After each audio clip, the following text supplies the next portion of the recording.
Switched out of mode. We're just about to begin with our program now.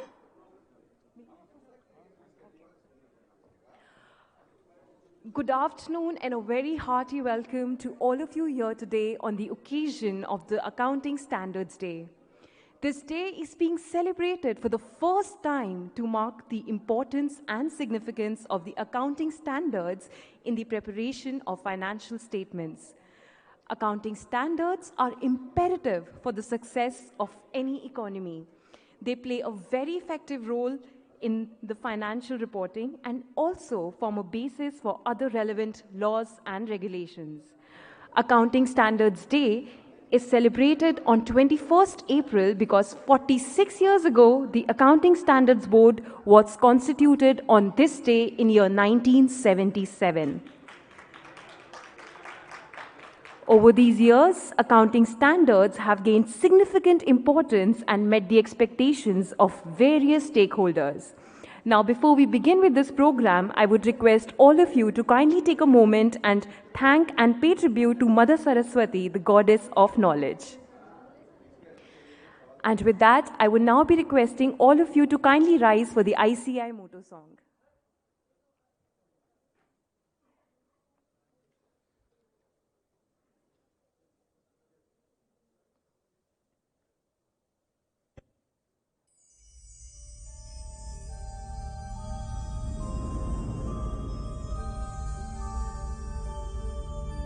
येष सुप्तेषु जाग्रति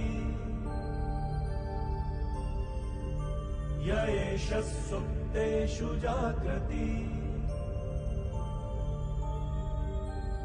कामं कामं कामं कामंशो पुरुषो निर्विमाणः निर्विमाणः तदेव शुक्रं तद्ब्रह्मा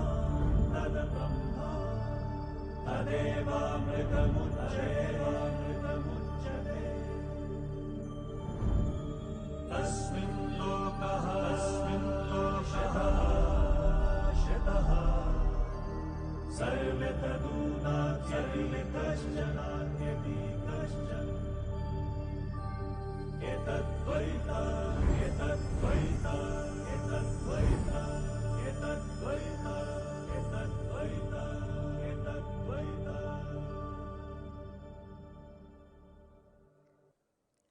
I would now take this opportunity to invite on stage CA Gaurav Garg, Chairman of NIRC of ICAI, to please deliver his welcome address. Can we have a great round of applause, please?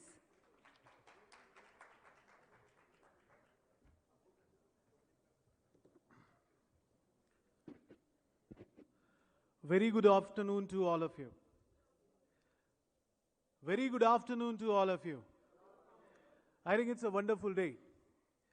First time in the history, ICAI is celebrating Accounting Standards Day. Way back on 21st April 1977, the board was set up. And NIRC of ICAI is honored to host the first Accounting Standards Day. Thanks for this honor on behalf of Team NIRC. I am deeply thankful to the Honorable President, Sir, Vice President, Sir, in absentia, Honorable Chairman of the Board, Pramod Jain ji, Vice Chairman of the Board, Abhay Chachar ji, and all my team NIRC for coming together and working on this event. We all know that the most important thing in the business and the very first step is to capture the data. And if we have captured the data correctly, everything, comes after the capturing of data. An accounting standard is the most important standard which assists us and support us in understanding and capturing the data and in the presentation of various transactions in the financial statement. It's like a nervous system which runs in the body. So I'm sure the discussions which we're going to do today, whether it is impact of accounting standards on the GST, on income tax, on financial statement, and more importantly, on the economic growth will going to be important for all of us. And we have none other than honorable past presidents, central council members to guide and support us in understanding the impact and importance of accounting standards. With all these words, once again, a very warm welcome to all of you on behalf of Team NIRC of ICAI, and thanks to Institute of Chartered Accountants of India for this honor to NIRC. Thank you.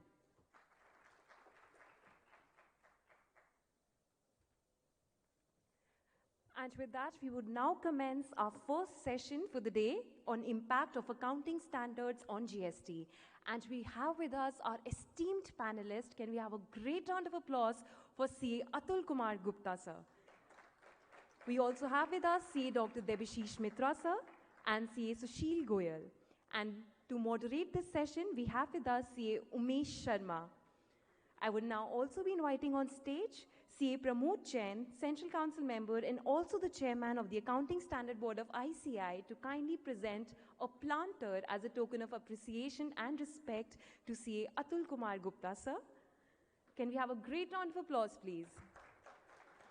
CA Atul Kumar Gupta, sir, also served as the president of ICAI for the year 2020-21 and is serving on the board of IFAC since November 2020 and is an expert in indirect taxes. I now request, sir, to welcome CA Dr. Debashish Mitra, sir. He also served as president of ICAI for the year 2022 and 23 and is an accomplished professional having immense knowledge of trade and industry. And now I invite on stage CA Gaurav Garg, Chairman of NIRC, to please kindly come on stage and present a planter to CA Sushil Goyal, who is the Central Council member from Kolkata. He's also currently the Chairman of GST and Indirect Taxes Committee. I now request, sir, to kindly present a planter to CA Umesh Sharma, who's a young and a very dynamic Central Council member from Aurangabad. He's also the Vice Chairman of Committee for Member in Practice and GST and Indirect Committee and Convener of Digital Reengineering and Transformation Directorate. With that, I will now be hand-overing this session to our moderator, CA Umesh Sharma, sir. On to you, sir, now.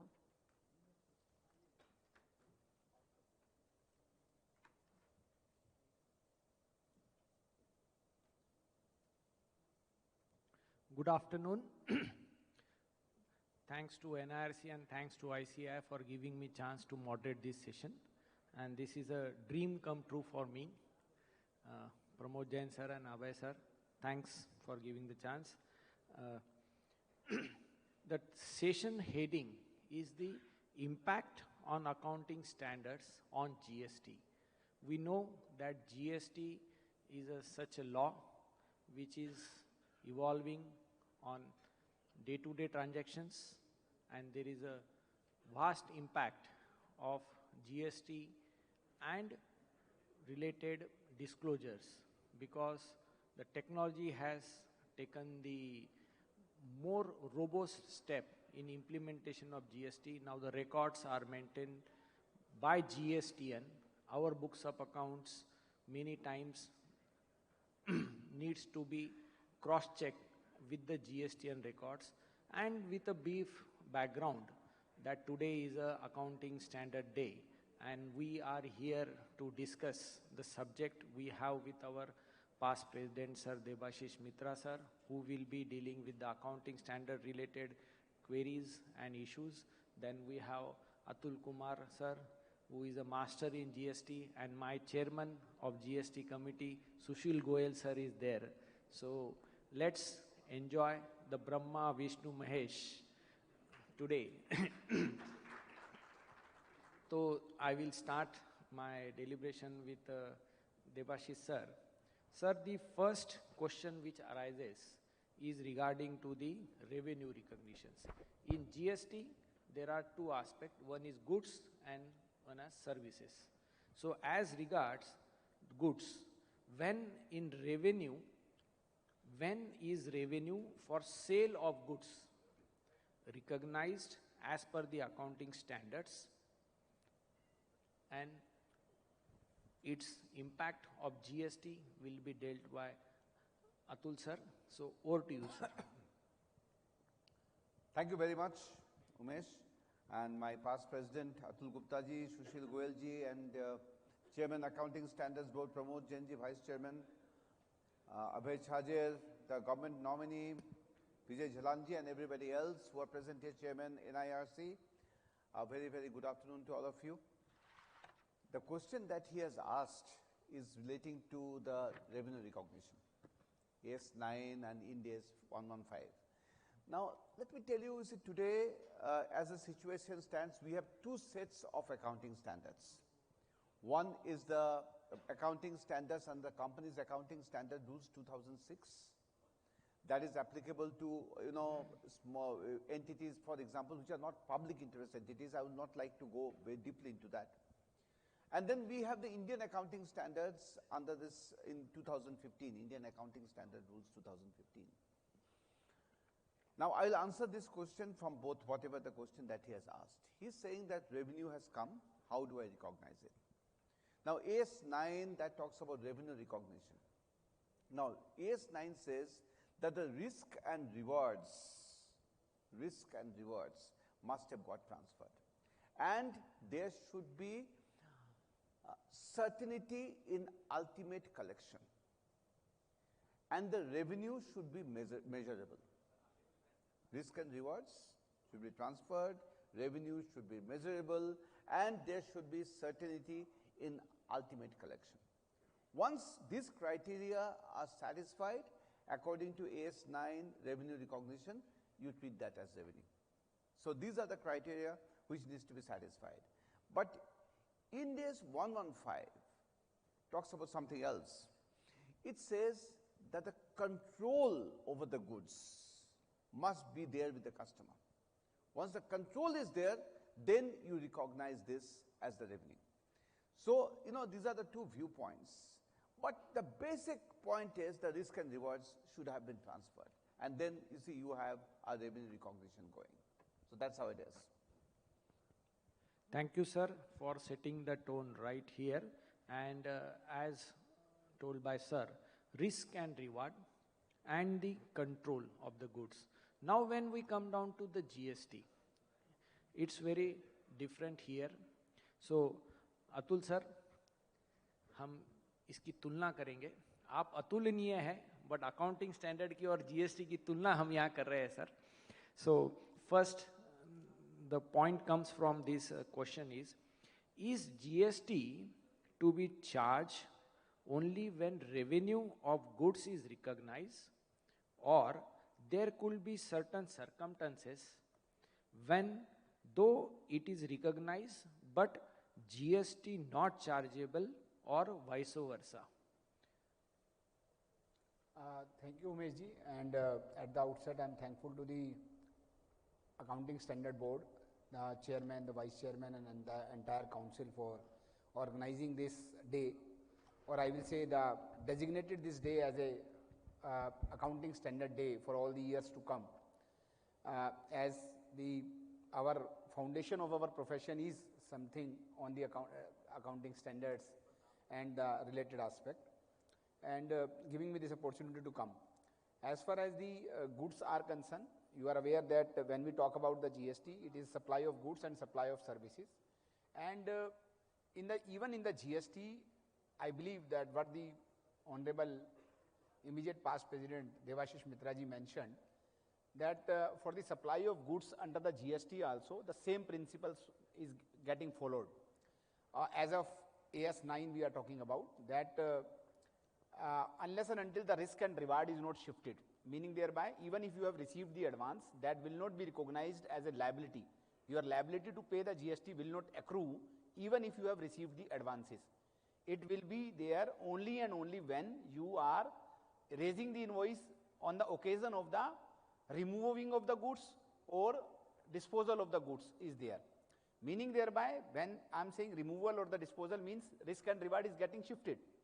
So the same analogy is there for as far as the goods is concerned. But since we are talking about as a holistically, because it's not only the good, it may be the service as well.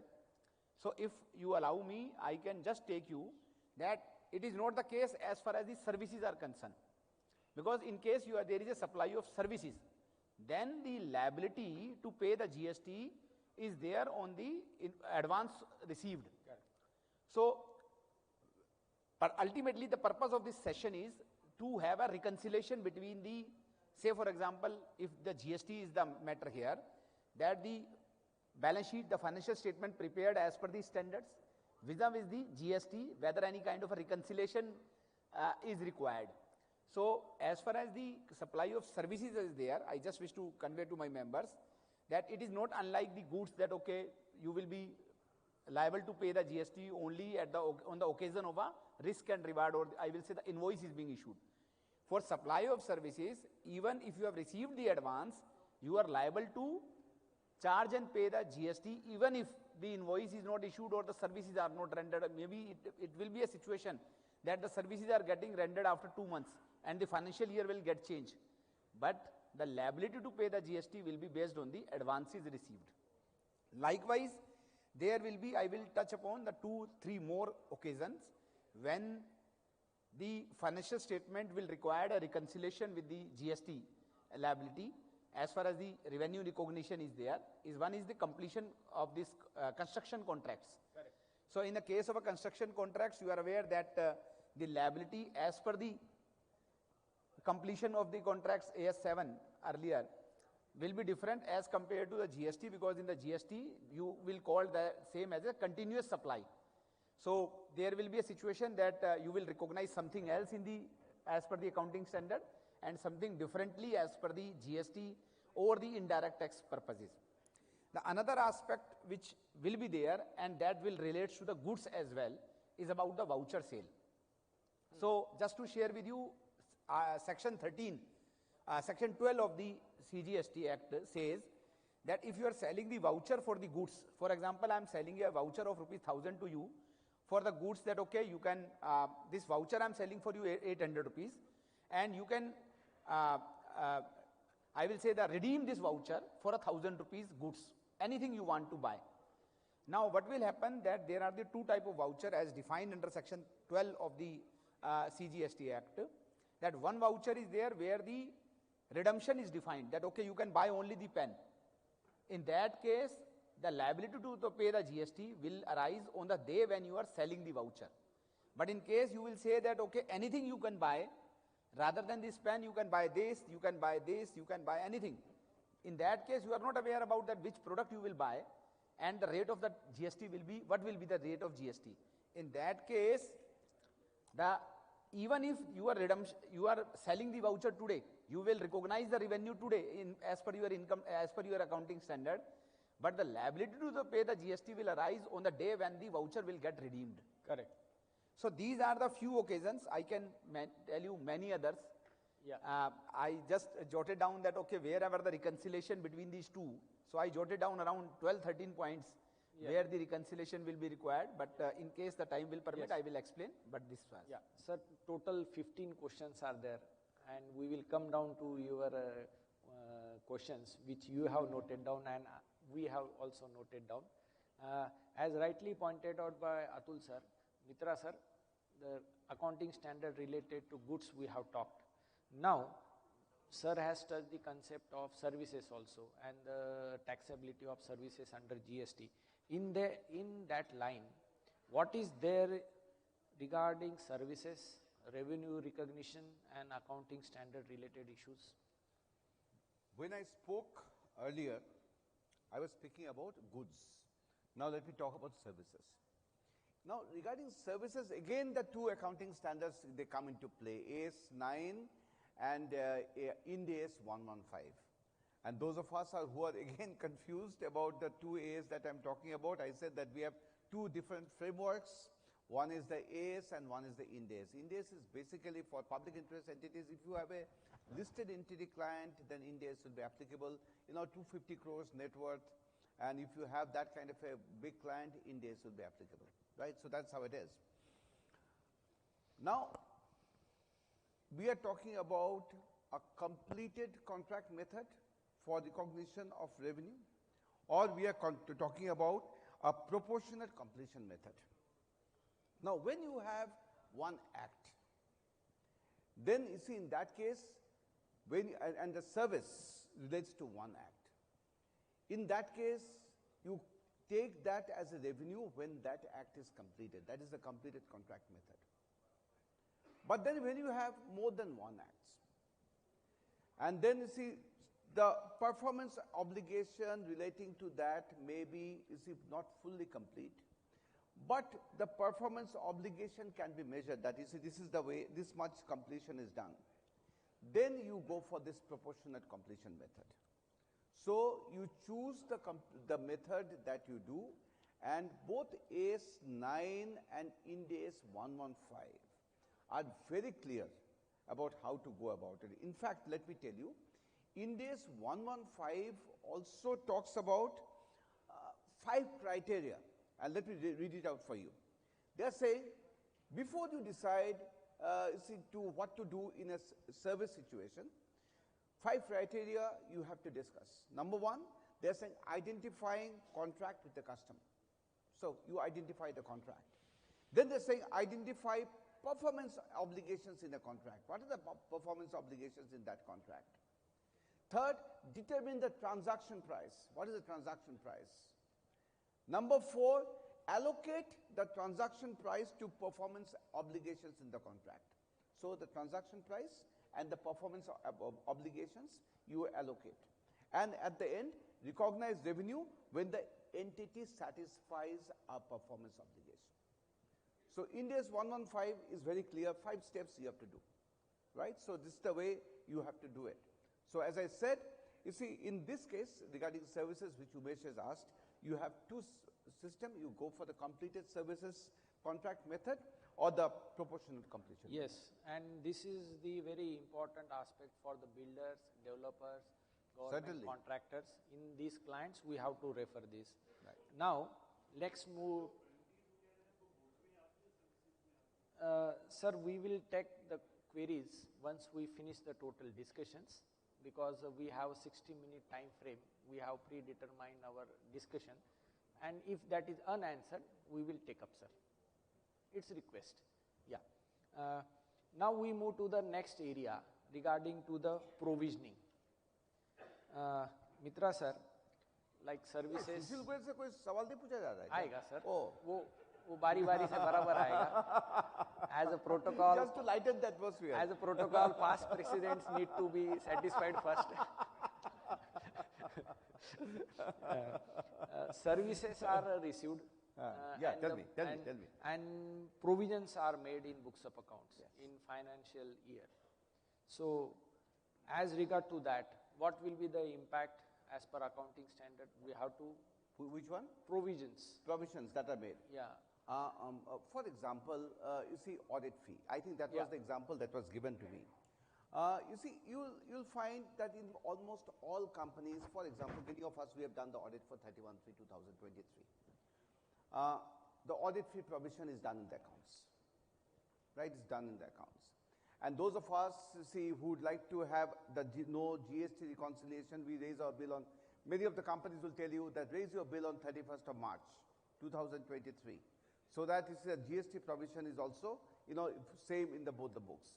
So, that can be done. But there is also an alternate thought.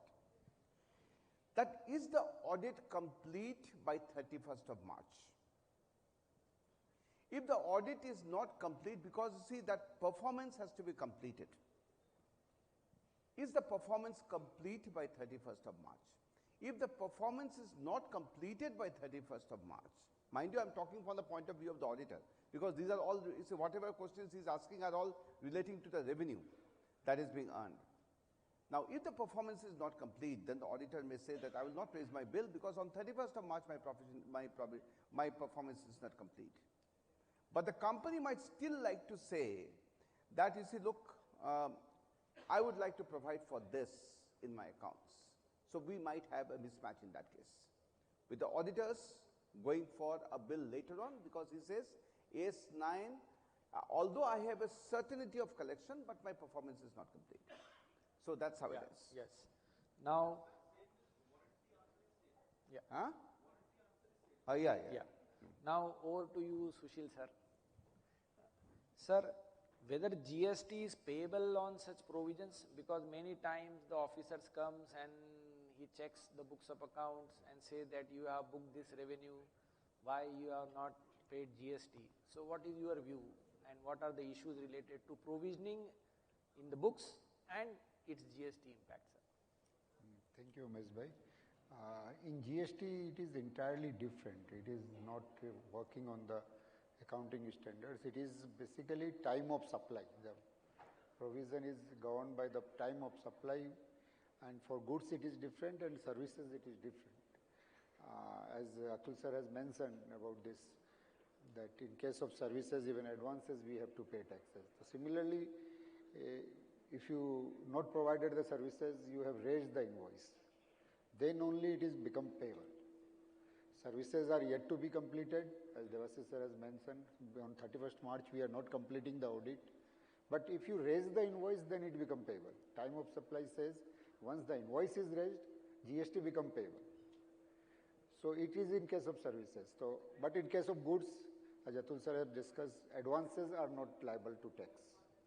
So even if we receive the money in advance, it is up to us whether we will recognize that as an income or not. Although even you raise the invoice, but transaction is not completed. So you may not recognize the revenue. Similarly for services, you may not recognize the revenue. But GST is payable as soon as you raise the invoice, not on provision. Somebody made the provision in the books of accounts. And it is advisable now that you should specify those figures separately, that this figure belongs to a particular area which is where work has not been completed, work yet to be done. So invoice has been read. Rather, it should be specified in the nature of advances, that advances has been collected, service yet to be performed. So there is a revenue reconciliation will be there, but under no circumstances I feel we will be able to reconcile with the GST figure. It will never match because GST work on different parameters, that time of supply, and accounting standards work on different parameters.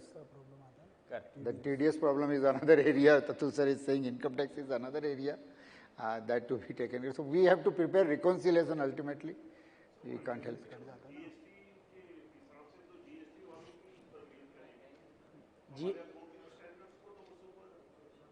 No, in the accounts we have to keep all the provision together. For GST purpose, in the GST record you will maintain as per GST law. But financial records are to be prepared as per accounting standards. Yes. Correctly pointed out by you, sir, the differentiation between the provisioning and the services and the goods related issues. Now, let's move toward the next area, sir, regarding the capitalization. There are many issues comes when the things go to the capitalization. Sir, Mitra sir, an entity is doing huge repairs in a factory or say building, and it wants to now charge that transaction to revenue or to capitalize. So that is the starting points. What they have to do regarding the huge repairs, because it's also have the another impact in GST, but we will go through accounting standard first. Right.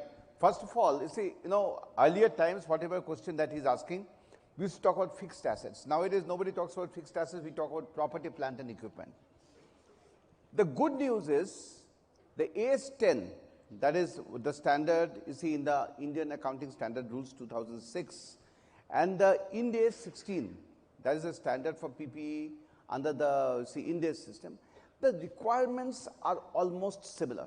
The requirements are already almost similar. Mind you, earlier, those of us who follow accounting standards, there used to be earlier the AS6 relating to depreciation and AS10 was for fixed assets. Now what they have done is this, AS6 and 10, they have combined to make it AS10. So those of us, many of us, we forget what is the number of the accounting standard for PPE. And the easiest way to remember is 6 plus 10 is equal to 16. So that is the easiest way to remember. So you see, many of us will remember that. Now, what he is saying is this, a company has incurred huge expenditure on repairs. Now, what to do about that?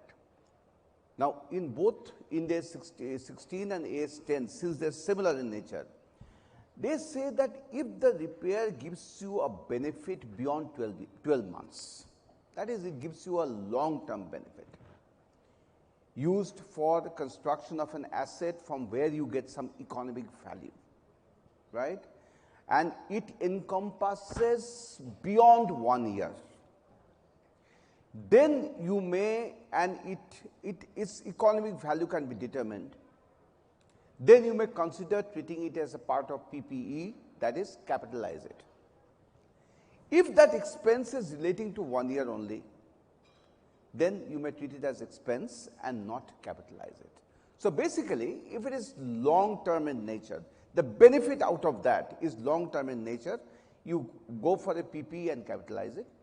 If the benefit is restricted to 1 year, then treat it as repairs and maintenance. That's how it is. Yes. Basic rule. Yes. Materiality, certainly, yes. Materiality is certainly to be considered. Materiality, you know, since you are telling me about materiality, materiality consideration is across all accounting standards. Materiality is also has to be considered. But suppose, you see, in his case, he's saying that it's a huge amount of repairs have been incurred. Done in factory building. Yeah, huge. And the amount is material. But at the same time, these repairs are basically, you know, 1 year. You see, it will not have anything to do with long-term implications. So like capacity increase or all those kind of things do not happen. Long-term benefits do not come. So even if it is very material also, one might still think of charging it in the PL. Yeah. That's how it is. Yes. Sir, why we have drafted this question? Now we will move to GST. Atul sir. Sir, in GST, there is no definition of capital assets directly. And there are two types of taxpayer. One are the corporates and one are non-corporates. So accounting standards, company law, depreciation, then income tax depreciation, and for non-corporates, many times there is a income tax act. Now in GST, what is the impact of recognizing such expenditure like repairs to building or capitalized to the building? So that is the question, sir, because many times this has been asked, because it's also have an impact in GST from the ITC angle also. Over to you, sir. Thank you, Umesh bhai. And I will say on the many two questions or the general perception in the mind of our colleagues, that one thing is very much should be clear to all of you, that when we are talking about the accounting standards or any kind of a principles of accounting vis-a-vis GST, both should marry. It should not be a case that, okay, somebody will say that, okay, I will supersede you or you will supersede me. Practically, the intention of the all law that they should be having a marry with each other. Yes, wherever some kind of a reconciliation is required, that may be there, but that is again in a very, very remote few cases. Here, I will say, when Umesh ji, you are asking this question, that there is a huge expenditure on the repair and maintenance. Now, first of all, if my accounting standards are saying that that should be treated as a capital expenditure, and because I am aware, I believe that each one of you is also aware that if I will go with the section 17 subsection 5 of the CGST Act that talks about the block credit, if the expenditure, the construction related expenditure is of revenue in nature, I will be eligible to avail the credit. If that is of a capital in nature, then the credit will not be available. But my question to you, Umesh ji, rather than you are asking me or I to the Devashish Mitra ji, that can I say so? That in the GST I will say, no, it's my revenue expenditure, and in the balance sheet I will say, no, as per the 12, more than the benefit is more than 12 months, so it will be a capital expenditure. Both has to marry. So the answer is that if the expenditure as per the accounting standard is required to be capitalized, then that the consequential impact on the GST will be there, that you will not be eligible to avail the credit of those capital expenditure related to the repair and maintenance or of the construction in nature. If that is of a revenue nature, the credit will be available. Yes. Here the second point which I wish to clarify, that in the GST law now the days gone, like in the service tax, that if the revenue expenditure is there, the credit will be available immediately as a general nature. But if the credit is in relation to the capital goods, the 50% will be available first year, 50% second year. That is not the controversy, or I will say the criteria now. The only criteria which will impact further to this discussion that I mentioned you, the first is that if it is a revenue nature, the credit will be available of a construction. I am talking about only the construction projects. Or if it is a capital nature, it will not be. The another point is that if you are treating the same as a capital in nature and still you are eligible to claim the credit, for example, on plant and machinery. Correct. You are getting, so let us come out from the construction civil work, let us come out with the engineering work. And you are treating the same as a capital expenditure, and based on that, even if the credit is also available, because that is not a civil nature, then the next provision of section 18 subsection 6, that is the sale of the capital goods within the 5 years. And reverse. That will further impact you, because you have to reverse the credit earlier so claimed. Yeah. So that is the second consequential impact will be there in case how the treatment we are giving for the initial expenditure. Yes. This is very important, sir, what you have told, because many times the GST officers also come and say it's a capital nature, you are treating as revenue. So we have to stick to the accounting standard in our books of accounts and So if the accordingly accounting go standard ahead. says that okay, Yes. it's revenue, Yes. so the GST officers also has to agree. Yeah. Now over to Sushil sir. We are going to the next area, sir, relating to the payments. In the books of accounts, the creditors are there. Few creditors are for capital nature, few creditors are for revenue nature. But when we come down to the GST, what happens if the payments to the creditors are not made in the time? What are the timelines in GST? From the face of balance sheet, we cannot recognize what is the payment in future date made to that creditor. So the 180 days criteria and the 31st March creditors, how we should look into it from GST perspective.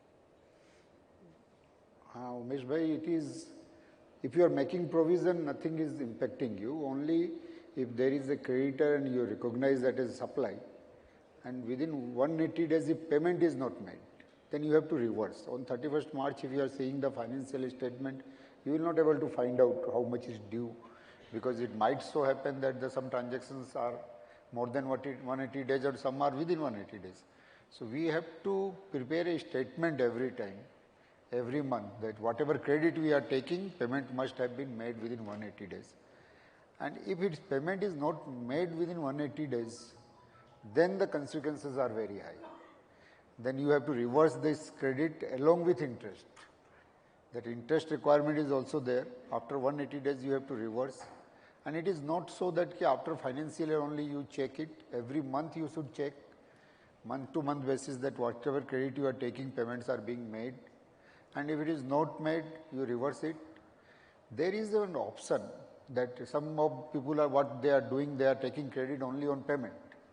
But I just want to warn all of them that you should not have this habit. You should have you should develop a practice that 180 days you make the payment. If you are not making the payment, be ready to pay the interest. But do not postpone the taking credit. If you postpone the taking the credit and you miss the bus, that is the 30th November date now, earlier it was the due date of filing of September month return, and you have not taken the credit, then even you make payment after 180 days, credit will not be allowed. But if you taken the credit, reversed it, and even if after 2 years you making the payment, there is no time restriction. This 30th November date will not hit you, because in the case of recredit, it is considered as a case of recredit. In the case of recredit, there is no time limit prescribed in the law. So even after 2 years you can take the credit. So we must take the credit in time. We should not postpone it. And once taken the credit, we should track it properly, that 180 days payment has been made. If not made, reverse it, otherwise the interest liability will be used. Correct.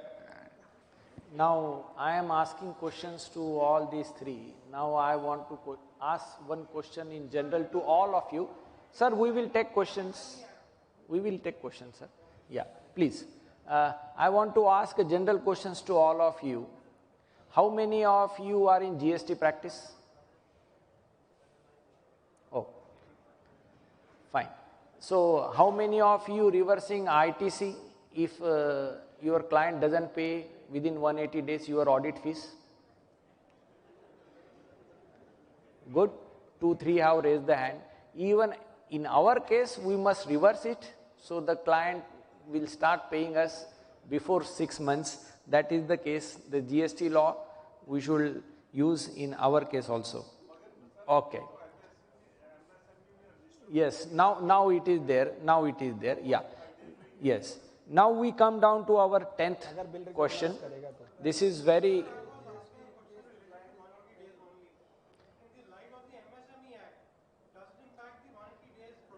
Yeah, sir, we will take that because we have to take account. Yeah, because. No, sir, I am writing your questions because MSME Act is a very important discussion. It is going to change the spectrum of our taxation of income tax and MSME business world.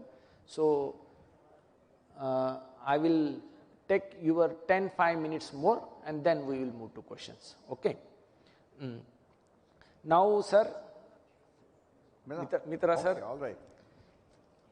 There is a discount mechanism and accounting of discounts. Now, the discounts are recorded in books of accounts, sales are reduced or debited to profit and loss account. It depends upon the nature of the discount, in whether in its advance, quantity discounts, cash discounts, rate discount, etc. are there.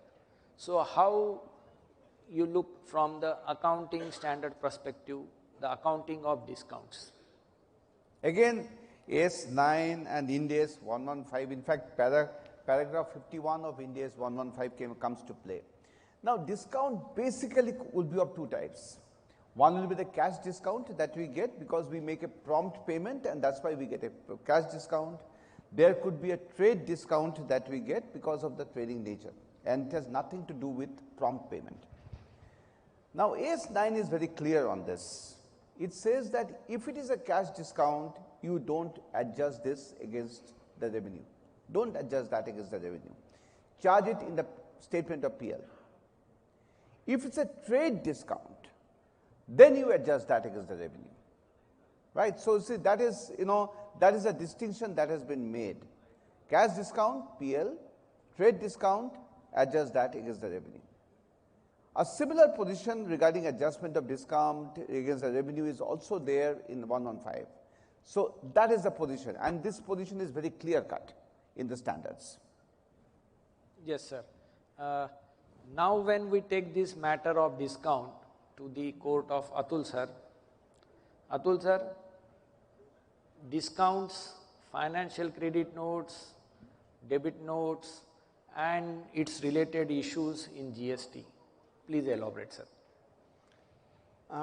Umesh bhai, here I will notice a departure in the GST law from the practice which just the Honorable immediate past President mentioned is about the how you will treat the cash discount. Because in the GST law we have the similarly to this AS 9, we have the two type of discount here also. One is a discount which is I will say you are aware of, agreeable in the agreement itself, in the terms and condition itself. For example, the cash discount is there or the quantity discount is there. And the another type of discount is there which is a post supply discount which are not agreeable as such in the terms and condition. So now when we discuss about the cash discount as sir mentioned, normally what is happening that say for example my invoice is for 30,000 rupees and I am giving a discount of 5,000 rupees for a cash or otherwise, because of the quantity. I am booking my turnover, I am booking my revenue with only 25,000 rupees. Whereas the Honorable immediate past President sir mentioned that what we will do in a P&L, that we will take 30,000 on the right hand side and on the left hand side vis-a-vis as I see the P&L, not your side, from your perspective left and right will become change. So it will be booked as an expenditure. But here in the GST, what I'll do, in the GSTR1, when I'm filing my GSTR1, I will not show this 30 minus 5 or as a 25. I will show the 25,000 rupees as my net sale price as far as the GST is concerned.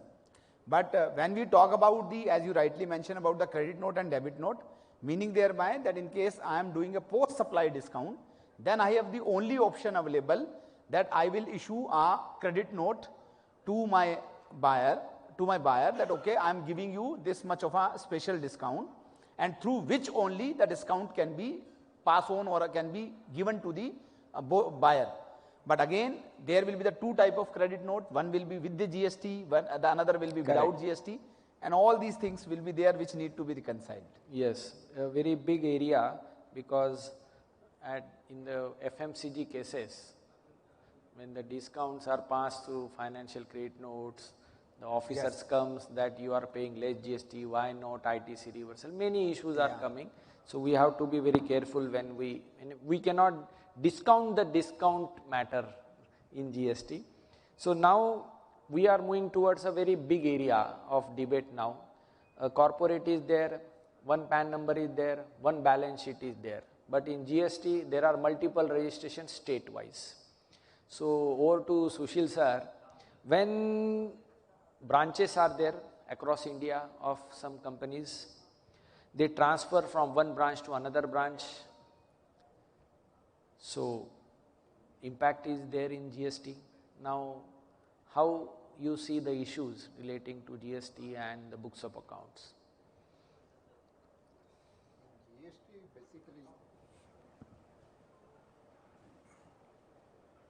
In GST, basically, they recognized each state as a separate organization. If you, in a particular state, or it may so happen that you are having number of registration in the state, that each registration is a separate organization for the GST purpose. It is not that as an organization as a whole, we are not charged to our sister concern, only we will transfer the stocks from one unit to another unit. In GST, it is getting transferred from one registration to another registration, because our goods, whenever it is moving from one registration to another registration, a very well said statement in GST that in GST, goods cannot move alone. Taxes also move along with the goods. So whenever goods is moving from one registration to another registration, definitely tax is to be moved from one registration to another registration. And once you have to charge tax to your other unit, you have to issue invoices. So although they have not given different name, no nomenclature has been prescribed to transactions which is inter-organization transaction, whether within the state under different GSTN or within the separate units of falling in two states.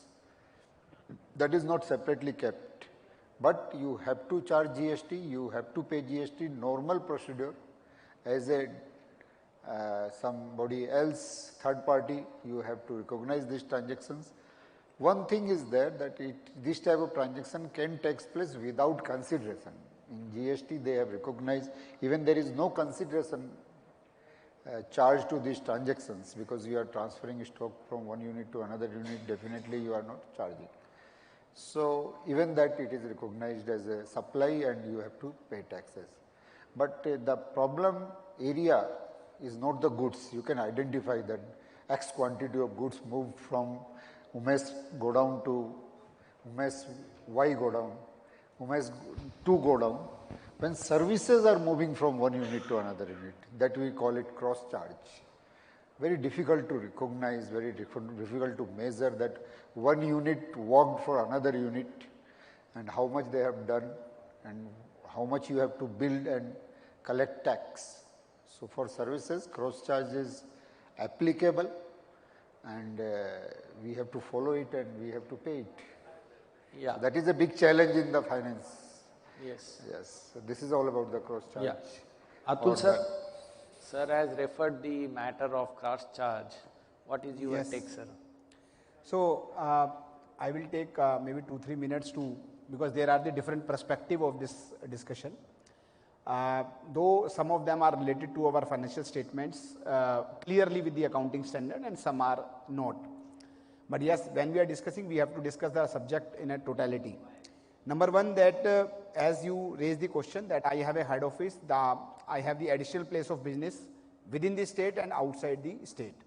So the first word is the place of business. So in case you have a place of business outside the state, that has to be registered with the department and called as a distinct person. So meaning thereby, if the head office is there, I have the 5 branches in the different states, they all will be treated as a distinct person under the law of the GST. Now in case you are supplying any, you are providing any service or you are supplying any goods to the distinct person, that will be subject to the GST provision as rightly mentioned by Sushil Bhai, that is subject to the GST law.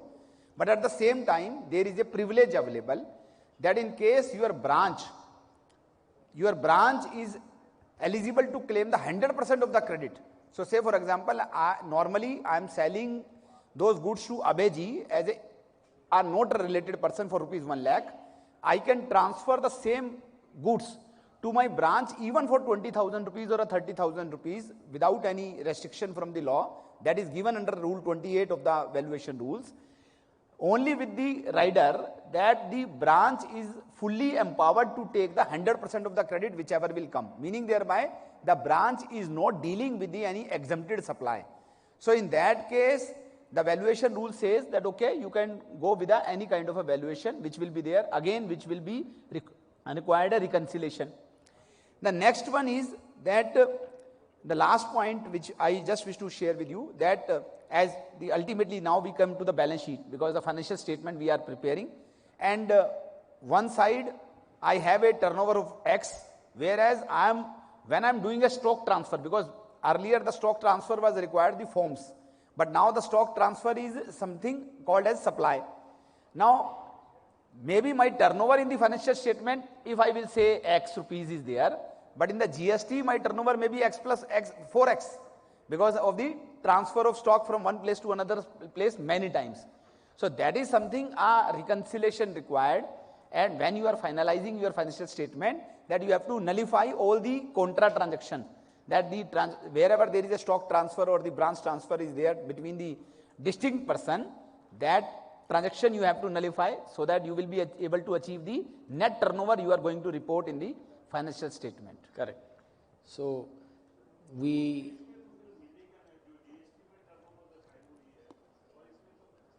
दोनों मिलेगा नहीं sir. Naturally, it's a reconciliation naturally case. your GST turnover will be much more as compared to. Yeah. Now, Though that will be your purchase. So purchase and sale finally will reach to 0. Okay. But when you are reporting in the GSTR1, so that the value will be different as compared to your financial statement. And that is required, like we prepared bank reconciliation statement, we have to prepare a GST reconciliation statement. yeah, sir, Atul sir and Sushil Goyal sir, cross charge जो शब्द है, it's just like a crossing a boundary and going into the enemy's territory, because lots of issues are there in the cross charge. Yeah, I forget, Yes. Umesh bhai, yeah, my apology, I forget, I noted down that I will be speaking on this cross charge as well. Yes. That these days it's very, very important that the department is issuing a lot of notices. Yeah. For example, you have a distinct person in the other territory, other state, and they are providing certain services or assumed to be provided with certain services to the head office or the branch, vice versa. Then the department is asking that why not you have given this cross charge to your branch or the head office, as the case may be. So normally what will happen, if they will charge you, you will pay and take the credit. But after 5 years, if they will come and say that you missed this occasion, that you should have a cross charge and invoke section 74, then read with the section 17 subsection 5, which says that if you are paying any tax, After invoking section 74, then you are not eligible even for a credit. Correct. ITC. Yes. Meaning thereby, if section 74 will be invoked, meaning thereby the demand will be for an extended period, then there will be a challenge for the company that not only the penalty will be imposed, the credit will not be available as well. Yeah. Yes, sir. Now let's move towards our next topic, which is also a very important topic. And Atul sir and Sushil sir, leasing. And before going to you, Mitra sir, in case of a leasing, say 10 years lease is there with a 10% increase in lease rent every year. Is the company required to account for lease on straight line basis or actual amount payable? Right. Now, once I talk about leasing, all this time I was telling you about AS 9 and Ind AS 115. That was regarding revenue recognition. But once I go into the space of leasing, the accounting standard number changes. From AS 9, it becomes AS 19. And from, you see, Ind AS 115, it becomes Ind AS 116. So, and leasing has been a matter of great discussion, let me tell you. Yesterday, I was, you see, having a meeting of the expert advisory committee. And there the discussion arose whether a particular question came that whether this is a financial lease or this is an operating lease. That was the question that was put before us, and very difficult one, whether it's this thing. Let me just tell you, those of us who may or may not be aware of the distinction between this financial lease and operating lease. Financial lease basically is where the risks and rewards of ownership are effectively transferred. You know, rule of thumb. Although the standard gives a lot of illustration, this under these circumstances it can be a financial lease, right? So you see, but basically rule of thumb is that, and anything else is operating lease.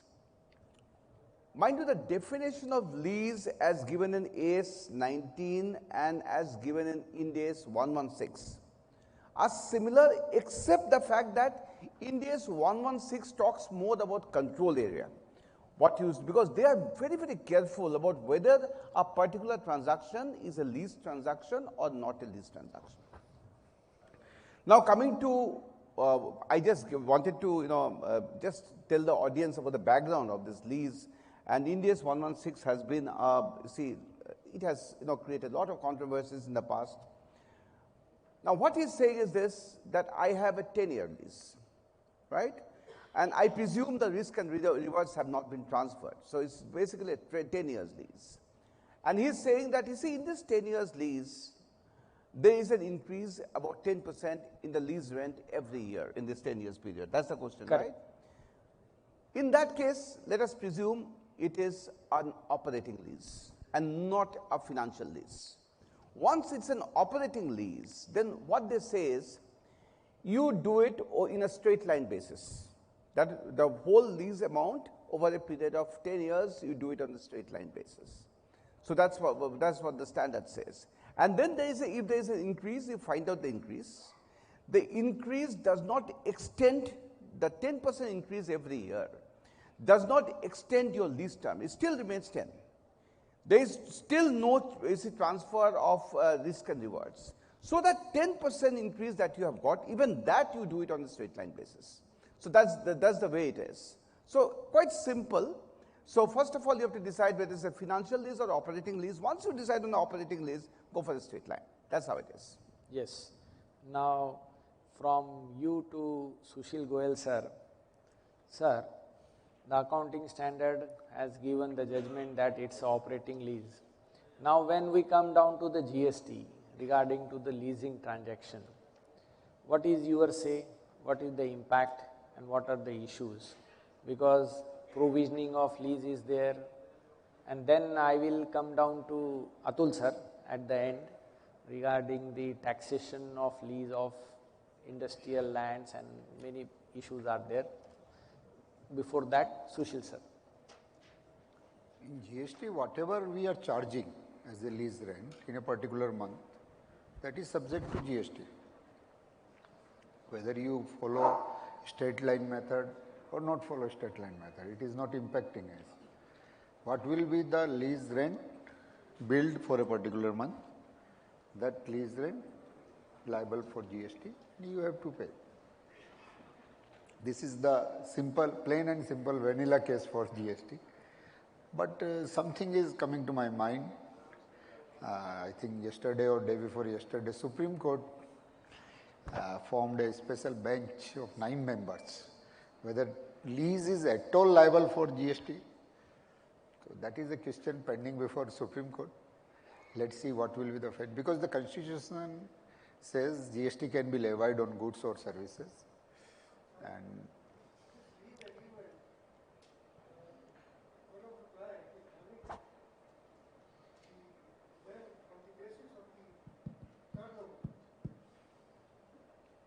Sir, GST, even lease rent you are calculating on the basis of turnover. But this is a supply. For GST purpose, it is a supply. Whether the GST is applicable Yeah, in such a GST is applicable on that. Because it is, you are basically, try to understand why he is paying the lease rent. Because you are allowed him to use the premises. Yes, yes. Right to use that premises has been given. So he is paying in consideration of that only. So it is related to the use of property, and use of property is covered under the rent.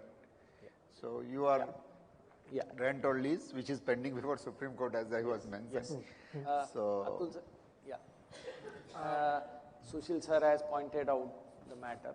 Now there is a short-term lease, long-term lease, and there are also cases that there are the leasehold lands, and they are transferred in lump sum lease or premium. One-time premium is paid. Industrial plots are there. They are by the Industrial Development Corporation like GIDC or say MIDC or West Bengal Corporation. And now GST department is coming that this is a lease, it is not a sale, and there is a tax. So this is the last question, and then we will go to the questions of the participants. We have 5 minutes. So over to you, Atul sir. Yeah, thank you, Umesh bhai. And I believe that the controversy which is rightly pointed about by the Sushil bhai is already there in the court, that whether the lease at all, because there are the different type of lease. As far as the question raised by our very senior member, I will just touch upon one aspect, sir, because I am aware about this kind of transactions prior to the GST regime as well. That there is a case law of Fakir Chand Gulati versus Uppal agencies, which talks about that in case there is a joint venture between the two person, and they carry the profit and loss with the same ratio. For example, they are saying that if there will be a turnover, I will pay you 15%. Now, this is the one side of the story. If the turnover will not be there, whether he will get anything? The answer is obviously it should be no.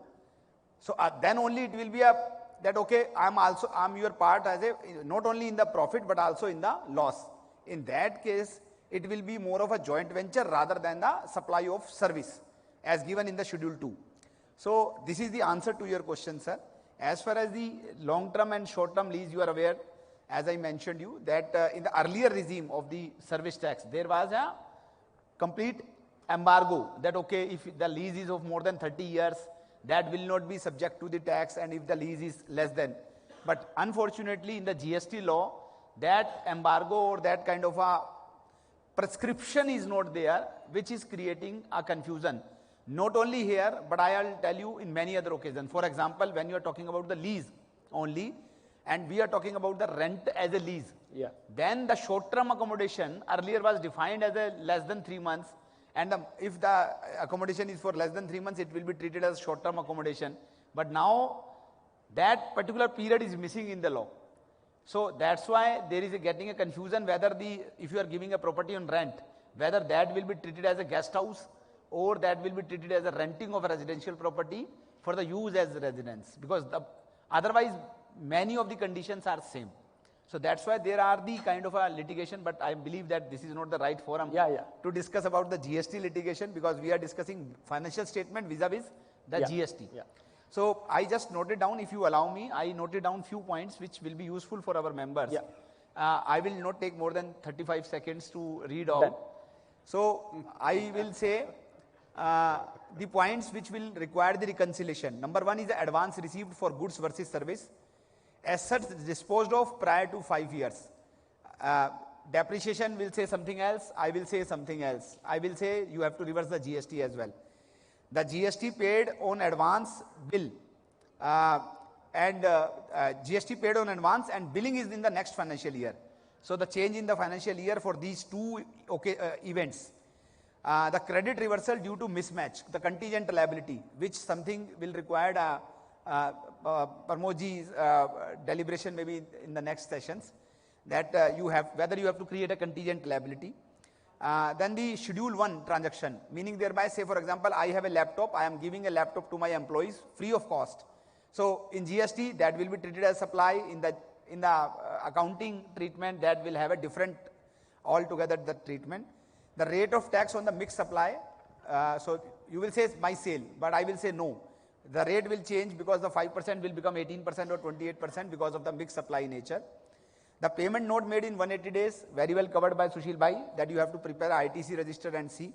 The voucher sale, which I covered, the change in rate of tax, the sale to a distinct person, we covered. The sole selling agent also is a point which is, though we not covered, but is very similar to the distinct person, that you have to have a different kind of evaluation as compared to your normal sale price.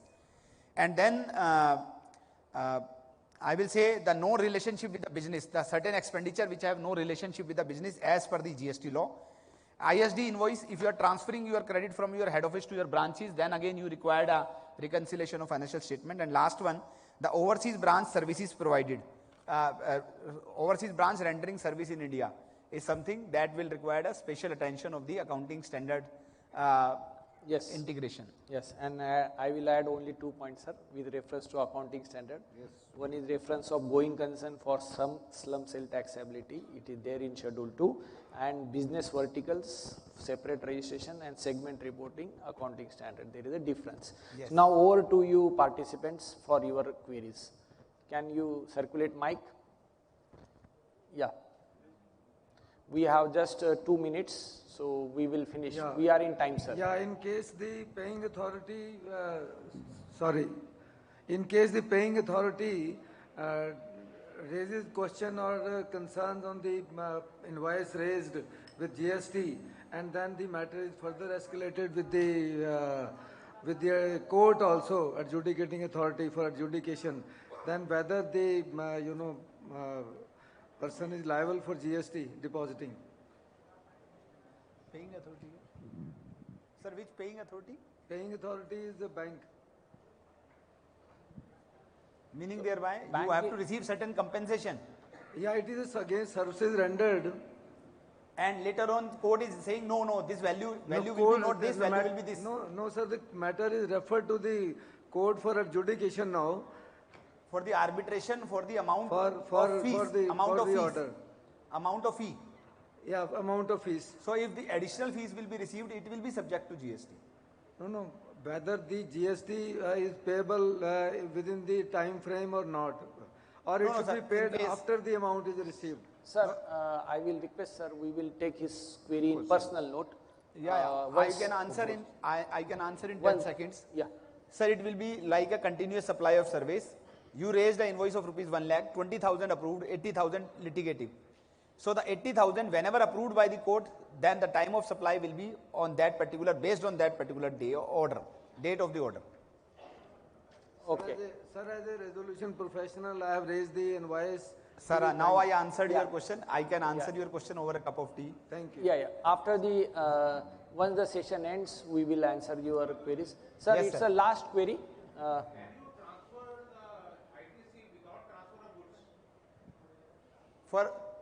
No, that is not possible.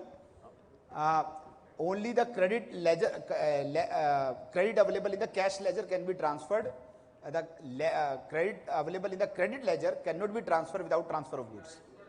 So either you have to provide the service or you have to transfer the goods.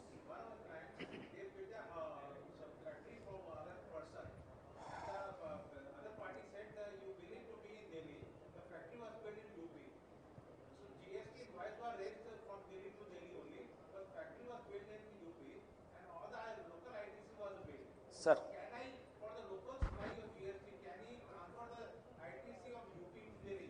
Sir, Atul sir, I think there will be lot of queries. So with actually, you and no sir, I can Sushil answer sir. your query, but it will take a lot. Yeah. 2 minutes So, time. So friends, I will. friends, Sir, one small question.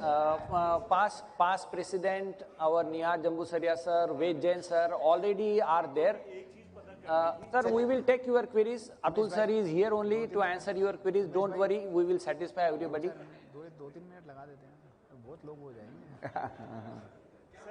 Sir जो IT industry है ना, उसमें जो warranties होती है ना, crores of rupees में purchase करनी पड़ती है और सेल करनी पड़ती है. जैसे सिस्को हो गया, उनसे परचेज करते हैं कहीं 5 इयर्स की, 2 इयर्स की, 1 ईयर को. और So it's all service sir. हाँ जी, इसको हम इन्वेंट्री के थ्रू रूट करना, इज इट ए कंपल्सरी? कई बार वारंटीज जैसे हमने 200 परचेज कर लिए हैं, 5 साल के लिए परचेज कर लिए, और आगे हम बिल करते हैं उसको 1 साल के लिए, 2 साल के लिए, या कहीं को. सर थोड़ा छोटा क्वेश्चन करें ना सर, क्योंकि जो मैंने बड़ी मुश्किल से 3 मिनट की उधारी मांगी है. सर वारंटीज को हम इन्वेंट्री माने जी, is it a part of inventory? अगर मैं वारंटीज का ट्रेडर हूँ सर, अगर मैं आपको बताया जैसे वाउचर हो गया ना सर, हाँ जी. तो सेम अगर आपको, अगर मान लीजिए एग्जांपल की बात है, उसका आपको रिडम्पशन नहीं पता है, so you can always treat the same as a voucher. But in case you are aware that okay this will be used for this purpose only, then it will be a service. हाँ sir. Sir, India Liaison Office of a foreign company. Pardon, Indian? India Liaison Office receives the monthly amount from the foreign parent company to meet the expenses of the India Liaison Office. Yes, yes. Now, is it liable for GST? Sir, in case you are providing, because ultimately you will be providing certain services. Yes. So you have to raise an invoice, and the nature of the invoice will decide that whether it will be subject to GST or not. For example, you are providing a consultancy, then it will be not be subject to GST, it will be export of service. But in case it will fall under the definition of intermediary, that you are arranging the order, you are procuring the order, you are getting the commission for the order, it will be subject to GST. Sir, as per the Reserve Bank of India rules and regulations, India Liaison Office cannot provide any services to the overseas parent company.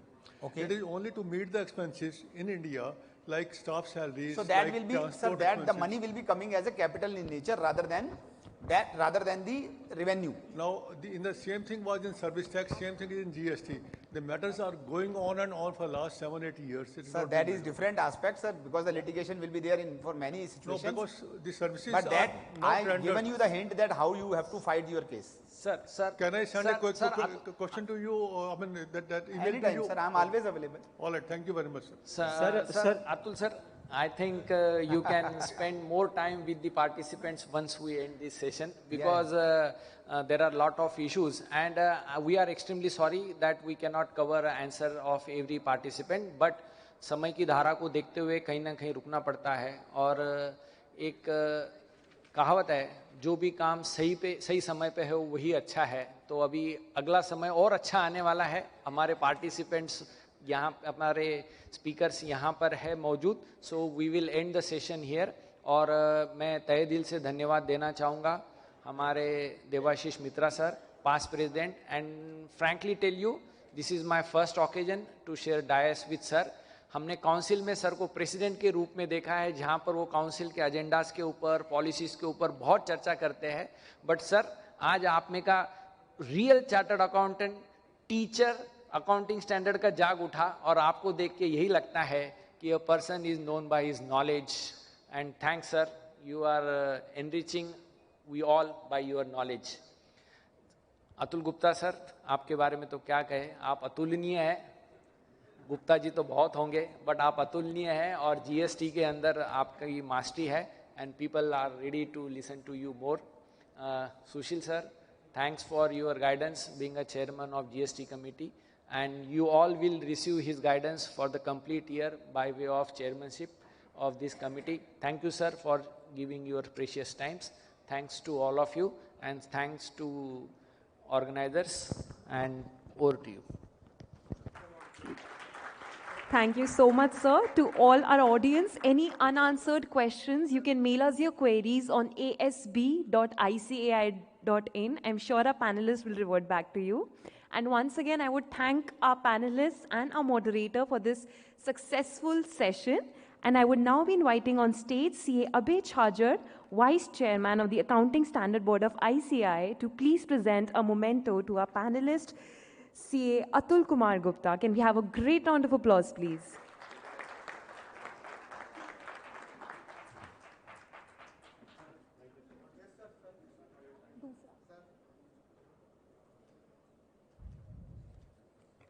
Now to CA Dr. Debashish Mitra, sir. Can we have a great round of applause, please?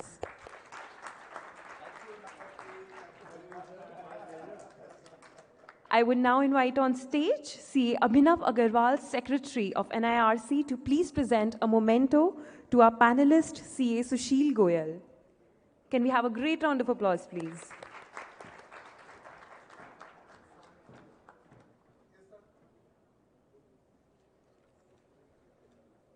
And now to our moderator of this session, CA Umesh Sharma.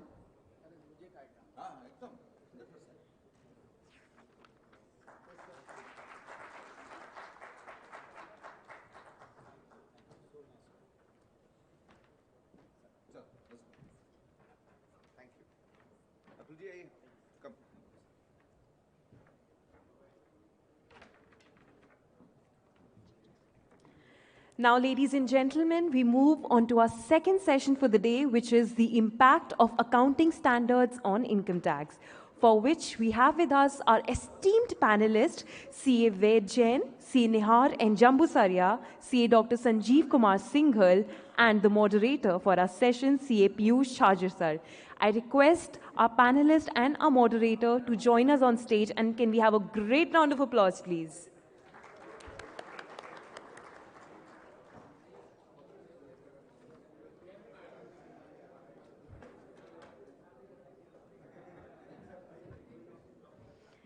I now also invite on stage CA Pramod Jain sir, Chairman of Accounting Standard Board of ICAI, to please present a planter to our panelist, CA Ved Jain sir.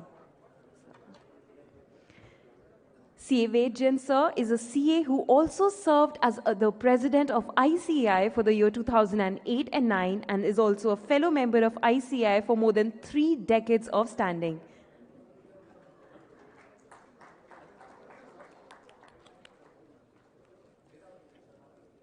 I now request sir to present a planter to CA Nihar and Jambusaria sir, who held the presidency of ICAI in the year 2021-22.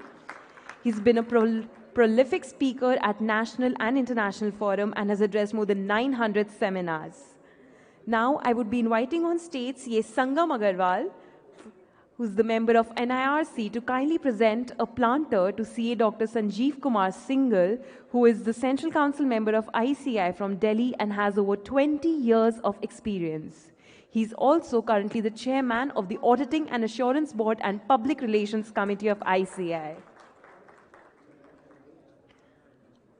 I now request sir to present a planter to CA Piyush Chajar, who is also the new Central Council member from the Western region and is currently the Vice Chairman of Direct Taxes Committee and Expert Advisory Committee, and is also the member of a Disciplinary Committee.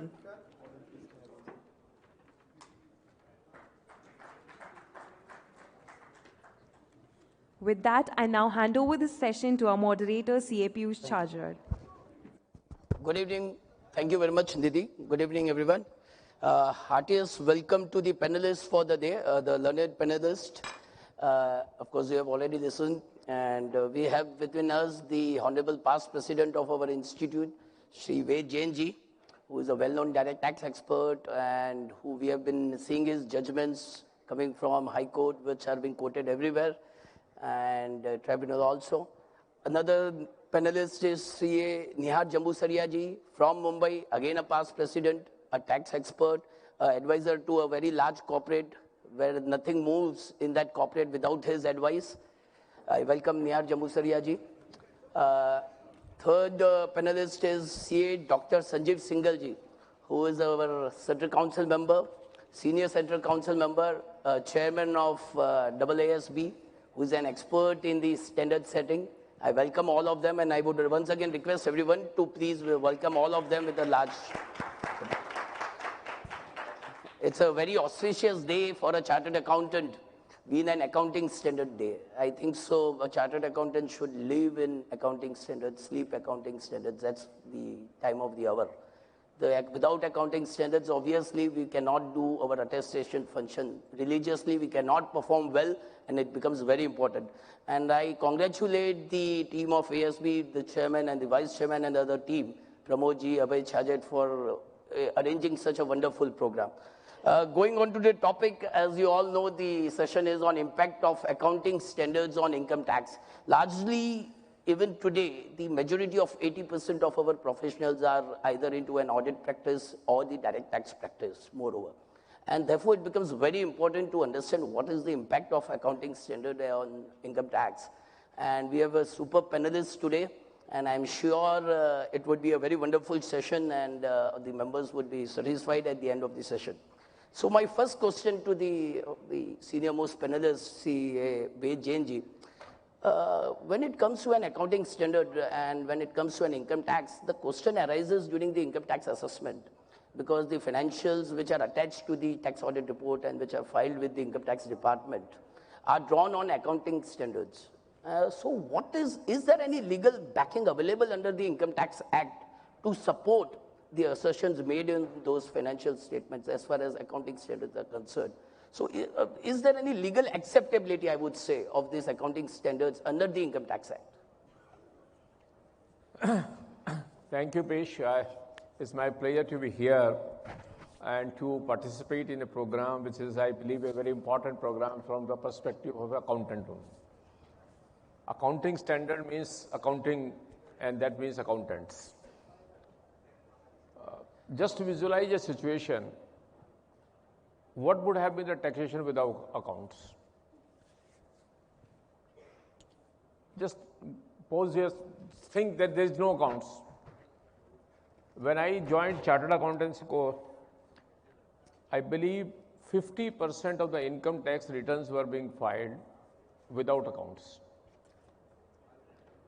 Estimate, at that point of time, if I correctly, 4,000 rupees was the basic threshold income which was not liable for tax, which is now 2,50,000 or whatever, 3 lakh or 30 days.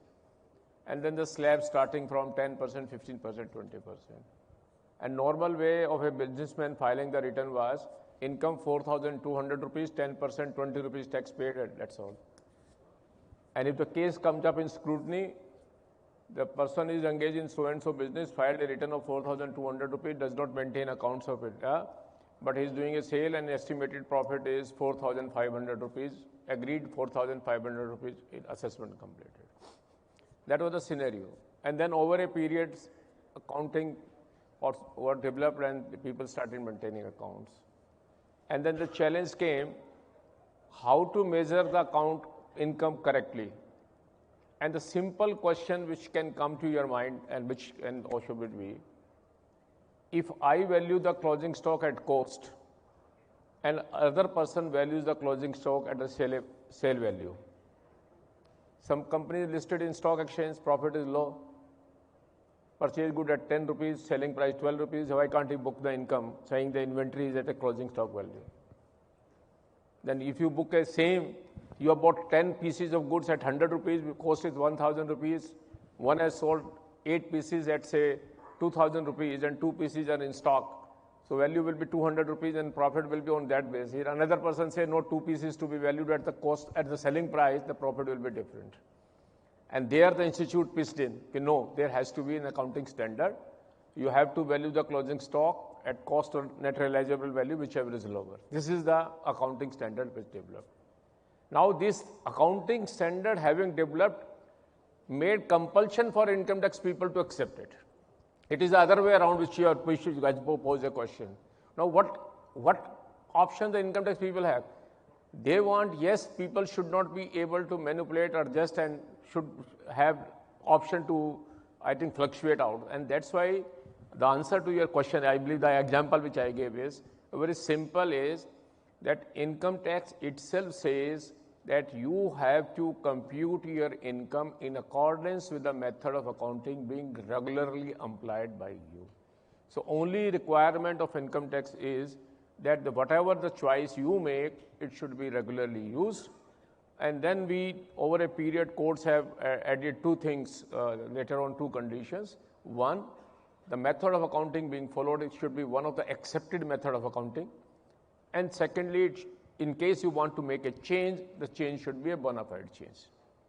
Now, in case institute has notified an accounting standard, what more need to be proved that it is a scientific method, the change is a bona fide change because the institute has made some changes. Over a period, different accounting standard changed, we changed different time, AS2 was changed at one point of time, what should will go in there.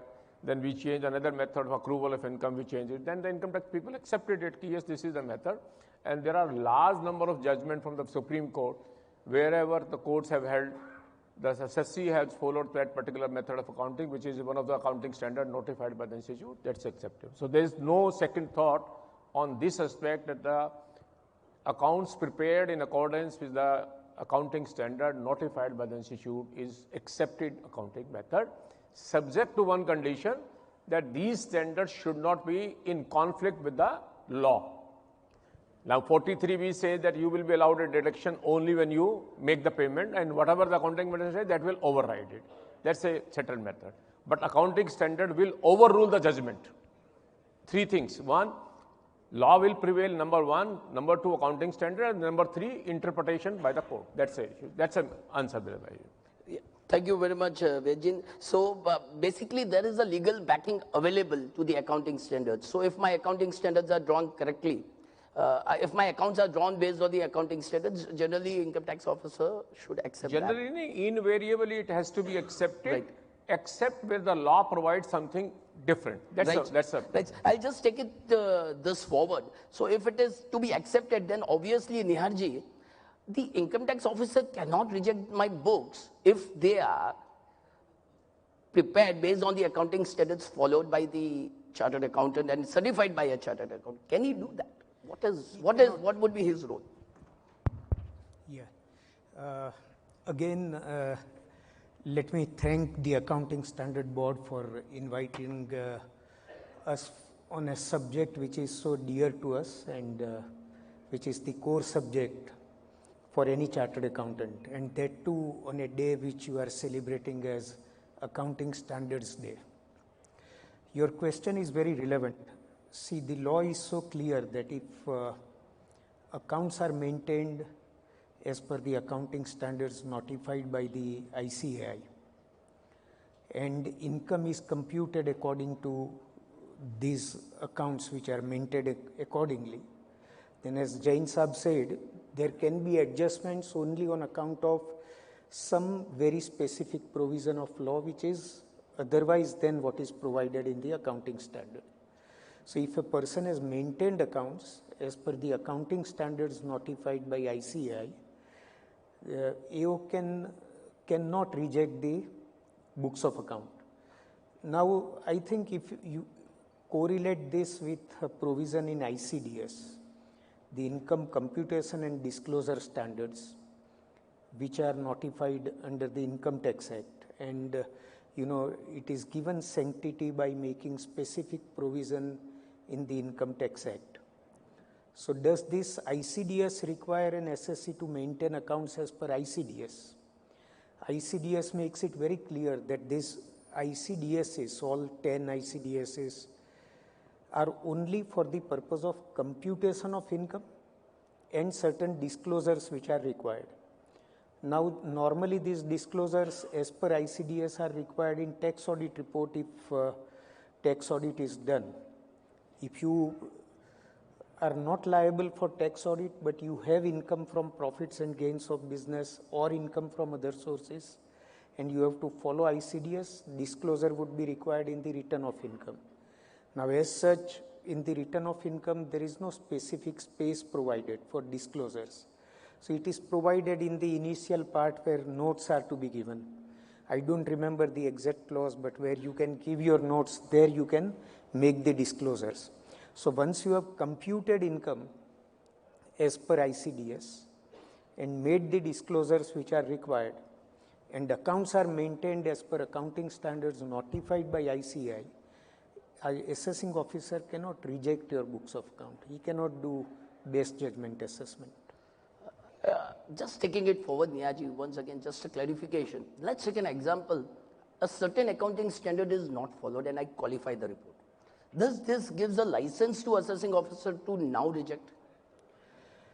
Now see, the provision is that in section 145, that if ICDSs are not followed, then the AO can make best judgment assessment. But this power is not to be utilized like an unruly horse. If there is a single departure from ICDS in computing income, now there are two possibilities, that the SSE has interpreted ICDS in its own way, AO has interpreted in its own way, then there is a dispute which is appealable.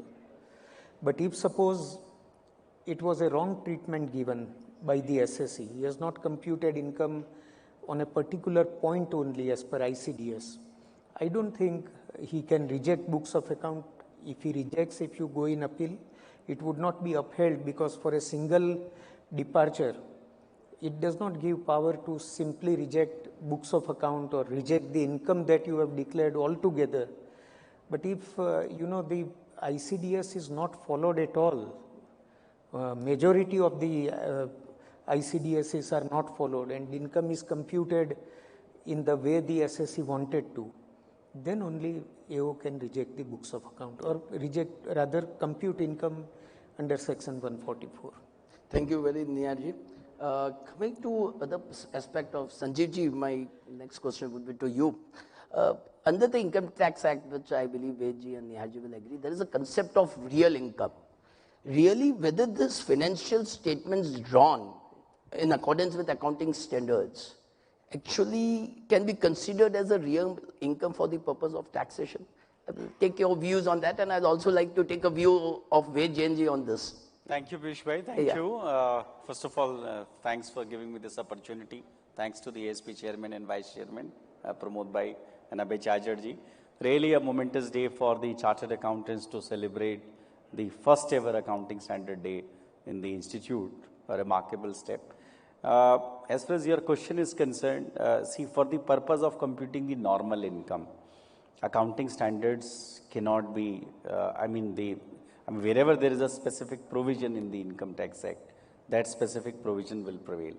But for computing the income for the purpose of MAT, it is the accounting standard subject to certain exceptions which are taken. Also, I would like to draw your attention that when we were transition to Ind AS, then provisions were laid down that how those Ind AS adjustments under Ind AS 101 are to be taken into account for the purpose of computation of MAT and the taxation. Certain transitional adjustments were not allowed at all, and certain adjustments were allowed when they will hit the P&L, and there were some adjustments which are allowed on 1/5 basis. So accounting standards do have many touch points. One, as I said, for the purpose of MAT, which is on the books of basis of the book profit. Second, also on the Ind AS when transitional adjustments were made, and wherever the ICDS says a fair valuation. Say for example, if it is for security, if it's a mark to market, then obviously the accounting standard do come into the play. But overall, it's the interest of the revenue which needs to be protected, and probably given a choice, an assessing officer would like to treat every expenditure as a capital expenditure and every income as an income for that year. Right. Thank you. Right. Just Vijay, I will just similar question again, as you rightly said that obviously if the accounts are drawn as per the accounting standard, invariably courts have held. So that means, can I conclude that the profit and loss as per the accounts drawn basis accounting standards is the real income, which is the concept under the Income Tax Act? Can I with what? How can I say that? Piyush, the challenge is something different. Perspective and the objective are different. Now, if I pose a question, why there is a difference between accounting standard and Ind AS? Okay. I hope we all agree. In accounting itself, there are two accounting standards. So now, which is the real income? Forget about in tax people. Because the perspective is different. When accounting standards were developed, they were developed by and large on historical cost, historical basis. Over a period, as I can understand from my experience, post, I think 2000, the first decade of the 2000, the advanced countries, European countries, American countries, they started feeling the heat that they are not getting the value the way they possess it. And then they came out with this, I think, because accounting standards are set in London, not in USA. Yes, that's accounting standard board. David TVD used to be the chairman then. Now they devised a mechanism that fair market value. In case I possess a land which I have purchased for say 2 lakh rupees in 1960, and I am preparing my account in 2005 and the value of the 2 crore rupees, why I should not value it 2 crore rupees? In case I have bought a share of Infosys in 1990 for 100 rupees, and in 2010 the value is 1 crore rupees, why I should not value it at 1 crore rupees? Now there is a conflict on this, what is the fair market value to be adopted? Now there was challenges, and India also had a challenge, and we resisted a lot that India should not be implemented. But then looking to the way the world was going into, India also accepted yes for listed companies and for certain banks or etc. Let's follow Ind AS rather than we say top company need to follow. Now to say which is the real income, probably the answer is difficult to answer. Both say it is the real income. Because one say I will measure whatever I have gained during the period at per value what is changed. So what was my valuation as on 31st March 20, what is the 31st March 21? That is the real income which I have earned. Now that's a perception, one. Other one say no, till such time you realize you don't know today the share is 100 rupees, tomorrow it may be 200, and next day it may come down to 80 rupees, which is fair, nothing to be done. So these are the principles, basically. And if you look at the accounting standard, nobody has thought about it, that at any point of time there can be a deferred tax liability. If you have incurred a loss, you are carrying an asset. Now that accounting standard, if I am correct, AS20 case, in case you have incurred a loss, now you have an asset because this loss can be set off in future and you will make a tax gain out of the tax. That's a perception which they have developed. Now these are the two for accountants to value from the perspective of an investor, from the perspective of making a comparison. But for a tax purposes, whatever is, I think, the objective and the angle to be looked into is entirely different. And that's why if you look into that, despite various committees and various issues coming up since I think this exercise started somewhere in 2003, or fortunately I was part of that CBDT committee constituted to recommend accounting standard for income tax purposes in 2003 itself. And consensus could not be achieved only on accrual of income. On accrual of income, accounting standard clearly says provide for all expenses, book income only when there is a reasonable certainty. I think AS9 is very clear. Yes. When there is a reasonable certainty that you will be able to realize this income, then only book it. On the income tax, people say we will not agree with this because the moment we agree with this, nobody will pay tax. Every income will be shown to be a suspense. There is some uncertainty. So there is a conflict arose, and that's why they amended the section 145 to provide that income tax people can notify accounting standard. And this 145(2) was inserted way back in 1998. And only 2 accounting standards were notified till 2016, if I am correct. For 18 years, only we had 2 accounting standards, which were directly exactly what institute accounting standards were there. It is only after 2016 now that another committee was constituted and they have come out with the standard. Now to answer your question, what is the real income? Real income is the income which suits my eyes.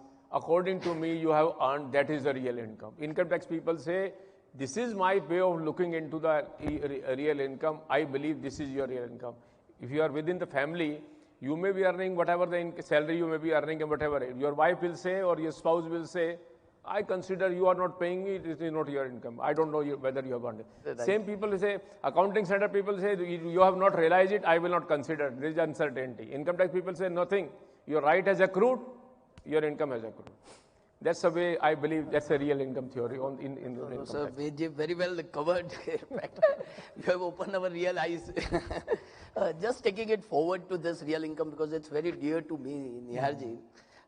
There may be a situation where certain accounting standards we make an provision or we accrue the income maybe on a notional basis because it fits into an accrual concept. Whether that will be generally it's getting taxable, but then that's not a real income because it's not realized. So what would be your take on that, sir? See, now the ICDSs were notified and we have ICDS 1 on accounting policy, which says that if there is M2M loss, mark-to-market loss, it is not to be allowed as deduction. It is not to be recognized. But so far as M2M income is concerned, there is nothing mentioned in ICDS. Okay. Now, if you go by accounting standard would generally say that you should be conservative. Ind AS, again, there are some differences. So, if suppose ICDS is silent, if there is nothing specifically provided in the Act on mark-to-market income, then you have to go by accounting standard, which does not allow you to record mark-to-market income. Now, ICDS provides that if there is something differently provided in a specific ICDS, you have to follow it. So, if you see ICDS 6 translation of foreign currency, there is specific provision that at the end of the year when you mark to market the foreign currency liability or foreign currency asset, and if it is on account of revenue, then it is to be recognized even for tax purpose. So in that case, it will be regarded as income if it is on account of translation of foreign currency on revenue account. Now, ICDS 6 is itself a subject. So one by one, if you take whether it is on revenue account, whether it is on capital account, then again on capital account, there are 2-3 variables. But if it is permitted by ICDS 6, it would be allowed, it will be treated as income. But otherwise, even income recorded on mark to market, expectation basis is not to be treated as income. Correct, sir. So foreign exchange debtors, which I keep on revaluing at the year end, and though I may not realize I may be paying tax, that's what I'm saying. That's why I go by what Veji is also saying, and what you confirm that yes, the real income, whether you may not realize tomorrow, but you would have paid tax on a revaluation over a period. Sir, Veji, again, because now we are talking on ICDS, Niyaji has specifically come on ICDS also. Is there any difference in recognition or measurement as per AS and as per ICDS? Which are the instances you could? I could get your question. Difference as per accounting standard and as per ICDS. Yes, I believe there are a lot of differences which are there in, if I can understand, Ind AS and ICDS. One is, of course, accrual of income, which is very clear on that issues. There are certain other areas where ICDS has drifted and has taken into account a different stand on the part of the issues. Some of the example which I can work it out on, maybe on like intangible, if you can look at it this way, the goodwill, etc. Now the law is in accounting you have to work it out in the manner, but ICDS doesn't allow it on that basis. Now on the issue of leasing also, ICDS is silent and absolutely that working is going on otherwise issue. So ICDS has gone on what we call a conservative basis from the perspective of tax authorities. That's a basic idea of work it out. And accounting has gone on a real concept, which I think you may be right in saying the real income concept. That's the idea basically, they have worked it out. Taking experience from the past litigation, past issues coming up, now ICDS is trying to provide on the basis, etc. Now take a case which is a typical case, the real estate industry is passing through a very difficult time. Now accounting standard says percentage completion method to be applied in case of a real estate developer or contractor. And when this Ind AS is applicable to a real estate company, which is a big company, they say no project completion will be there. And now income tax again has still not clear. Income tax has still not made up its mind, because they tried to notify and then they did not notify later on, whether it is project completion or project percentage completion. Even today, if one has followed whatever the method, project completion or percentage completion, both can argue that yes, I am right, because both are acceptable method of accounting. So there are a number of instances where ICDS has taken a stand which is not in line with the Ind AS or with the accounting standard on this. So members, in fact, we have to, I think so, we have to also report in 3CD wherever there is a difference arising between accounting standard and ICDS. Yeah. So I don't know how many people are actually doing it. A lot of members are just saying there is no impact. So we have to be cautious, because there are a lot of differences between accounting standard and ICDS, as pointed out by Vedji. I'm seeing your hands. I will take some questions together. Coming on the part, I will take it in, and please, yeah. I think in inventory valuation also, now yes, there is a difference.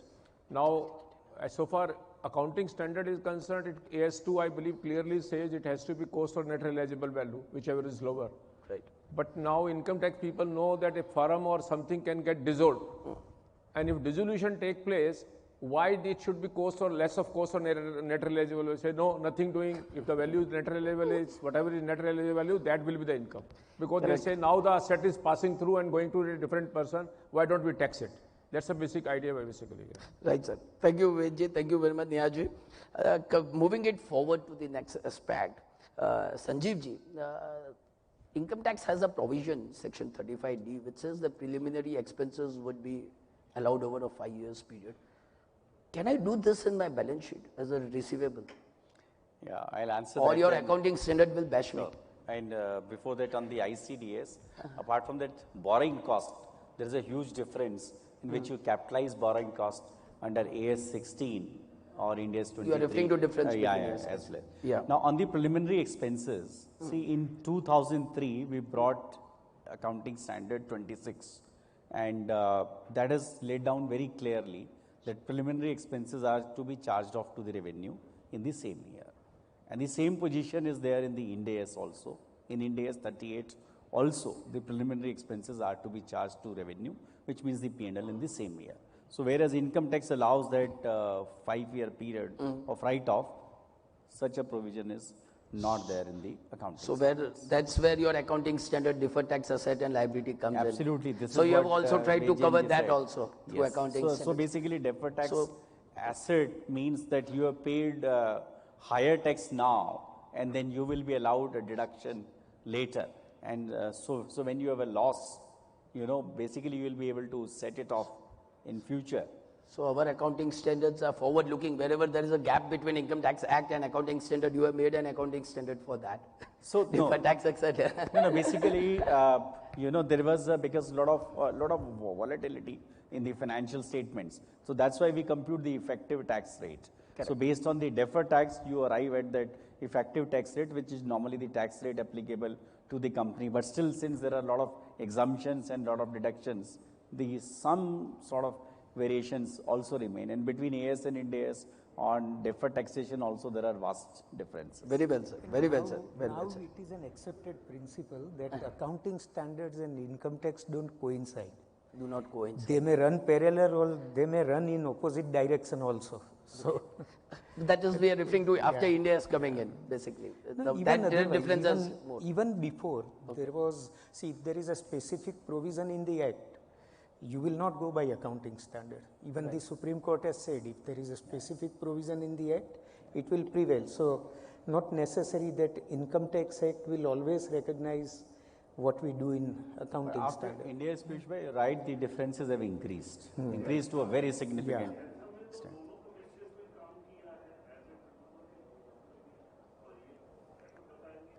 Right, sir.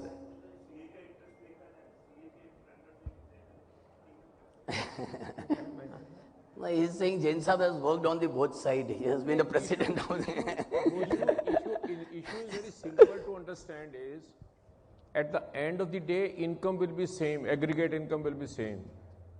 It is only a timing difference which can happen. Now take a case, we are talking about this preliminary expenses. If I am correct, earlier Companies Act and even accounting standards were allowing that this expenditure, preliminary expenses, it to be deducted 1/10.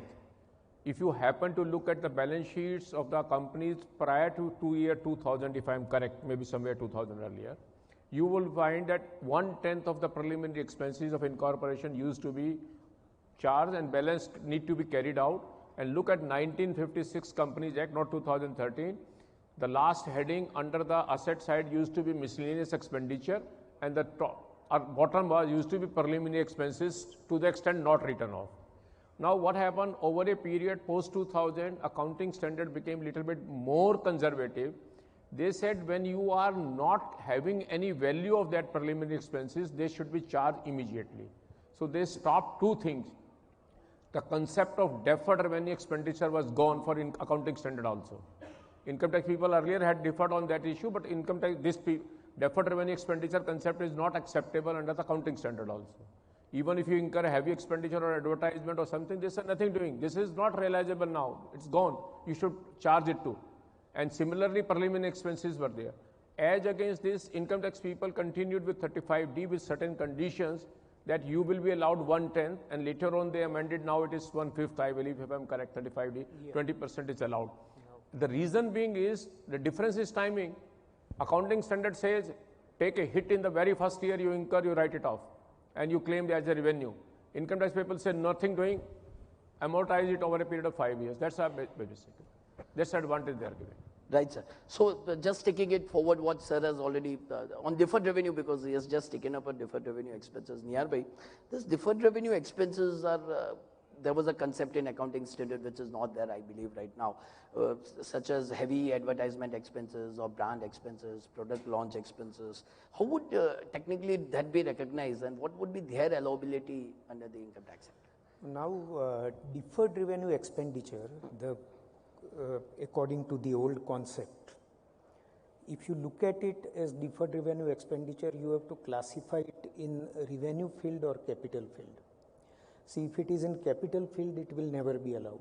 If it is in revenue field, it will be allowed in the year in which you have incurred it.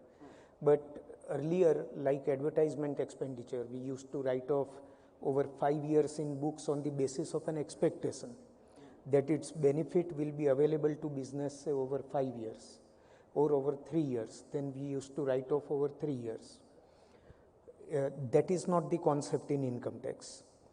The warranty expenses, even these expenses provided on the basis of expectation also were not allowed, except that in the case of warranty, there was a Supreme Court judgment that if you make provision for warranties which you may have to execute in future, see, if there is a past experience on the basis of which you have made the estimate and provided, it is scientific way and it should be allowed. But now with this distinction being made very clear, even such expenses, I don't think we can claim. So in the sense, as you mentioned, I'm just taking it to warranty because you pointed out warranty. The product warranty expenses, based on the experience, I think so we make a provision as per the accounting standard. So that won't be allowable. Would that be of contingent nature, you mean to say? When you actually incur warranty expenditure, at that time it would be allowable. You debit it against the warranty provision. It will not go to profit and loss account of the future year. You'll keep debiting there. Yes. But you will have to claim it when you incur it. If Jain Sahab, that old Supreme Court decision, do you think it is workable even today? Jain Sahab. The old Supreme Court decision in the case of warranty provision, do you think it is still workable or with the warranty expenses issue, you see, in case I sell, let's say I have a refrigerator, I am selling refrigerator, and I provide a warranty of 5 years for that refrigerator, and my selling price is of a fridge is 6,000 rupees, and then I say 5,500 rupees is the selling price without warranty and 500 rupees is the price for warranty. So 500 rupees I am realizing as a revenue, and there is a corresponding cost which is likely to be incurred as the warranty which I am supposed to provide on this issue.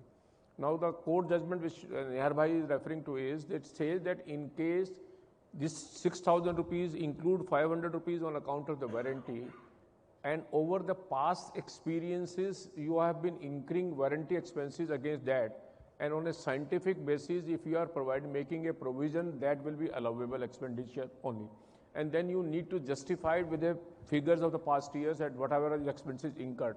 But it cannot be an ad hoc, because then it is a contingent expenditure which may or may not incur. That's the issue which is on that part of it. Okay. Now with the ICDS coming in, where it very specifically provides in ICDS 1 that now nothing on mark-to-market basis. So this would also be an expected. This will again thereby raise a controversy, because mark-to-market is a issue which is going to cut-off date, where that was the challenge which is coming up. Now I think the debate is on whether warranty will be covered in mark-to-market. That's a issue which is still being debated. I believe revenue officer is going to take a stand that ICDS, but I think we are going to contest that this is not covered in that case issue. Okay. So it may not be contingent if it is on the scientific basis. Yes. In case it is not scientific, then there is no basis for claiming it. Then you should not claim it. Okay. So coming to Sanjeev ji, coming to another issue, which is before, first I would like to understand on accounting standards and then I will come on income tax. Lot of, nowadays there's a brand value, people talk about valuation. So people are paying a good price for goodwills, certain IPRs, intangible assets. How would you really actually accounting would happen? How would whether it would be accounted amortization under AS Ind AS? How does that happen? Yeah, sure. Before that, after that, I'll go on tax. So Piyush Bhai, the position under AS and Ind AS is different here. As far as goodwill is concerned, if it's a purchase goodwill, so AS 14 comes into the picture, accounting in case of amalgamation, then 3 to 5 years is generally the period in which goodwill is to be amortized. People have taken longer period also, because the accounting standard says unless a longer period can be justified. So unless a longer period can be justified, people find ways and means to justify the same. But the accounting standard 14 says 3 to 5 years. When we come to AS 26, it says internally generated goodwill cannot be amortized. And it says that it gives a negative list. So which are, if they are internally generated like brand, mustards, publishing title, etc., they can't be amortized. However, if these are purchased goodwill, see if it is an IPR, if an expenditure has been incurred on it, or if it's an intangible asset on which has actually been purchased from the market. Say for example, if someone purchases brand, someone purchases publishing title, someone purchases customer database, then these are the ones which can be amortized. Now, if I move to Ind AS 38, and you know in AS 26 there is a rebuttable presumption that 10 year is the period over which these are to be amortized, unless a longer period can be justified, and you cannot have an indefinite useful life, means you will have to amortize. But Ind AS 38, this rebuttable presumption is not there, and there is a possibility that you can take an indefinite useful life, and this 10 year is slightly longer, it is 20 years in Ind AS 38. So the position is that goodwill, specifically if it is internally generated, it can't be amortized. IPR, again if these are purchased like goodwill, then these can be amortized, otherwise cannot be amortized. Of course, sir. Vajan sir, now the question obviously, whether amortized or not amortized, what would be the position under the income tax in respect of this goodwills, IPR? There is, I think, so a lot of controversy, a lot of amendments which have taken place, sir, if you can just throw light on that. See, income tax is an ad hoc arrangement looking into the way taxpayers are using it or misusing it. Now, what happened is, many people were buying what we call slum sale or etc., where the consideration paid was more than the book value at which those assets were being bought. And the difference being paid obviously should have been, I believe, in many of the cases, not in all cases, appropriated to different assets which you are buying as a slum sale. You are buying in slum sale land, you buy building, you buy debtor, you buy the inventory, etc. And the person selling is having a value, say 30 crore rupees, and you have agreed to buy for a 50 crore rupees, one of the best option people thought about tax planning was that you buy 50 crore rupees, you pay 50 crore. The other person will pay under section 50B, whatever the valuation, he will work it out 20 crore rupees. But as a buyer, it will be my interest, and 30 crore rupees I will debit exactly the same value which is the seller is paying, and 20 crore rupees in the goodwill. And goodwill prescribed depreciation rate is 25%, and 5 crore rupees every year I will claim a depreciation. Now this is the problem which arose it. Now in order to circumvent this, etc., now there have been restriction on the goodwill, etc. Similarly, so far amortization is concerned, income tax people are not concerned with amortization. Section 37(1) is very clear. Any expenditure incurred which is wholly and exclusively for the purpose of the business, which is not capital and which is not personal in nature, subject to certain condition, penalty, etc. Now, in case any expenditure which has been incurred which is not capital, that will be allowed. So they say you prove it to be a revenue, we will allow you. So that's why I say heavy advertisement expenditure, deferred, you may call whatever in your accounting. Income tax people say, if it is revenue, we will allow. But if it is capital, we will not allow. Now, answering your question of amortization, in income tax, when we get a depreciation on capital asset, is it not an amortization? You bought a plant and machinery, and 15% depreciation is allowed. You buy a motor vehicle, you allow 20% depreciation. Is it not an amortization? Every year you are given by certain percentage.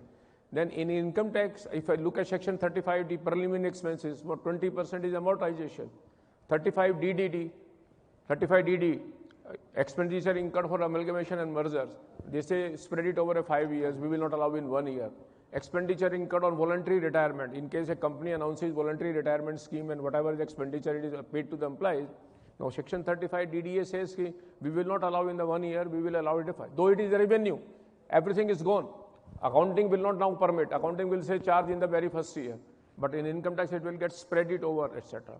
And on top of it, if you want to go to the history, an issue arose way back. If I am correct, Madras Industrial Corporation Limited is judgment, if it is reported in 225 ITR 702, if I am correct that way. That's a classic case by the Supreme Court, where a premium was to be paid on debenture. That's an issue arose, this will be paid. And the person claimed as 12,500 rupees spread over 20 years. The Supreme Court said, yes, it is allowable. Though there is an observation, the person has claimed 12,500, 120th. Had he claimed entire, he would have been allowed entire expenditure because that premium is a revenue expenditure, that is not a capital expenditure. There is another judgment of Varun Shipping. There the person has paid premium or license fee for 2 years, so it was allowed in 2 years. So to say that amortization is not allowed in income tax may not be correct. All one has to see is whether the expenditure is allowable and is not prohibited. If I am able to meet the condition of section 37(1), then I will be eligible subject to the provision of the Act. Now, voluntary retirement and this expenses incurred for merger amalgamation apparently our revenue nature should have been allowed, but section has provided we will amortize it. That's the answer, I believe. Thank you very much, Vedji. Of course, we have a shortage of time. I could have gone with the questions before. I would like to take, if anybody from the audience, there was some lady who wanted to speak in between. If anybody has any specific questions on this, then we can take 1 or 2 questions before we conclude on that, or I'll continue with that. So I'm sure there's no specific question, sir. I'll take one last question. That's mine. I am reminded of there's a judgment of time and again there was virtual soft systems judgment of Supreme Court. One was of a Jindal, wherein they've said they've commented upon the accounting. These are income tax judgments in the matter where in regard to Income Tax Act. And they have also commented on the accounting standards also. And they have always said that if the accounts are drawn on the accounting standards and if there is no specific bar under the Act to restrict that, then it should be followed. So whether those assertions remain valid even today? I think so. In one question you did say, Niharji definitely said that if there is no express bar, there is no express provision for this allowance, whether that remains that. So sanctity of our accounting standard has been respected by various courts. That's what we have been saying. That. See, I have seen in the few assessments which were completed on Ind AS very recently, To give example, suppose you have bought an asset and or you have bought something on which normal credit period in the market is 3 months, but you got credit of 6 months. Then in Ind AS, there is a provision for the extra credit period of 3 months from the purchase price. You calculate interest at a particular rate and treat it as borrowing cost. I have seen in income tax, they have disallowed this. They said you add it to the capital cost and we will allow depreciation. Now these matters have gone in appeal, but Ind AS, is of recent origin, so it has not even, we don't have tribunal decisions on this. So when you say that if there is no specific provision in the Act, go by accounting standard. Now the argument of the AO was that you have purchased an asset, say for 1 lakh, the normal credit period in the market is 3 months, you got 6 months credit. So in this 1 lakh purchase price, 3 months interest he has already added, and therefore you should separate and treat it as interest cost. But the AO has not allowed. Whether in appeal this is upheld that no, purchase cost is purchase cost, and therefore we will go by 1 lakh as purchase cost and we will not allow you borrowing cost which you have separately debited to profit and loss account. Now for example, suppose 5,000 is treated as borrowing cost, 95,000 is debited to the asset account, then depreciation the assessee has claimed on 95,000, 5,000 straight in profit and loss account because of Ind AS.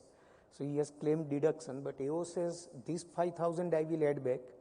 I will add 5,000 in 95,000 in the block and I will allow depreciation. So this controversy is live, but generally if there is no specific provision, then one should go by. I appreciate your. I will add to yes, this. I will add to this issue is to answer your question in general way. Answer is very simple. Accounting income computed in accordance with accounting standard is the correct income, subject to the condition that if there is any provision in the Act which override this. Right, sir. If I add further to what Nehar Bhai has said, in this case, I believe section 43(1) will be working against the accounting standard. Now, Ind AS, I believe, says that in case you have borrowed, taken an asset on a, what we say, deferred payment, and inbuilt that cost which you are paying has an interest and I will segregate it, it goes against the direct provision under section 43(1) which defined what is actual cost. And 43(1) says actual cost is the cost which you have paid for acquiring that asset directly, and that does not permit you splitting that cost into two parts. One is cost and one is the interest component. So, and they say, if I am correct, my memory is correct on 43(1), it says direct cost paid by the assessee which is not paid by somebody else. In case I have got a subsidy or something less, I need to deduct it that also. 43(1) is very clear on that part. So I believe here in case 43(1) is not applicable, then accounting standard will definitely prevail. But if the provision hits you, then accounting standard will take a back seat. That's I believe. Sir, very well taken, very well concluded, sir. Yes, Neha. Order, the AO has made additional comment which is also valid in view of 43(1). He has said you have not borrowed it for 3 months. He has given you at flat price of 1 lakh. It is not a borrowing arrangement at all. I know. And therefore, I will not treat it as borrowing cost. Thank you very much. Thank you very much for your time, sir. I would request all the members over here to have a loud applause as a thank you. Thank you very much, Vedji, Niharji, and Sanjeevji for your wonderful time and wonderful discussions and sorting out most of the queries in regard to accounting standards and income tax. Thank you very much. Request the Thank you so much, sir. And I will now be inviting on stage our Central Council member, C. Charanjot Singh Nandaji, to kindly present the memento to our panelists. Can we have a great round of applause, please, for CA Ved Jain, our past president of ICAI.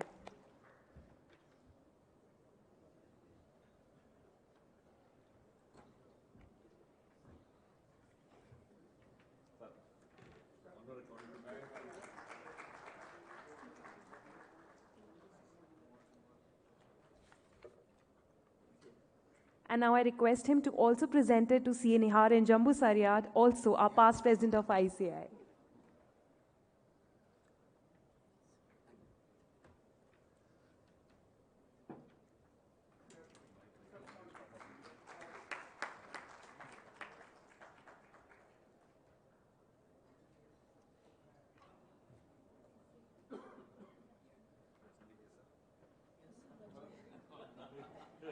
And now I invite on stage our Central Council member, CAP Rajendra Kumar sir, to kindly present a memento to another panelist, CA Dr. Sanjeev Singhal. Can we have a great round of applause, please?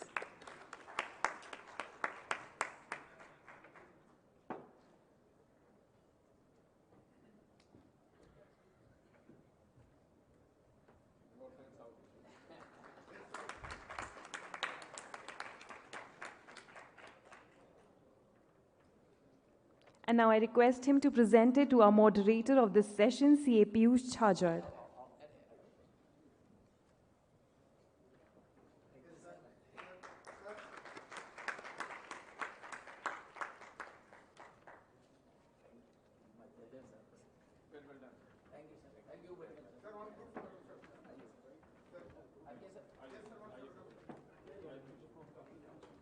As we have successfully concluded this session, I request all our members present here to join us for a short tea break, and we will reassemble at sharp 6 p.m. for our next round of sessions. For the purpose of sustainability, we have also prepared some professional kits for you all containing a pen drive and some documents in it. I request, and you can receive it after the conclusion of the last session. So please don't forget to collect it.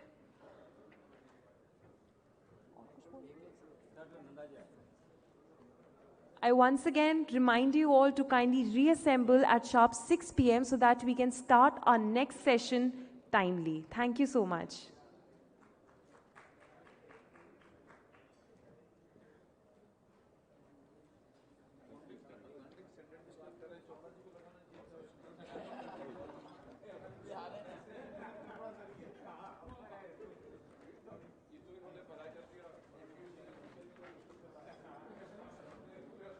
Nation celebrates Accounting Standards Day on 21st April 2023. A mega physical event taking place in capital city at Hotel Eros, Nehru Place from 3:30 p.m. onwards, organized by ASP and hosted by NIRC of ICAI. The theme of the event is to propagate the importance of accounting standards to the public at large. To view the live proceedings, log on to ICAI YouTube channel. Don't forget to avail the opportunity to witness stalwarts of accounting profession. Panelists and moderators, President and Vice President, ICAI. Chairman and Vice Chairman of Accounting Standards Board.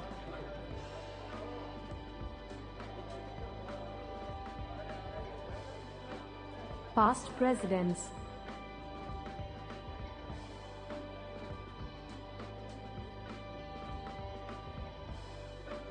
Central Council Members.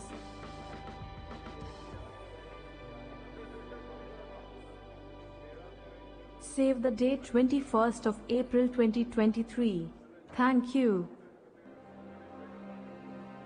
आपके business के विकास में accounting standards और financial statements की भूमिका। क्या आप business या profession में हैं? क्या आप चाहते हैं आर्थिक विकास, अंतर्राष्ट्रीय स्तर पर पहुंचना, सर्वश्रेष्ठ में से सर्वश्रेष्ठ बनना, बिजनेस लोन लेना? यदि हाँ, तो ये सब प्राप्त करने के लिए अपने बिजनेस की फाइनेंशियल स्टेटमेंट्स को उचित रूप से तैयार करना सबसे महत्वपूर्ण है। सभी एंटिटीज के एसेट्स, लायबिलिटीज, इक्विटी, इनकम और एक्सपेंसेस के वितरण को समझने में रुचि रखते हैं, जिन्हें उचित रूप से रिकॉर्ड किया जाए।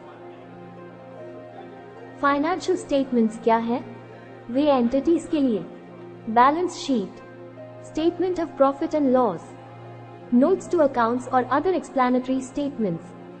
कुछ संस्थाओं के लिए इसमें कैश फ्लो स्टेटमेंट भी शामिल होता है। अकाउंटिंग स्टैंडर्ड्स किसी भी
एवं कंपैरेबिलिटी और स्टैंडर्डाइज प्रस्तुति को बढ़ाना बिजनेस के लिए फाइनेंस या लोन प्राप्त करने में उपयोगकारी है। विशिष्ट एक्सपेंसेस तथा सभी लॉसेस का समयानुसार रिकॉर्ड करना तथा डाउटफुल डेट्स के लिए ऐसे प्रोविजन तैयार करना एंटिटी को सहयोग करने या निवेश करने के लिए इन्वेस्टर्स में विश्वास उत्पन्न करता है। अंतर्राष्ट्रीय एक्सेप्टेंस को बढ़ाता है। मैनेजमेंट को जानकारी प्रदान करता है ताकि वो अपने रिसोर्सेज का श्रेष्ठ उपयोग करने के लिए निर्णय ले सके। टैक्स लायबिलिटी की कंप्यूटेशन के लिए आधार प्रदान करता है। स्टैट्यूटरी कंप्लायंसेस को सक्षम बनाता है। कंपनियों के लिए फाइनेंशियल स्टेटमेंट्स के फॉर्मेट्स केंद्र सरकार द्वारा नोटिफाइड कंपनीज एक्ट 2013 के शेड्यूल 3 में है। नॉन कॉर्पोरेट एंटिटीज यानी प्रोप्राइटर्स, पार्टनरशिप तथा लिमिटेड लायबिलिटी पार्टनरशिप्स के लिए फाइनेंशियल स्टेटमेंट्स के प्रारूप ICAI द्वारा निर्धारित किए जाते हैं, जिनके एक्सेल प्रारूप वेबसाइट asp.icai.org पर भी उपलब्ध हैं। कोई भी अपने फाइनेंशियल स्टेटमेंट्स की तैयारी के संबंध में सहायता के लिए चार्टर्ड अकाउंटेंट से संपर्क कर सकता है। चार्टर्ड अकाउंटेंट राष्ट्र निर्माण में सहयोगी हैं। धन्यवाद। Role of accounting standards and financial statements in growth of your business. Are you engaged in business or a profession? Do you want growth, finance, go international, be the best amongst the best? If yes, the most important factor to achieve all this is to get financial statements of your business prepared appropriately. All concerned stakeholders are interested to know the details of assets, liabilities, equity, income, and expenses of the entity, that these are recorded appropriately. What are financial statements? They are balance sheet, statement of profit and loss, notes to the accounts, and other explanatory statements.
Check.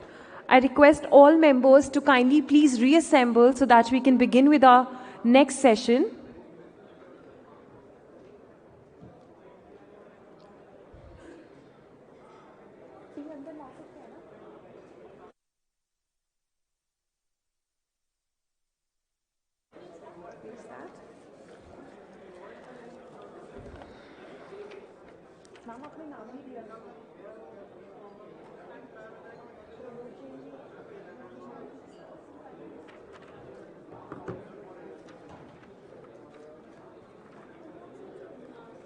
और NIRC से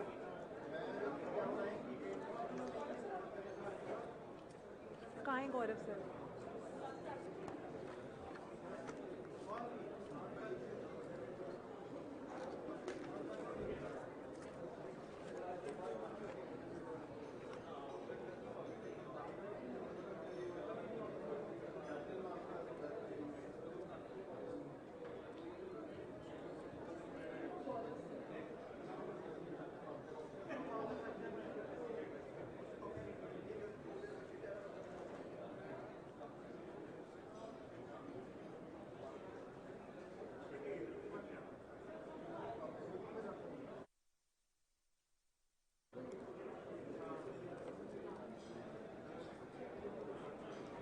I once again welcome you all to these enriching sessions on the occasion of Accounting Standards Day. Moving forward to our next session on impact of accounting standards on financial statements, I would now be inviting on stage our esteemed panelists. We have with us CA Amarjeet Chopra sir, CA Manoj Fadnis sir, CA Vishal Doshi sir, and our moderator for this session, CA Abhay Chhajar sir. Can we have a great round of applause, please? I also invite on stage CA Pramod Jain sir to kindly present a planter to our panelist CA Amarjeet Chopra sir. CA Amarjeet Chopra sir is a highly acclaimed chartered accountant for more than 45 years and was also the president of ICAI during the year 2010 and 11. Can we have a great round of applause, please?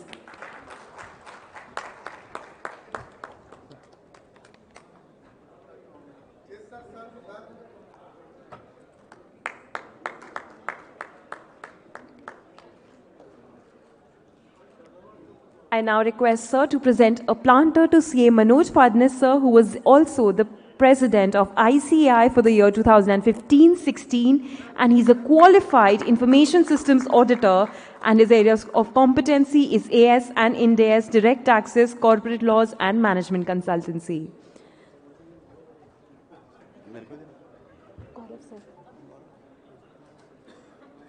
I would now invite on stage CA Gaurav Garg, our chairman of NIRC, to kindly present a planter to CA Vishal Doshi, who's also a very dynamic Central Council member from Vadodara.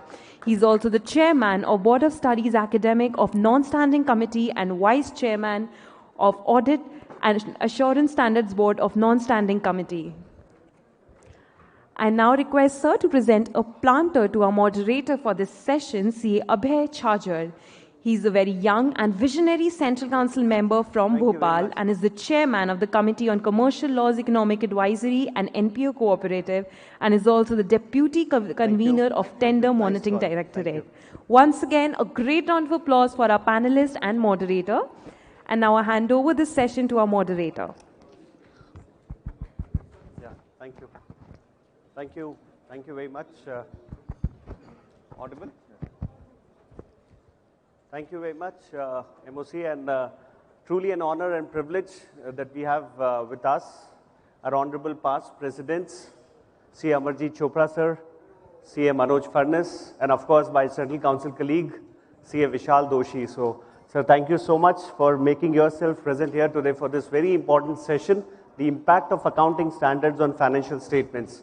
So, we had two sessions before the tea break.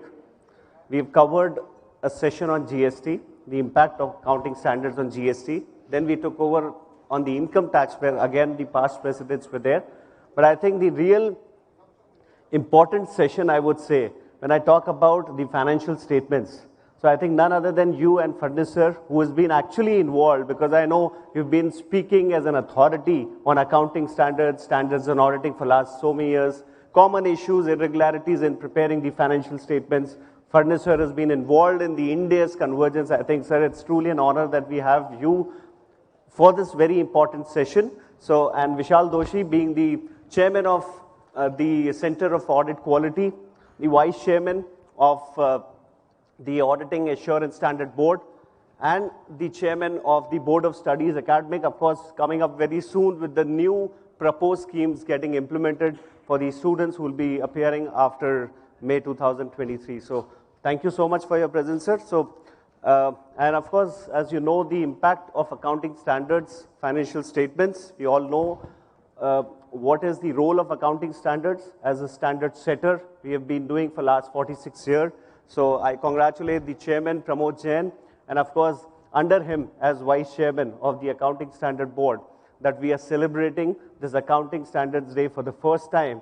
And I'm sure going forward each year, we'll celebrate this very important Accounting Standard Day, and with more and more speakers. And this is also been shown as live across India on the YouTube channel. So I think every member who's listening to these sessions would really be benefited with experts like you who will be sharing your words of wisdom. So, sir, I think without taking much time, because we're already at 6:10 and we have about 45 minutes to cover some of the questions on the impact of accounting standards. To start with, Vishal, I think you being my council colleague, and I'm fortunate that we are sharing, the council years together. So to start with, of course, start with the simpler questions, and of course, the difficult questions then would be move on to the past precedents. So, we talk about the prescribed format for preparation of the financial statements, presentation of the financial statements. We talk about balance sheet, profit and loss account, or a business entity can prepare a format as they deem fit. So whether do we have any financial statements which are prescribed, or any entity can prepare their financials as they deem fit. So I think this is a question which I'm sure members would like to know. Yeah, thank you, Abhay. At the outset, I would wish a very, very good evening, and also a happy Accounting Standards Day to all of us. Like we wish each other's happy CA Day, I think this is a great opportunity that we wish happy Accounting Standards Day to all of us. And it's indeed a pleasure to be part of this elite panel with two past presidents. In fact, when I saw the dais, the panelists, I was extremely relaxed that I am having two expert past presidents over here, so tension lene ka nahi hai mere ko. And compliments to Pramod Bhai, Abhay and the whole ASB team for stitching to this program, and definitely the team NIRC for hosting it. Friends, when we talk of the formats for financial statements, it is on the type of entity that I would say that the formats, the applicability would be there. So we have different types of the entities, like we have the companies, so be it a listed company, a public company, or a private company, a closely held company.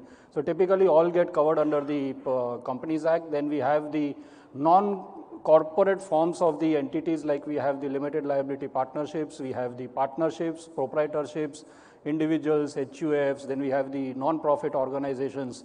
And we also have some, I would say, the public sector enterprises which are into specific sort of public services or public utility, like we have the banking, we have the electricity. So, broadly the business enterprises can be divided into such categories.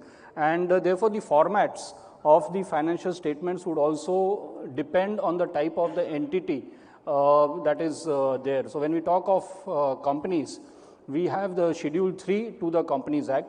Now over there also what we see, just like we have the two set of accounting standards, that is the AS and the Ind AS. Similarly for the Schedule 3 requirements also, that is segregated into which is the nature of accounting standard that applies to that particular company. So if I talk of Schedule 3, in fact there are three divisions, Division 1, 2 and 3. So Division 1, it applies to those companies which are under AS, means which do not follow Ind AS, which follow the normal accounting standards. To them, Division 1 applies.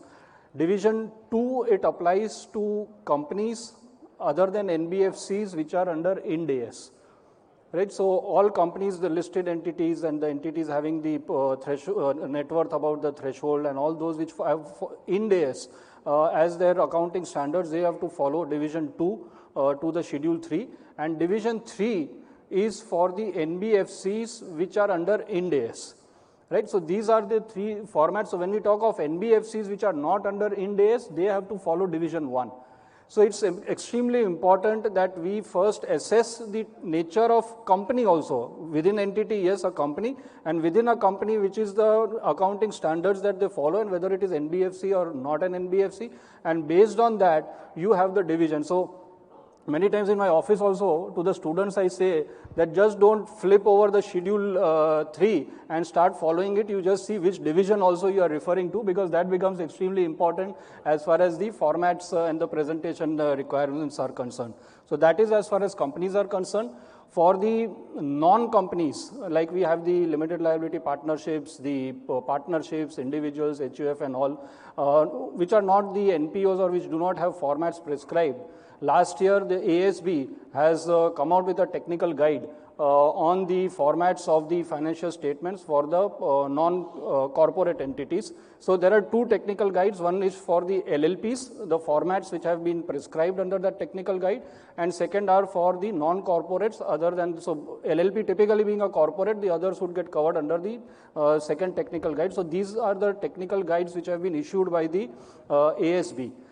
In fact, that is in the process of being notified as guidance notes now, these technical guides. It's just a matter of time that they would be out, and therefore they are the formats that are prescribed for the non-corporates. For the NPOs, that is a non-profit organization, again, the ICAI has got the guidance on the formats that are there for the NPOs, which is, I think that is also in the revision, and very soon that would also be announced in the latest format that is to be complied with.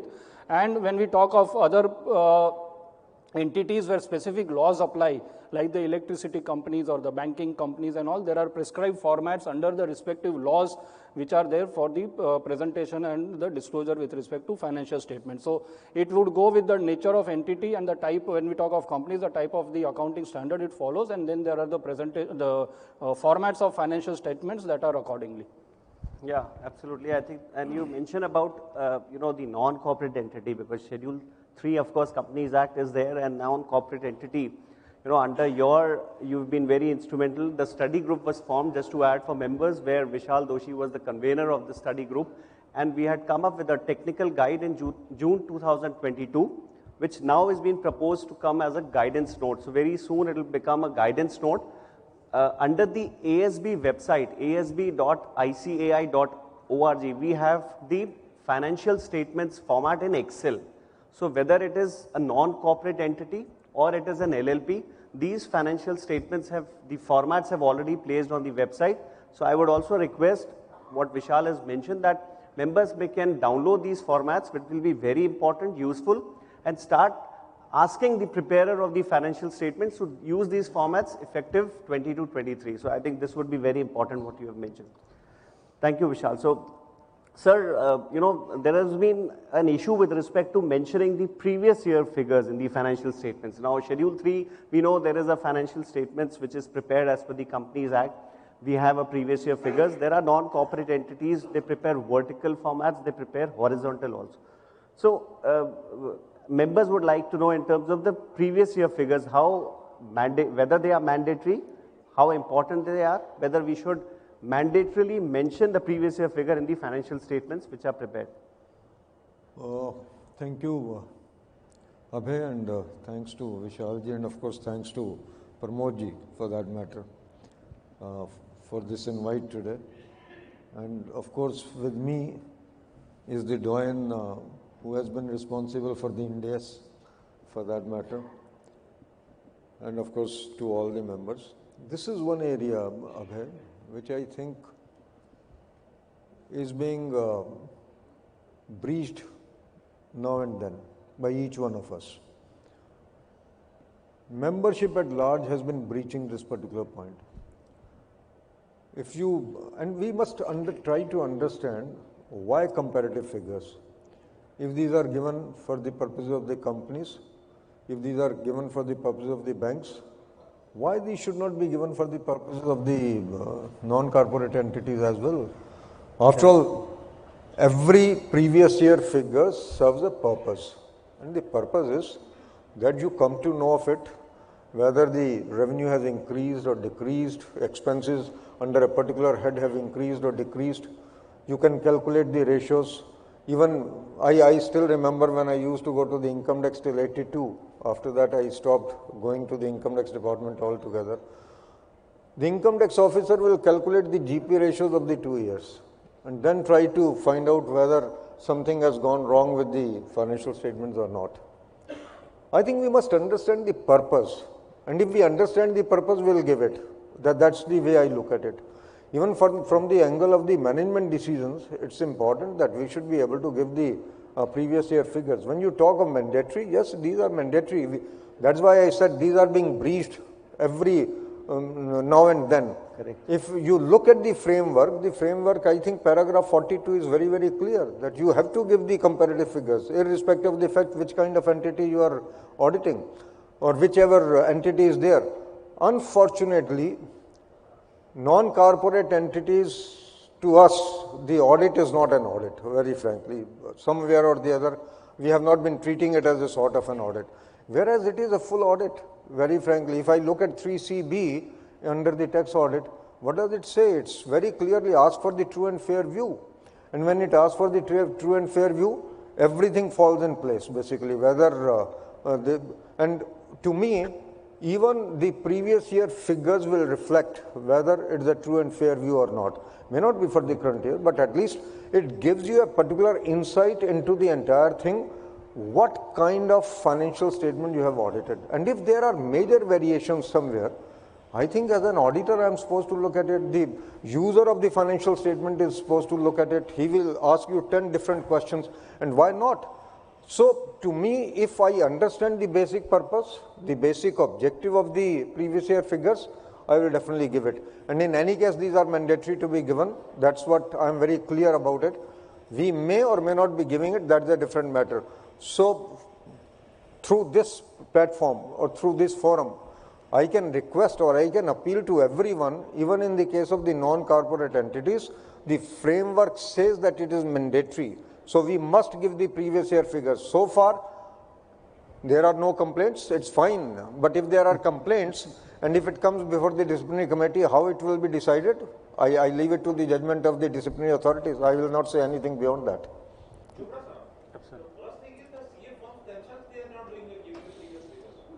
Sir, I'm very clear as to what is required.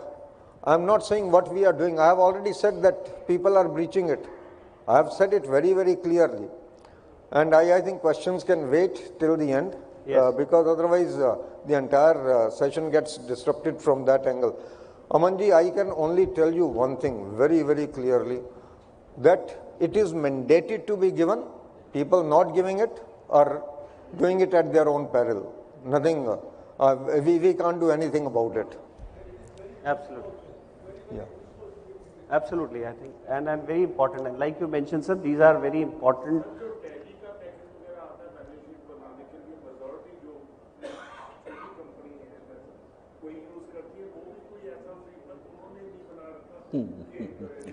Sir tally में audit trail भी नहीं थी कभी आ गई sir और अगर थी भी तो हम उसका क्या करते थे मुझे ये कहने की आवश्यकता नहीं है अब ये भी आ गया कि ऑडिट ट्रेल भी अगले साल से and you can not even disable the audit trail मेरा तो बल्कि इंस्टीट्यूट वालों से ये प्रार्थना है I made a request in through some other forum also we should go to the government that if the companies act requires that there can not be any disablement of the audit trail then why should this disablement be provided for in the software at all?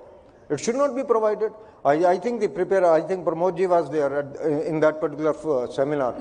I said it. Let's go to the software developers and say through the government that you cannot give this disability clause under any circumstances. If it is said that it cannot be done, then it cannot be done.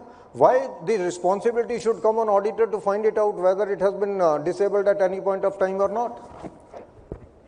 Fine.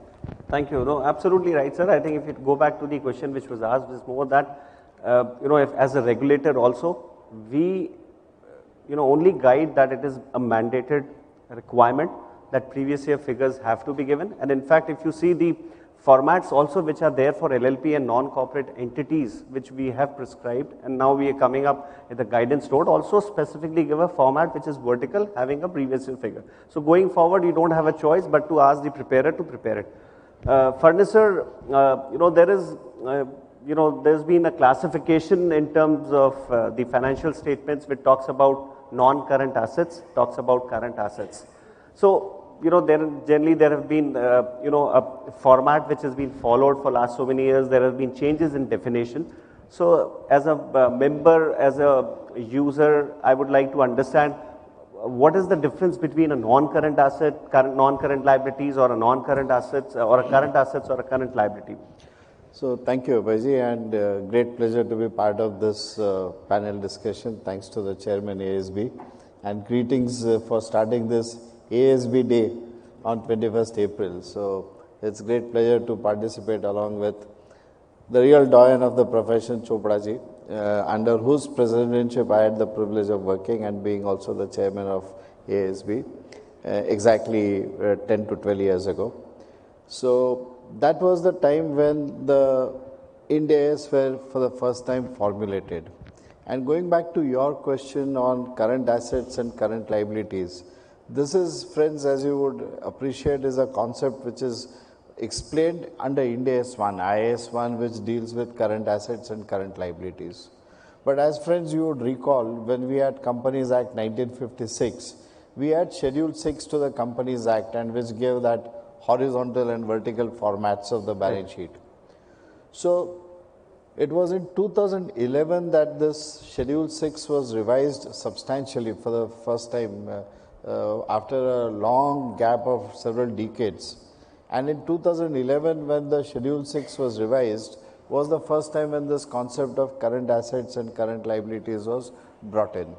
So at that point of time, because the AS1 did not explain what is a current asset and current liabilities, so Schedule 6 contained the relevant definitions of current assets, current liabilities as to what is really meant by these terms. So essentially, this is to help in understanding what is the operating cycle of an entity, and within that operating cycle, what is it that is being realized. The normal operating cycle is 12 months. So what is being realized or what is to be paid within a period of 12 months and what is being paid thereafter. So it helps in understanding, if I say I have liabilities, so what are the liabilities which I need to discharge within a period of next 12 months. So if there are term loan obligations, those term loan obligations are for a longer period, but the maturities of the term loan within next 12 months would still constitute a part of my current liabilities. And for a business, since last year, as we are giving all those ratios in the new balance sheet formats, one of the very important ratio to understand for a banker or for any lender is to see what is the current ratio of an entity. Normally, we say a current ratio should be 1:1.33:1 or somewhere around that. So it is really helping a lender or a reader in understanding what is going to be the liquidity available with the entity to repay or to pay off its debts which are due and payable within a period of next 12 months. So in that context, the concept of current assets and current liabilities are very helpful for the readers of the financial statements, more particularly the lenders, to evaluate. So typically under the Schedule 6 format, as you would recall, we didn't have this before 2011. So term loans were term loans, and it was secured and unsecured borrowings. So if it is a cash credit, it is also part of secured borrowings without actually distinguishing between a cash credit, which is a demand liability and is current in nature, as against a term loan which is non-current in nature. And similarly, when we come on the assets, so if we look at assets like, say, deposits with electricity board, deposits with statutory authorities, which are assets which are not going to be realized in a period, I mean, as long as the entity continues to be in operation, your funds are going to be blocked off. So again, the assets and such deposits also need to be distinguished between those assets or those deposits which are going to be realized within a period of 12 months and those which are going to be realized beyond a period of 12 months. So in that context of understanding the liquidity, I believe this is very helpful. No, absolutely. I think rightly mentioned, and that is where the difference of non-current asset and non-current liability, and I'm sure user has to take care of those. So Vishal just wanted to understand, we talk about basic features of accounting standards. So, what could be the ingredients of these accounting standards if you talk about the basic features? So, if you could highlight on those ingredients. Yeah. So, typically when we talk of the accounting standards, per se, there would be four major, or I would say the four ingredients with respect to the accounting standards. First is the recognition, second is the measurement, the third is the classification or the presentation, and the fourth would be the disclosure. So, these are the four pillars, I would say, on which the accounting standards are based on. So, like when we talk of recognition, is let us say standard like a property plant equipment. जो पहले हम लोग fixed assets बोलते थे, now it is PP. In fact, and I would like to use this forum to request all the members that आपके कोई भी clients में policies में या financial statement format में अगर fixed assets आता है, तो please change that. You do a find and replace from fixed assets to property plant equipment because अभी fixed assets जैसी terminology नहीं रही है.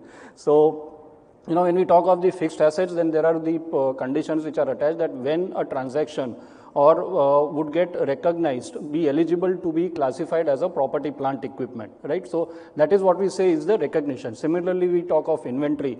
So inventory at what point in time it would be recognized as an inventory. So that is the recognition principles that would be there with respect to the various accounting standards. So similarly, we have for intangible assets, we have for the foreign currency transactions. So, these are the principles which recognize that this particular transaction would fall within that standard.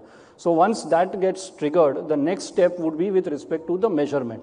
कि ये inventory है या property plant equipment classify हो रहा है या foreign currency transaction classify हो रहा है या डिफर्ड टैक्स में क्लासीफाई हो रहा है, तो at what value is it to be recognized? So that is what is the measurement principles which are there with respect to each of the standard. So we have with respect to inventories, we have the cost of materials plus the directly attributable expenses and the directly attributable overheads and all those things. Similarly with PP, and for each of these standards, we have the measurement principles which are there. So that is the second element or the ingredient with respect to the AS.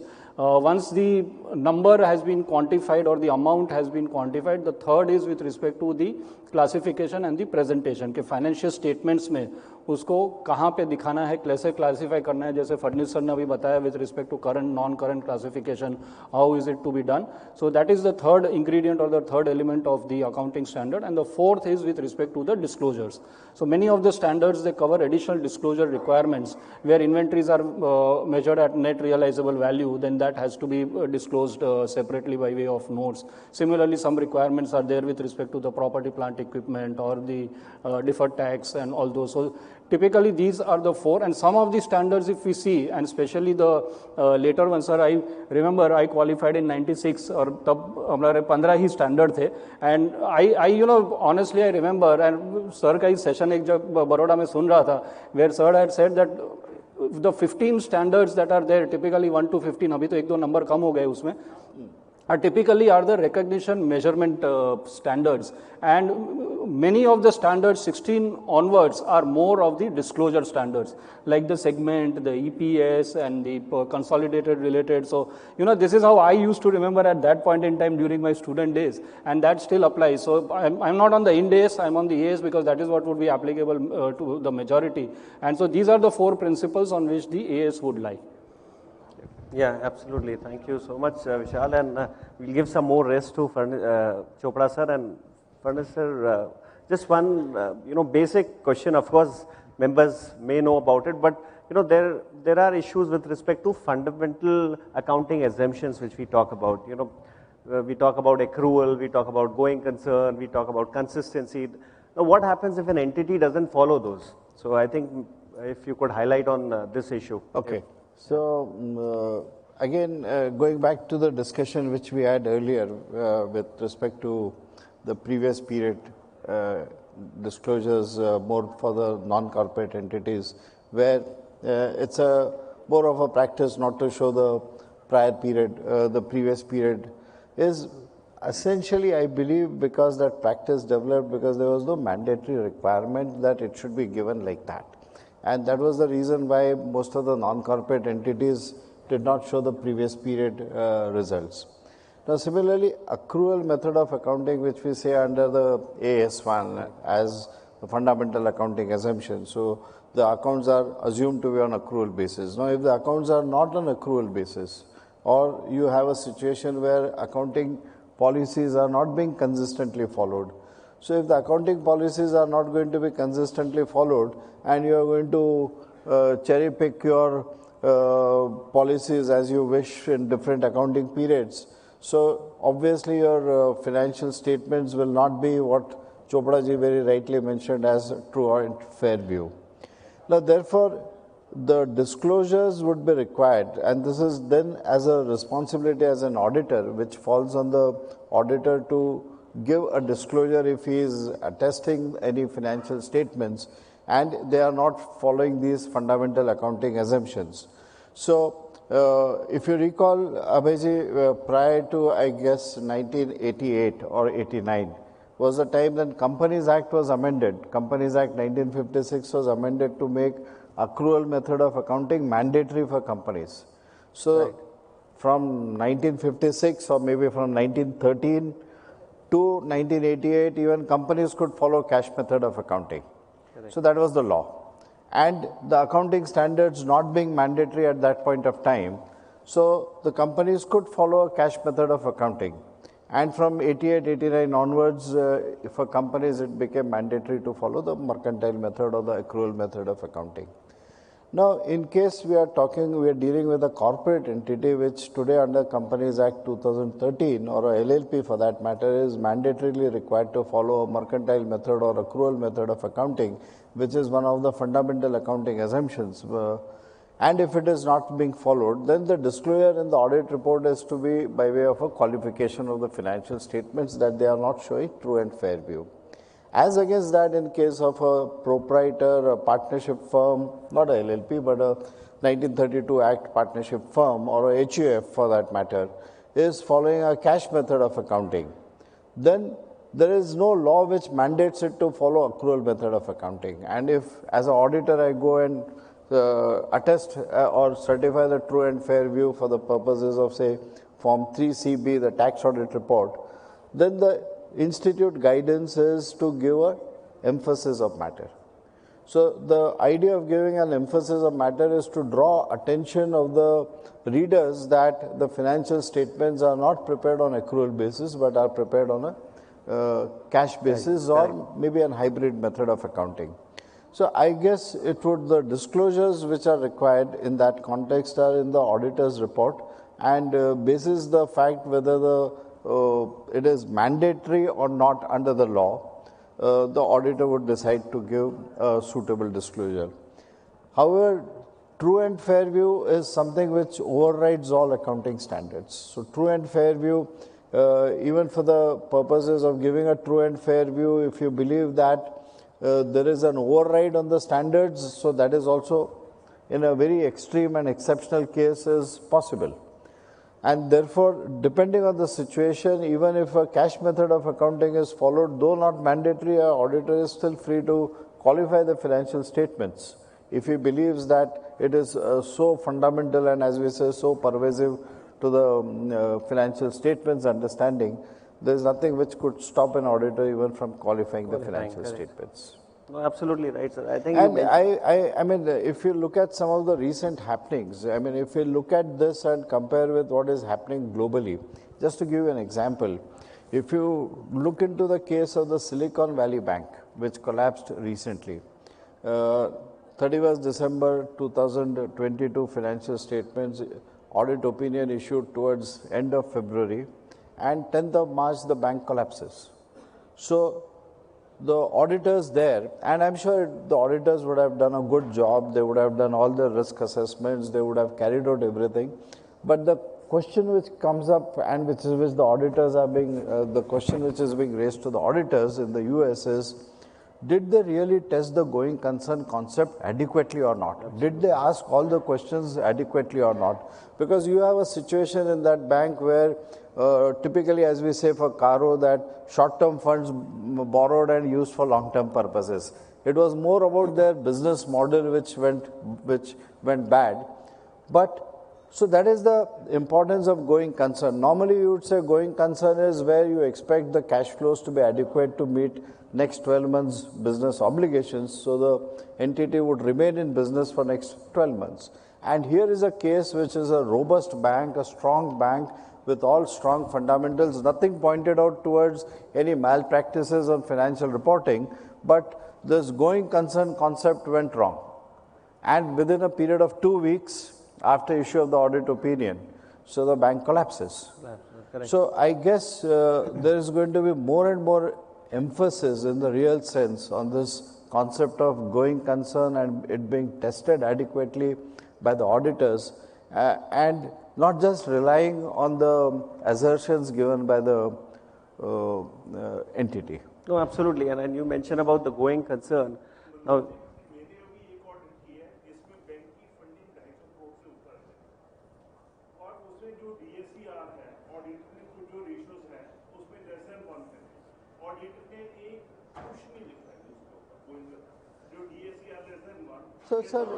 So, I mean, I won't blame any auditor without really understanding all the facts of his case.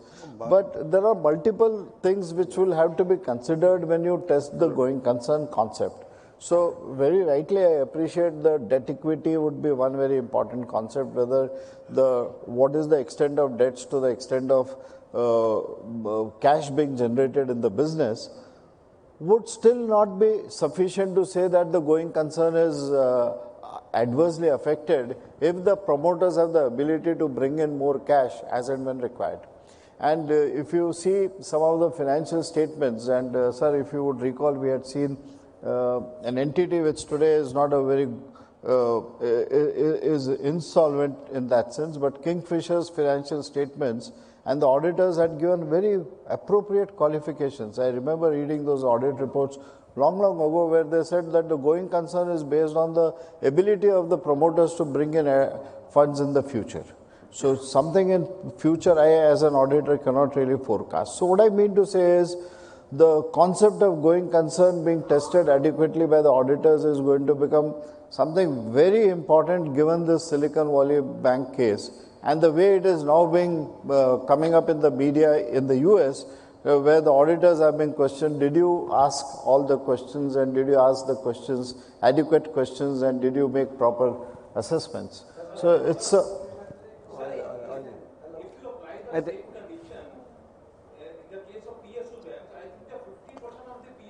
No, let's not say that. I think maybe we can have these questions. There are just few more questions. The point which has been made out by Manoj is that going concern is going to assume tremendous significance in the times to come, and that probably we will require from the institute side or from any, even from IFAC for that matter, a greater guidance on SS 570 as to what is the role of the auditor in that particular case. I think the present SS 570 may not be able to solve our issues. Today, if you look at Caro even asked a very specific question to you today, that whether the company will be able to meet its current liabilities in the next 1 year or not, whether it has the ability to do that or not. Now, one way of looking at it is that you say the current ratio is very good and current ratio is improving, but current ratio might be improving because the debtors are being built up and no money is coming from the debtors. I think that's a bad sign rather, if you really ask me. So there can be many other reasons in which the auditors will have to analyze, do all kind of data analytics, and then come to certain conclusion. This is a very dicey situation. Yeah, very lengthy discussion.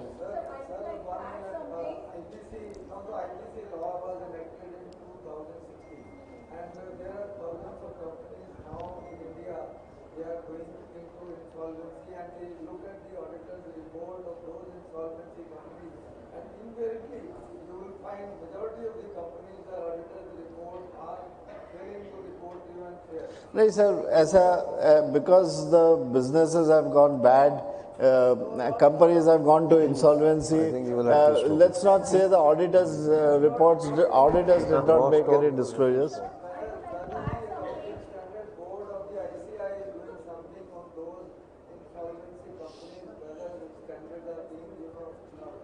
No, correct. If the auditors have failed, then of course the auditors are liable. But just because there is a business failure does not mean there is an audit failure.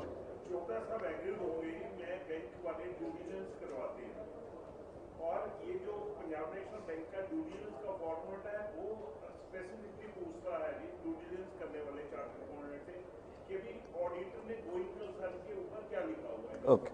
Invariably 99% of the cases में audit में वही जो एक specified wording है जो institute ने recommend करती है उसको रिपीट कर रखा है मुझे तो कोई बैलेंस शीट देखी नहीं है और 6 महीने में 4 महीने में जाते। But I'll suggest to you a balance sheet of Kingfisher. I can tell you from my experience, forget about now. I saw a balance sheet way back in 1982 when the auditors, Delhi के auditors हैं, in the case of Modi spinning mills, because it is a published balance sheet, they had said that it is no more a going concern. So it depends upon the auditor. I think we all have to improve our workings. So I would like to add something from the management point of view. Basically, we are all questioning the auditors, but I would like to say the management also does a proper due diligence. And auditors, I have seen the Big Four companies, they have a long list of questionnaires, and I am sure during the COVID times you have all seen the fallback, how the funds and nobody had an inclusion like how the forecast will be. Correct. So the management also, another kind of assessment, I would say the management also take a stand that they are going to do the best in the 5 years because normally the projection is there. So even I'm sure in those steps, the auditors can also fall back, though every person is trying to assess and everybody wants to do profits and do business. That's the main problem. No, I would say, despite management trying its best, sometimes it can't be assessed. What you have said is very correct, and I will just throw a light on this. When this CARO was being revised, I at that particular point of time I was chairing that committee, luckily or unluckily, and I said it that every time the finger is being raised on the auditor, why not on the management? And that today you find all those questions first to be answered by the managements. So management has to answer all those questions, and you have to verify whether those answers are correct or not. I think not today. The management cannot say it was the auditor's job with regard to Benami transactions or any other transaction, even with regard to being positioned to repay the liabilities over a period of next 12 months. First, the management has to confirm it, and then it only comes to the auditor. Management always confirms because it's a duty and responsibility of the management to prepare, and auditors, do away with that. Okay, it's your balance sheet. And I think, as I said, management tries its best to ascertain that they have a profitability, they have a going concern, and a lot of, I said, questions are there in the assessment procedures. So, abhi kuch ho jaye, 2 saal mein, 3 saal mein, nobody can predict what happened. Right. We've seen already. And if you look at the last, particularly 12 months, even after COVID, the geopolitical situations being what they were, the crude prices, the way it swung north and south. So, and as a result of that, the commodity prices went topsy-turvy. It was difficult for the industries to really predict what is going to happen in the next quarter. So, leave apart next 12 months. So, that is the reality. And basis that, what the standard really says is, so coming back to Abhayji's question about going concern as being one of the fundamental accounting assumption, if that assumption is not valid, then you cannot prepare your accounts as a going concern and you need to make suitable disclosures. Right. Now, in a way, our accounting standards are silent in the sense that if the going concern concept is vitiated, then do you follow the liquidation method? Do you value all your PP and everything on realizable value? No, to that extent, the standard does not say anything. But the standard says that if going concern is not valid, if it is assumed to be one of the fundamental accounting assumption, and in case it is not there, you make disclosures in the financial statements. Now, The standard can lay down the broad principles, as Vishal Bhai explained the different elements of an accounting standard. It can lay down the basic principles that these are the principles on basis of which the financial statements are prepared. So as the standard AS 5 contains a very fine statement, it says that accounting estimates is one of the limitations of accounting, but that does not make the financial statements unreliable. So that is how one needs to, I guess, consider these concepts. Right.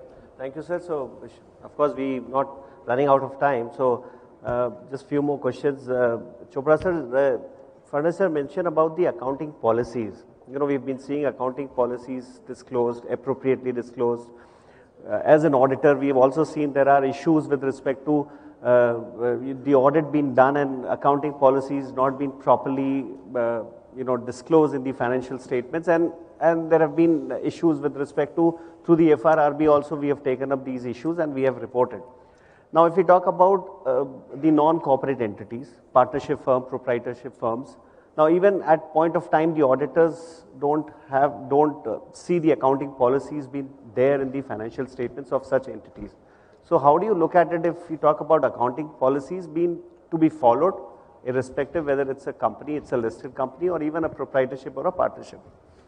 Again, I will go back to my earlier part of the discussions. We must understand why accounting policies. Accounting policies facilitate the comparability. If one particular firm was earlier following LIFO method, other one is following FIFO method, there is bound to be a difference.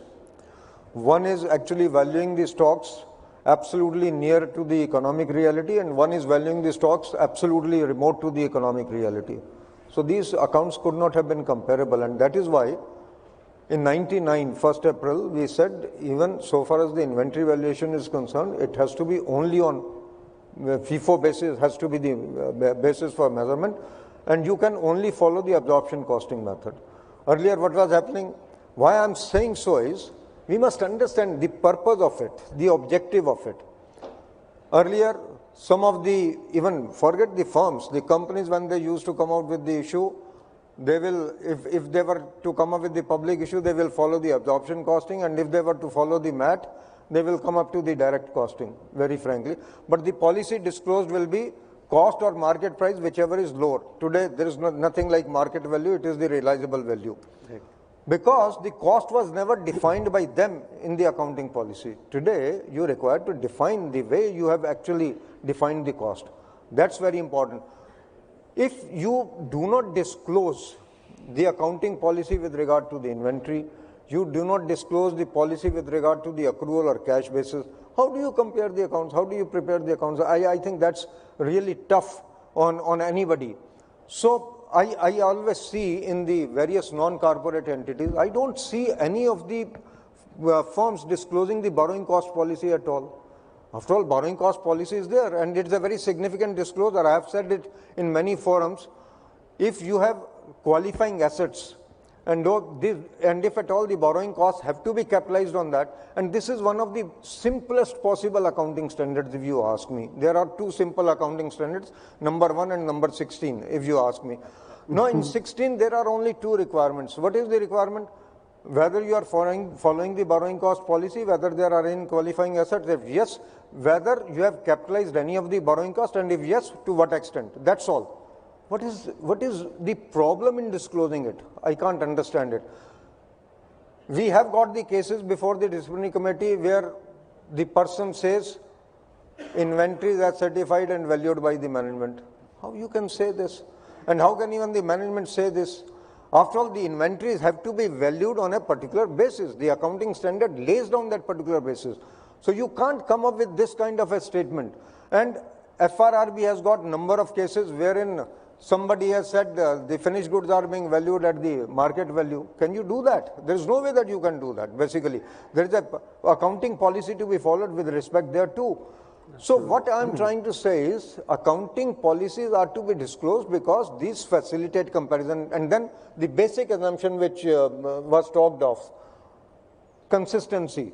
Whether you have been consistent in following an accounting policy, if next year you change the accounting policy, what is the impact thereof? I think that needs to be disclosed. How do you follow accounting standard 1 or accounting standard 5 for that particular matter? That will be only possible if you are following an accounting policy, disclosing an accounting policy. But at the same time, I would like to say, these are significant accounting policies. In the banks, number of times I have seen people insisting for disclosure of the locker rent accounting policy. What is the percentage of the locker rent here to the total income of the bank? It may not be 0.001%. And we keep on insisting that you please disclose that it is being accounted for on cash basis. I don't know why. I will leave it to the judgment of the auditors, or I will leave it to the judgment of the preparers of the financial statements. We need to disclose all those accounting policies, the following of which, or which may impact the financial statements in a manner that the judgment of a reader of the financial statements can undergo some kind of a change. And he needs to understand what kind of an accounting policy has been followed. So to me, whether it's a corporate entity or it's a non-corporate entity, the accounting policies need to be followed. Accounting policies need to be disclosed. Of course, I will use the word significant accounting policies. Absolutely. I think this is most important, sir, that it needs to be followed, disclosed, irrespective of the type of entity. So, Pandit sir, just, talking about the events occurring after the balance sheet date, we've been speaking, there are some questions or doubts which the members have that there are certain events which has occurred in the month of April and May, but how do we, if they have impacted the financials of 31st March of a particular date, how do we account for, or how do we disclose? So if you could highlight on that issue. Yeah, excellent question, in the sense that post 31st of March, up to the date on which the financial statements are being approved by the management of the entity, so there is a sizable time gap. Today, in case of listed companies, it can't be more than 60 days.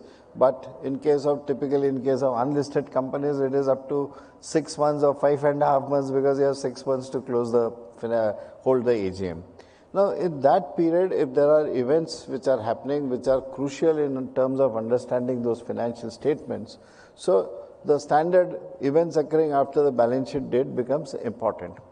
Now, the principle is that the events are classified as adjusting events and non-adjusting events. So, adjusting events are those events which give more understanding about a probability which existed on the balance sheet date. So, the example which is generally considered is that you have a debtor. The debtor, there is a probability that you will get 100%. There is a probability that some amount may go bad, and therefore you make a provision for bad and doubtful debts. Now, after 31st of March, but before you approve the financial statements, if that data has gone bad, or there is a court order, or there is a insolvency order which says that you cannot get more than, say, 50% of the realization. So that becomes an adjusting event, because it is giving more information about a contingency or a probability which existed on the balance sheet date. So that is the category of adjusting events. Non-adjusting on the other side could be a fire which has taken place after 31st of March, but it has sizably destroyed my property, plant and equipment, and I'm not using the word fixed assets, which I would have loved to use, but all my inventories for that reason. So that is not affecting my position as on the balance sheet date, but that is such a major event that if it is not disclosed, the reader is not going to understand the financial statements in the right perspective. So in that situation, I think our Ind AS 10 gives more guidance about adjusting and non-adjusting events, but the principles are the same what we have in AS 4. Absolutely. I think, yes, so we are all done with the questions, and so it was, I think, an absolutely interesting sessions with Chopra sir, Pandit sir, and of course Vishal being there, and we have been get very practical answers. So if there's any 1 or 2 questions we can take up quickly for a minute from the crowd. So, sir.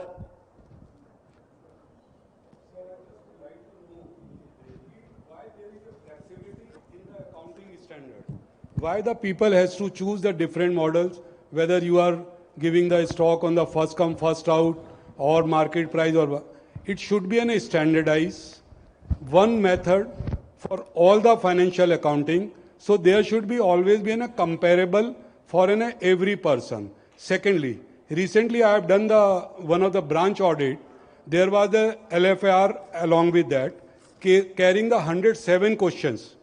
So our CARO is a very traditional right from the 1980s when we did the chartered accountancy, whether you maintaining the stock, whether you the fixed asset registers are there, but there must be specific questions along with that. So the auditor, once he says yes, no, or not applicable, so it's in their mind how much risk he is taking over there and how he is cooperating with the clients and all this. So it needs a complete overhauling system for the disclosure of the accounting standard as well as the specific question within a specific answer from the auditors and from the financial. So it should be comparable. One, you see the jewelry business, you see any business. Two financial, sir, just a minute. Two financial statement of the same business entities is not comparable because of the using different standard of accounting. I would request Chopra ji to answer your questions. He will give a detailed answer. So maybe we can take it separately, I think. Thank you. I would only like to finish it off in 1 minute. Number one, there is no flexibility in the accounting standard. It says only FIFO for the measurement. And so far as the valuation is concerned, it has to be on a particular basis, and that basis has been given very, very clearly. Absorption costing has to be followed. You cannot follow the direct cost, etc.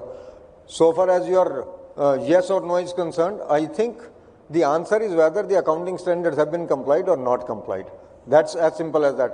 More than question, you said CARO is traditional. CARO has been revised only now based upon the experiences of the various frauds. So don't say CARO is traditional. CARO is something which does not exist worldwide, anywhere. So I think we are already quite ahead of international practices so far as reporting is concerned. Let's not burden the auditing profession with more things to come. Thank you. Thank you very much. So I think we can have maybe separately have 1 or 2 questions when you're there. So our Honorable President Sir and Vice President, President Sir Aniket Sunil Kalati and Vice President Sir is already there along with other council colleagues. So thank you very much, sir, for your time, patient hearing to all the participants. Excellent, interesting sessions we had. Just quickly, over to you, please.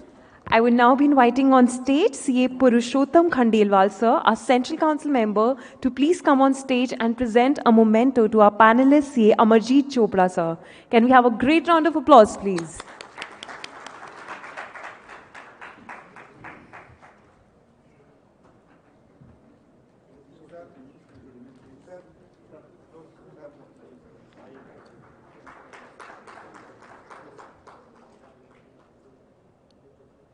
I now invite on stage CA Gyanchand Mishra ji, our Central Council member, to please present a memento to CA Manoj Fednis, sir.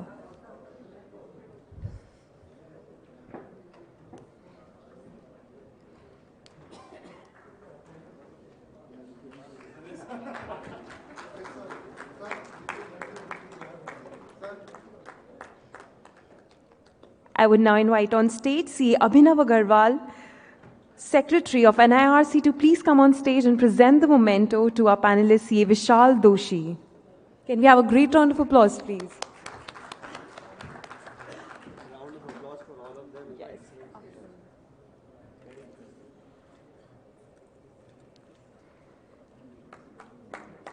I also request, sir, to please present the memento to our moderator of this session, CA Abhay Chajar, sir.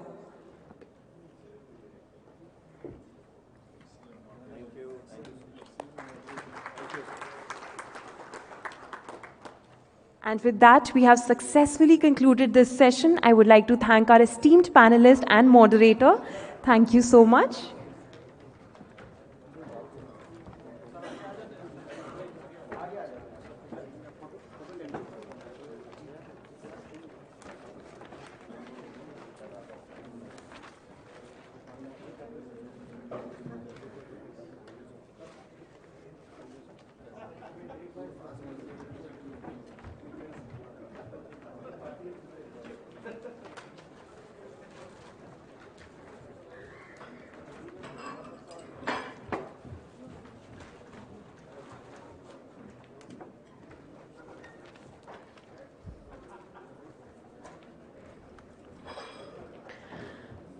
Moving forward to our final and concluded and the most awaited session on impact on accounting standards and financial statements in growth of India, we have with us our esteemed panelists. We have with us C. Aniket Sunil Talati, sir, our President of ICAI. Can we have a great round of applause, please?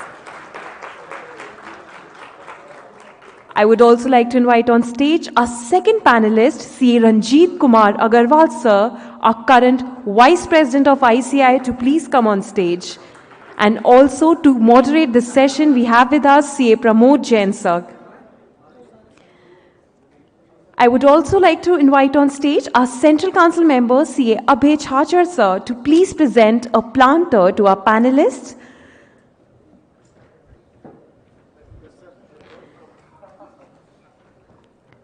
To see Aniket Sunil Talati, sir, our current dynamic and visionary president of ICAI. Sir is at the forefront of digital transformation within ICAI, and numerous digital initiatives launched under him stand testimony to this fact.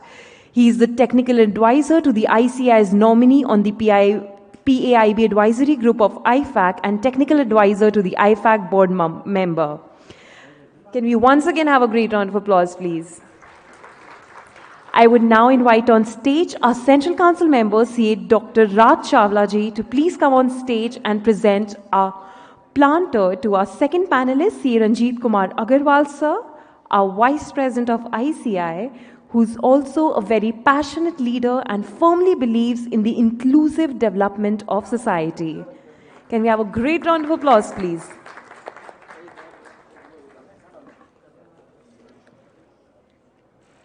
I would now invite on stage C.A. Gaurav Garg, Chairman of NIRC, to please present the planter to our moderator of this session and also the Chairman of the Accounting Standards Board, C.A. Pramod Jain, sir.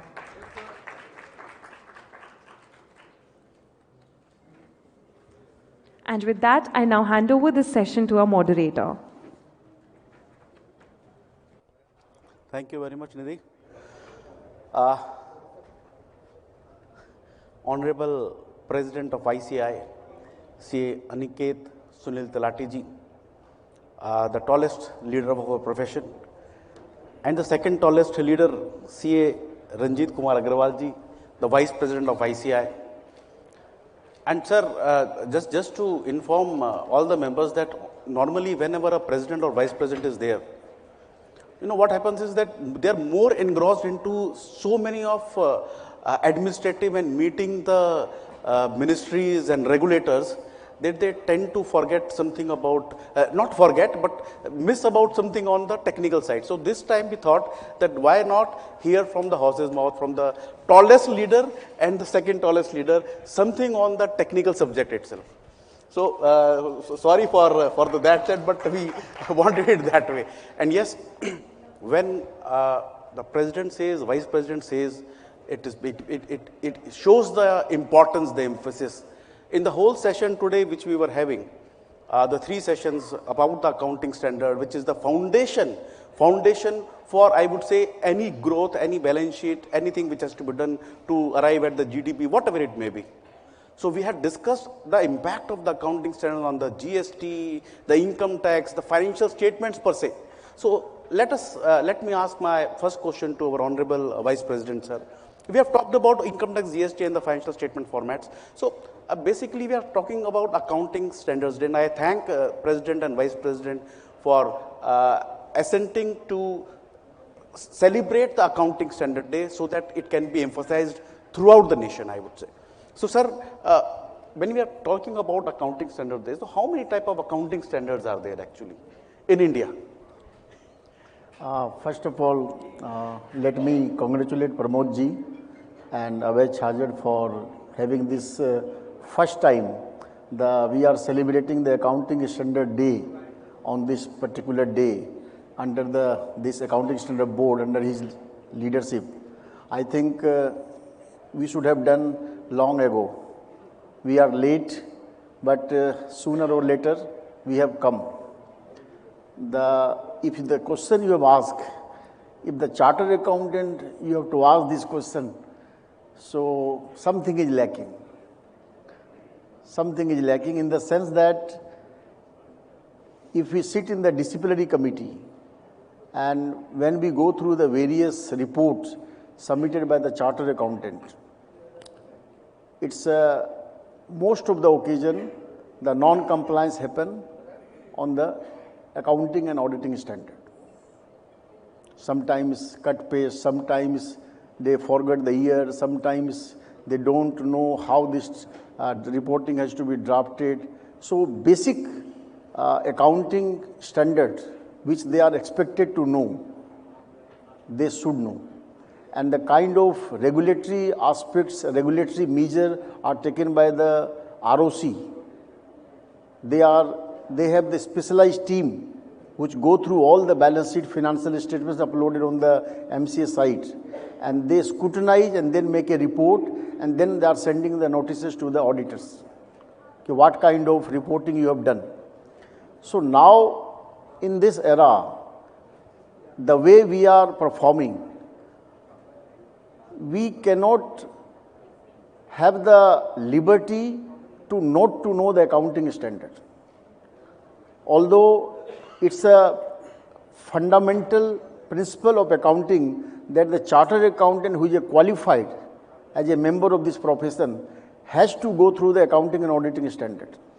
So I am happy that this board under the leadership of Pramod Jain has started awareness program, and first time, if you ask me, I have seen first time so much of gathering in accounting and auditing session.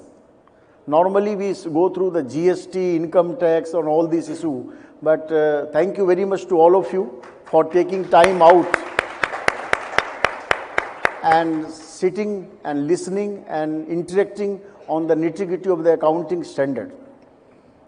As far as this question is concerned, as far as companies are concerned, you all are aware, there is a section 133 which notified standard for the companies, 250 crore net worth and more, the Ind AS is applicable, and all these standards are recommended by the Institute of Chartered Accountants India and notified by the MCA.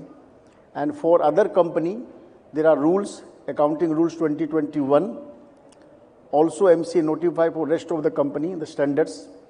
And for non-corporates, the ASB, the regulator is Pramod Jain, and he notified the standards which will be applicable to the non-corporate. So on all these categories, the accounting standards are mandatory, and there are the penal provision also for non-compliance. And if you go through the SA 700, illustration 1, 2, 3, 4, 5 also is there, and illustration 5 also, the format for reporting on non-corporate is there. So many people may aware that this standard is not applicable to proprietorship or a partnership. No. All the accounting standards notified by the institute under ASB are equally applicable to non-corporate also. So this kind of awareness program has to be there going forward when this country are largely dependent on the certification by the Indian accountant, Indian chartered accountant. The certification done by the chartered accountant cannot be misleading. And if it is misleading, then something wrong happening in our institute, which we have to educate, awareness program through this kind of program. And thanks to Pramod ji for having this kind of session on this particular day. Thank you very much. Thank you very much, VP sir. In fact, when you said that yes, the three different type of standards for the companies too, and for the other than companies, the accounting standard issued by ICAI, and you also mentioned that they are mandatory. So is it mandatory for all, for proprietorship, partnerships, companies? It is mandatory for all to comply? Yes, it is mandatory, and if they don't think that it is not mandatory, then they should have go through and go to the various session of the Accounting Standard Board, which you are having now online and offline. Thank you very much. Thank you very much.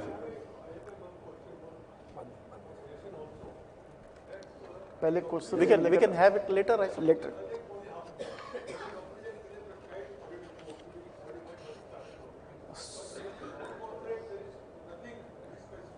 Sir मैं समझ गया आपकी बात, मेरी बात समझिए sir. अगर आपने जो ये क्वेश्चन किया है ना सर, तो मेरे को आप कंपनीज एक्ट का सेक्शन बता दीजिएगा जहां पे ऑडिट रिपोर्ट है। कंपनीज एक्ट का सेक्शन बता दीजिएगा। आपने कहा ना कंपनीज एक्ट में ऑडिट रिपोर्ट है, मुझे वो सेक्शन बता दीजिएगा। उसमें तो प्रिस्क्राइब पूरी रिपोर्ट बता दीजिएगा सर मेरे को, मैं यहीं पे हूँ। जब मेरा फोन नंबर ले लीजिएगा, जिस दिन आप बता दोगे सर, उस दिन जो आप कहोगे मैं कर लूंगा। नहीं, वो ठीक है। नहीं, what I'm trying to tell you, what I'm trying to tell, I have been talking this throughout the country. Our institute has got two standards, accounting standards and standards on auditing. And when it comes to auditing, you need not go anywhere else. Companies that doesn't give the format. Everything is what VP sir said, SA 700 series. For proprietorship, partnership, anything you have to audit, it is SA 700. So we are not going into questions right now. When we sign the balance sheet, certify the balance sheet of the non-corporate, there should be some prescribed format of the audit report by the auditor. अरे sir, मैं आप मेरे बहुत सारे session है, कभी भी आप मैं 1 to 1 आपसे बात कर लूंगा सर, कोई ऐसी बात नहीं, उसके फॉर्मेट सब कुछ। Now we have been talking about this for 4 hours, 3.5 hours now, last half an hour, and our president sir, C. Aniket Sunil Talati, he is a die-hard person of the accounts, of the accounting standards. We were just discussing, he said, I got the merit into accounting when he was a CA student. So accounting is in blood, accounting standards, Ind AS. So President sir, when we have been talking about emphasizing upon, and thanks for agreeing to celebrate the accounting standard day to emphasize the very, very basic foundation. So why do you feel that the owner, the preparer, how is benefit? It is only a compliance, or beyond that it becomes very important for me. It is benefit. The country would benefit, he would benefit, preparer would benefit. So what is that all that we want to hear from your, I would say, heart directly? All right. Thank you very much, the Honorable Chairman of this Accounting Standards Board, C. Pramod Jain ji.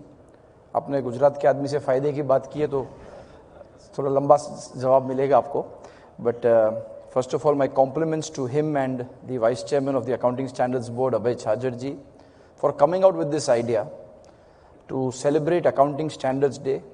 I believe today is the day that the accounting standards board was founded on, and therefore it is also the foundation day of ASB, one of the most important boards and committees which the institute has in terms of its non-standing committees. So my compliments to the entire Accounting Standards Board, all the members, co-opted members, special invitees on this very important board.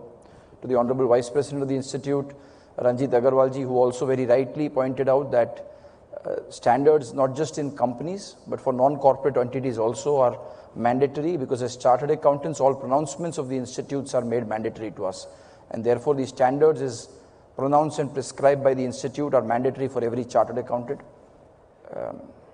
I also recognize the presence of my council colleagues Vishal Doshi ji, Raj Chawla ji. Raj ji is from Delhi, and let me tell you that this is my second term in the council, and I must admit that some of the finest council members we've received are from the northern region. Today, yes, I think it's a big applause to all of you. To all of you for sending such luminaries to the profession. And I'm saying this with a lot of consciousness. Pramod Jain ji is the chairman of the Accounting Standards Board. Like I said, the most premier, most sought after, most important boards, technical committees of the institute. You have Sanjeev Singhal ji, who just had a session before this, who chairs the AASB, which is the Auditing and Assurance Standards Board. So sir, jo aapka sawal tha, accounting standards or standards in auditing, these two are both prescribed by ASB and AASB respectively, and both of them are chaired by Central Council members from the north. I don't know in the history, if ever in the past this has happened, that two regulatory important boards are chaired, and both of them are with me as members in the NFRA. Raj Chawla ji is the chairing the very important UDIN directorate, and a lot of changes that are happening. Only today he was informing the entire council and all the past presidents that the UDINs which have been generated in the past 3 years have crossed 5 crore, almost close to 5 crore. That is the kind of attestation, that is the kind of audit work that is there. So if somebody tells you that attestation audit mein kaam nahi hai, you can only open the UDIN portal and see what is the kind of work. And Rajji is doing some phenomenal work there. Of course, Hansraj Chugji chairs the very important FRRB and the Valuation Standards Board. We have Nandaji, who chairs Digital Accounting Assurance Board and the Capital Markets Committee. So all our council members in the north, I think all of them are doing highly responsible roles in taking care of a lot of the important aspects. Sanjay Agarwal ji, of course, Direct Tax Committee. Again, one of the most important committees interacting with the government, dealing with the budget and direct tax laws. So it's always a pleasure to be in the northern region. So thank you, NIRC Chairman, for inviting me. I think this is my first session in NIRC after getting elected as President and Ranjit ji as the Vice President. So a pleasure to be in your midst. Abhay Chhajar ji is, of course, the Vice Chairman of this board and also taking up some very important responsibilities. Rajendra Kumar ji, our Honorable Past President Manoj Fadnis ji, my colleague from Ahmedabad, Purushottam Khandelwal ji, Central Council member, and all my friends from NIRC. So look, I think very important that this day is being celebrated. And very rightly mentioned, Pramod ji, thank you for giving me the opportunity to get back to a technical topic, because ever since I got elected as the Vice President, I've never been able to take any technical topics and sessions, and I'm sure it is going to be so for the rest of this year. But this is one opportunity that I got to maybe interact on the technical aspect of our profession. And only today morning I was wondering, and maybe let me ask everybody in this hall this question. How many of you are doctors or pharmacists? And doctors not in the PhD term, in the medical term. And how many of you know about paracetamol? Doctor नहीं है पर paracetamol मालूम है. Businessman को पूछोगे ना accounting standard और inventory क्या है, कोई हाथ खड़ा नहीं करेगा. तो समवेयर हमें रियलाइज करना है, जब मेडिकल की बात करें तो लोगों को पैरासिटामोल मालूम है. कोविड के समय तो ऐसा हो गया, लोगों को पूरे बॉडी का हिस्ट्री सब मालूम पड़ने लग गया. ये चार्ट में क्या आया, इसका काउंट क्या है, ये कितना आया आपका. तो आधे डॉक्टर तो अब सब घर पे बन गए. 400 BC किसी को बोलेंगे, लॉ किसी ने नहीं करा होगा और मालूम है सेक्शन क्या है आईपीसी का, क्रिमिनल कोड मालूम है थोड़ा बहुत. तो ये सारे प्रोफेशंस जब हम सोचते हैं, काफ़ी लोग हमसे आके बात करते हैं that these professions and these professionals are understood. I think one thing we all have to appreciate, and I think it's our role as chartered accountants and of course as the institute it is our role to ensure that the community at large understands what are the different functions that a chartered accountant and auditor performs. Until the owner and the business owner and the business person doesn't understand the importance of accounting standards, how are we going to value ourselves, or how is the client going to value us? That is the crux and that is the core. Therefore, very important, and therefore I think it's such a pleasure for me to be in this evening in your midst to discuss accounting standards and take this message. I think it's going online. We will not only have the presence here, but all those people who are watching online, and maybe this can become a beginning of a moment that we should not only be recognized for the income tax work or the GST work that we do, but chartered accountants have always been respected as auditors. If you go in the south of country where Rajendra Kumar ji comes from, many of them are still called auditors and may not recognize as chartered accountants. That is the core function of ours. So accounting, the last name is chartered accountant. So we are supposed to be hardcore accountants in terms of understanding of the accounting standards. But somewhere, of course, because of what income tax is able to deliver in terms of the practice, we always try and emphasize the importance of various sections of the Income Tax Act, the rate of TDS, which business owners are made aware of. But accounting standards की knowledge हम business owners तक नहीं पहुंचाते. So therefore, I think it is important to celebrate a day like this, to take accounting standards to all the parts of the country, to business owners, to users of financial statements, to investors, to banks, to financial institutions, to other parties, to realize that in this country we have north of 15 lakh companies, we have close to 50 lakh entities which are subject to tax audit, and maybe so many more proprietorship, partnership firms which prepare their accounts, that is balance sheet and profit and loss account, for various reporting purposes. You can look at the number of GST registrations and they are all filing GST returns. So it's a huge amount of population which is dealing with accounts, which is in need of the accounts. But still for them accounts is what? Deadline कौन सी है? 30 सितंबर. तो 30 सितंबर को उसके पास balance sheet आती है और वो sign करते हैं. अगर एक्सटेंड हो गई 7 तारीख, तो 7 तारीख को उसके पास बैलेंस शीट आएगी. जब उसके पास 5 मिनट में आप बैलेंस शीट साइन करवा रहे हो, how will you understand the value of what is signing? The importance of financial statements, why they are important. I think that is where the first question starts, and therefore I would urge this audience और मैंने शुरुआत में कहा अहमदाबाद से, only yesterday I was reminiscing about Ahmedabad and Gujarat, and I was mentioning Pramod ji to somebody that in Gujarat we have an area called Maninagar, और वहाँ एक lake है कांकरिया लेक. तो कांकरिया लेक में मोदी जी ये स्टोरी कहते थे, because that is his constituency, and I heard in one of his sessions that there was a person who was drowning, डूब रहा था, और हाथ बाहर खड़ा किया और बोला हाथ दे दो, हाथ दे दो. कोई हाथ नहीं दिया. और अहमदाबाद का था, तुरंत बोला नहीं, हाथ ले लो, हाथ ले लो. 5-6 जन आ गए. डूब रहा था, बाहर ही आना था. पर आप बात कैसे करते उससे फर्क पड़ेगा.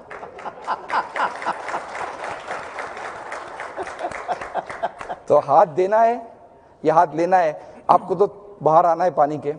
Similarly, I think how you put across the importance of accounting standards, how you tell the clients that this is very important for you to comply with this accounting standard. जैसे डॉक्टर हमें कहता है कि यार blood check करो, BP check करो, sugar check करो, ये चेक करो. That kind of prescription they are able to give. और वो प्रिस्क्रिप्शन पैरासीटामोल 80-90% लोगों को यहाँ मालूम है क्या है. तो जो डॉक्टर का प्रिस्क्रिप्शन अगर दवाई है, हमारा prescription in my personal view are accounting and standards which is for his sound financial health. और जब तक इस प्रिस्क्रिप्शन के बारे में हम अवेयरनेस नहीं करेंगे, till the time we don't tell the general users, the business owners about the importance of financial statements, the importance of preparing these financial statements in accordance with accounting standards, I think we can only go so far. And therefore, I am confident that through the finance and tax literacy drive, Abhayji, and the other initiatives of the Institute, let's try and take this message to the public at large. And this year, we are all extremely privileged that come 1st of July, we are going to celebrate the 75th year. It is the 75th foundation day of the Institute. Let us try that 75 साल जब इस profession को हो गए, profession को यानी chartered accountants act को 75 साल हो गए. Auditors were in fact in the 1926 Companies Act recognized as a profession. So when we have such a huge and long history of over 90 years and of the Institute 75 years, I think it's important to spread the message. Coming back to the question which Pramod ji also asked, what is the importance to owners, promoters, preparers by preparing financial statements? I think in compliance with accounting standards. In my view, accounting standards is nothing but for the common man, if I have to ever explain to them, I say this is like a recipe. If you have to make some item every day and you know the fixed quantity of how to add it, only then can you get consistency. अगर रोज आप कोई भी चीज बनाते हो, अगर आपको उसकी सही मात्रा पता है हर चीज की, तो आप उसी क्वालिटी से कंसिस्टेंटली उस चीज को बना सकते हो. Similarly, your accounting standards are nothing but a prescription for making sure that accounting standards are applied and then the financial statements are comparable. So the first and foremost, I think, benefit of preparing in terms of the business owner financial statements in compliance with accounting standards is that uske financial statement बाकी लोगों से comparable हो पाएंगे. So you can compare it with your competition, you can compare it with international companies, and you can see what is your gross profit ratio, what is your net profit ratio. Compare yourself with the best in the industry and see where am I lacking. Am I incurring too much expenditure on direct expenses and therefore my GP is lower, too many indirect expenses and therefore NP is coming lower. So I think first and foremost it brings up comparability. Second, of course, but I think it is not important for the business owner's point of view, but everybody wants to be on the right side of the law. And therefore, when you are making financial statements in accordance with accounting standards, you are ensuring statutory compliance.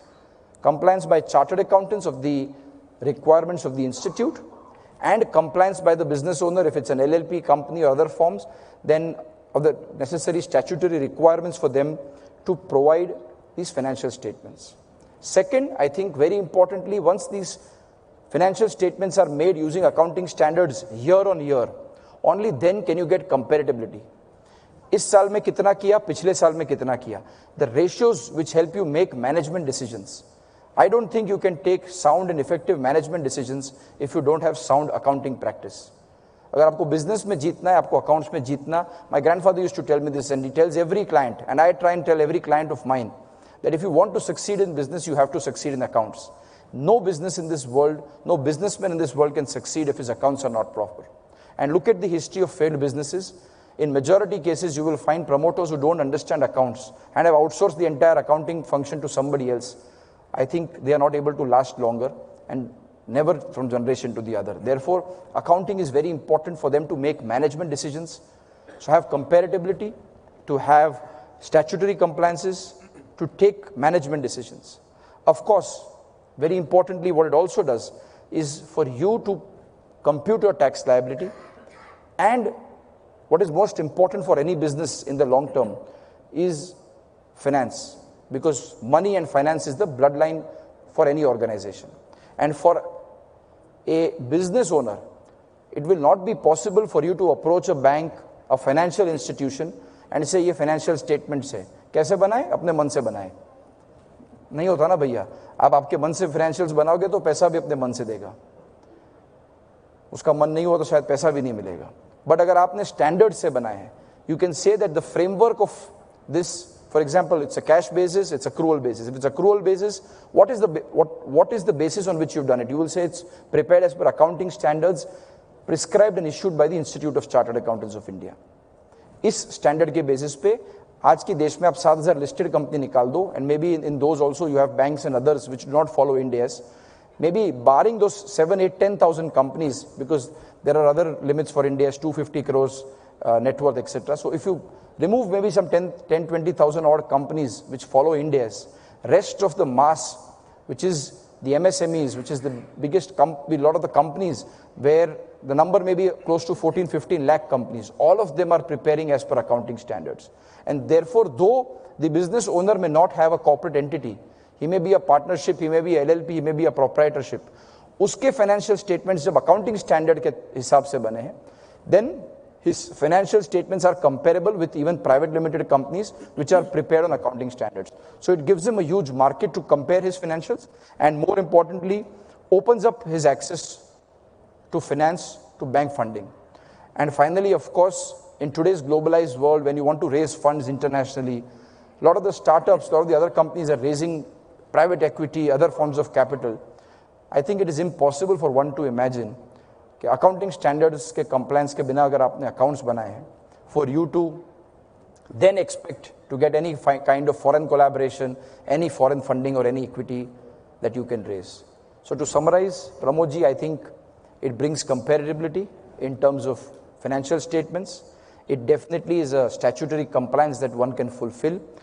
It will help you take management decisions because you can compare your ratios year on year and make sure if there is any change, why is that change happening? Of course, it gives you the power to compute your tax liability, discharge your tax computation, obtain finance, loans and other forms of funding from banks and financial institutions, and of course, finally, collaborate with international partners, raise equity, raise other forms of capital, and become an international brand. So I think those are, in my view, the benefits. Sir, why don't we have an accounting standard for government accounts? Sir, so there are accounting standards for government entities. Internationally, they are known as IPSAS, which is the International Public Sector Accounting Standards. In line with IPSAS, even the institute prescribes accounting standards for local bodies. And in terms of the government entities, there is an entity called GAZAB, Hindi wala GAZAB nahi, GASAB, Government Accounting Standards Board, which is a part of C&AG. It is chaired by the Honorable C&AG.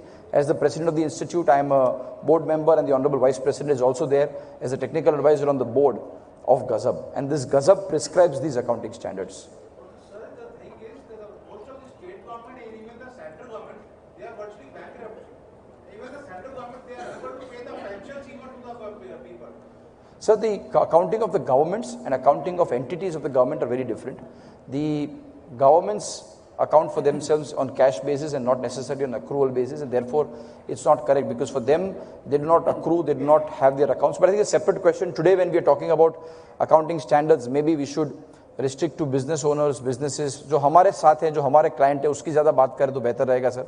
So maybe right. You know, over to you, Pramod ji.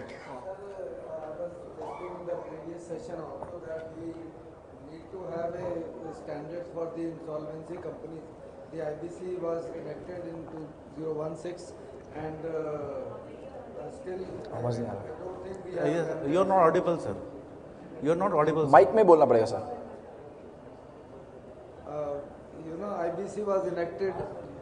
IBC was enacted 2016, and there are thousands of companies which are going into CRP of the insolvency, and now it is necessary that ICAI come out with a standard for the insolvency companies also, because Sir, अगर मैं आपका question समझा हूँ, then if we talk about whether a company is going into NCLT through a IRP process or liquidation, the accounting has to be done as per the accounting standards itself. There is no need for a separate accounting standards out there.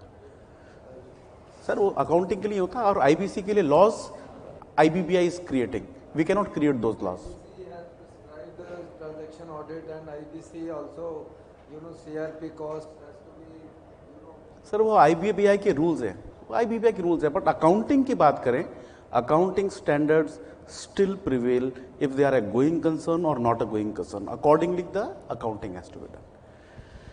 चलिए, yeah, yes. पीछे हाँ.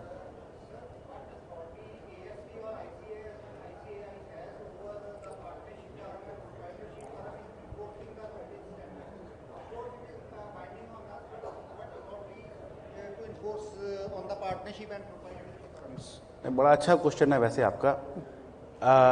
आप chartered accountant हैं और मैं ना सभी chartered accountant को एक चीज़ कहना चाहता हूँ. पहले बात तो ये समझे कि मैं अपने घर में कोई रूल बनाऊं और मैं खुद अपने ऊपर क्वेश्चन करूं कि मैंने ये रूल बनाया, ये एप्लीकेबल है कि नहीं है. हमने format we created some formats for the proprietorship partnership. Last year it was technical guide.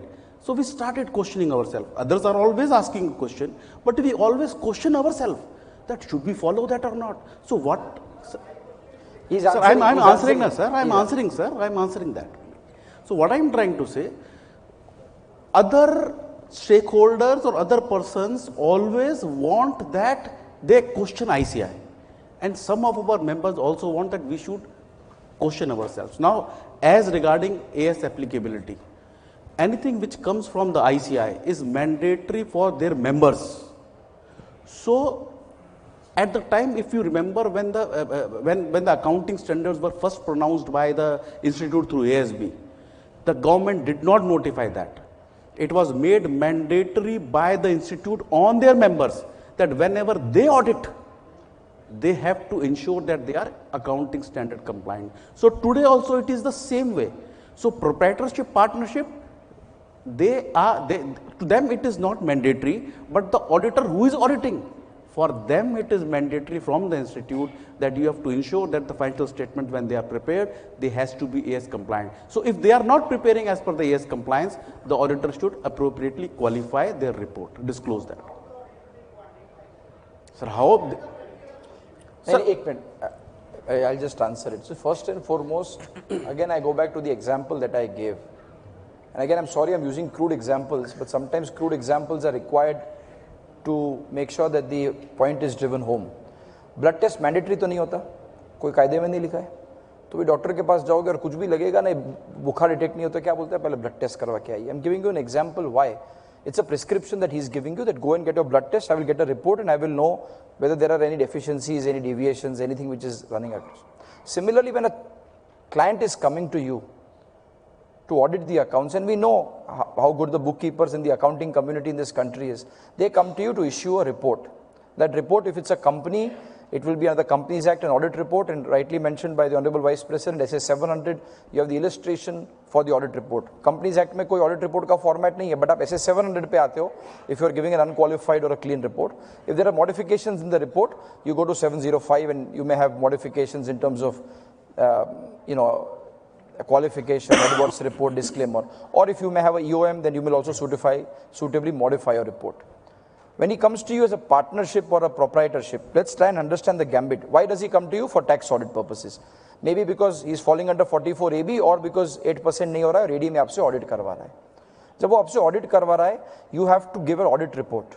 That audit report has to be is a certificate by you that these accounts are true and correct as per 3CD, and you are preparing separate financial statements which are attached. If the accounts are audited under any other law, you give 3CA. If it's not, you give 3CB. Now, when I'm giving the 3CB, I'm giving financial statements with an audit report. When you're issuing the audit report, you again go to the illustration 5, which the Vice President mentioned, and you are supposed to give your audit report in that format or 3CB format. When you are giving that 3CB format, you are supposed to ensure that the financial statements on which your opinion is being issued or certificate is being issued are compliant with accounting standards. If they are not, for example, he says depreciation hai, I'll book as per income tax, I will not follow gross block, then it's a violation of AS 10. If he is not complying with AS 10, not preparing a gross block, qualify it. The question is, let there be awareness that AS 10 was applicable, property, plant and equipment, earlier fixed asset as it was known as. AS 10 का compliance नहीं किया है, आप उसको report कर दीजिए. उसको income tax में तो कोई computation में दिक्कत नहीं आने वाली है, because anyways you would have added and reduced, and the allowability under the income tax would have always been as per the depreciation and section 32. So leave that aside. What I'm trying to say is, as chartered accountants, either as preparers, if you're signing on the right side of the balance sheet, or as auditors signing on the left side, it is our requirement, because our institute has prescribed these accounting standards and they are mandatory for us. And if they are not followed by your client, you are supposed to suitably qualify that. Simple as that. And that is how the authority of the council and the institute comes in, because it is prescribed by the council. And if you don't follow what has been prescribed by the council, I don't have to go to Schedule 2 of the Chartered Accountants Act. We all know what happens if there is non-compliance. But it is not a fear that should drive this. It should be the understanding of the importance of accounting standard, why it is important, that should drive the demand for compliance of accounting standards. Not because नहीं करेंगे तो institute का क्या non-compliance हुआ, वो secondary है sir. First and foremost, जो हमने आज पहले बात की, importance of accounting standard. अगर आप वो समझाएंगे तो I don't think any business owner, proprietor, partner, whoever it may be, will not be willing to comply with these standards. One more. एक second, Just a minute. VP sir, एक second, sir, VP sir wants. Taking forward what our leaders are saying, I think the mindset of our fraternity has to go a sea change. We have to come out from the pro-client to pro-ICI.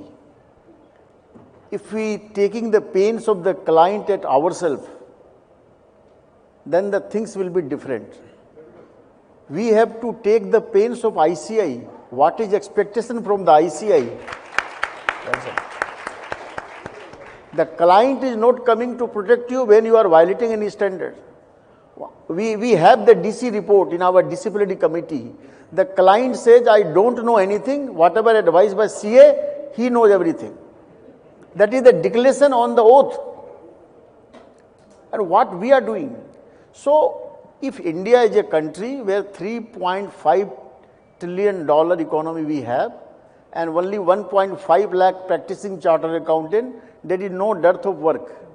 आपको अगर ये लगता है कि मैं नहीं करूँगा तो दूसरा कर लेगा तो करने दो ना.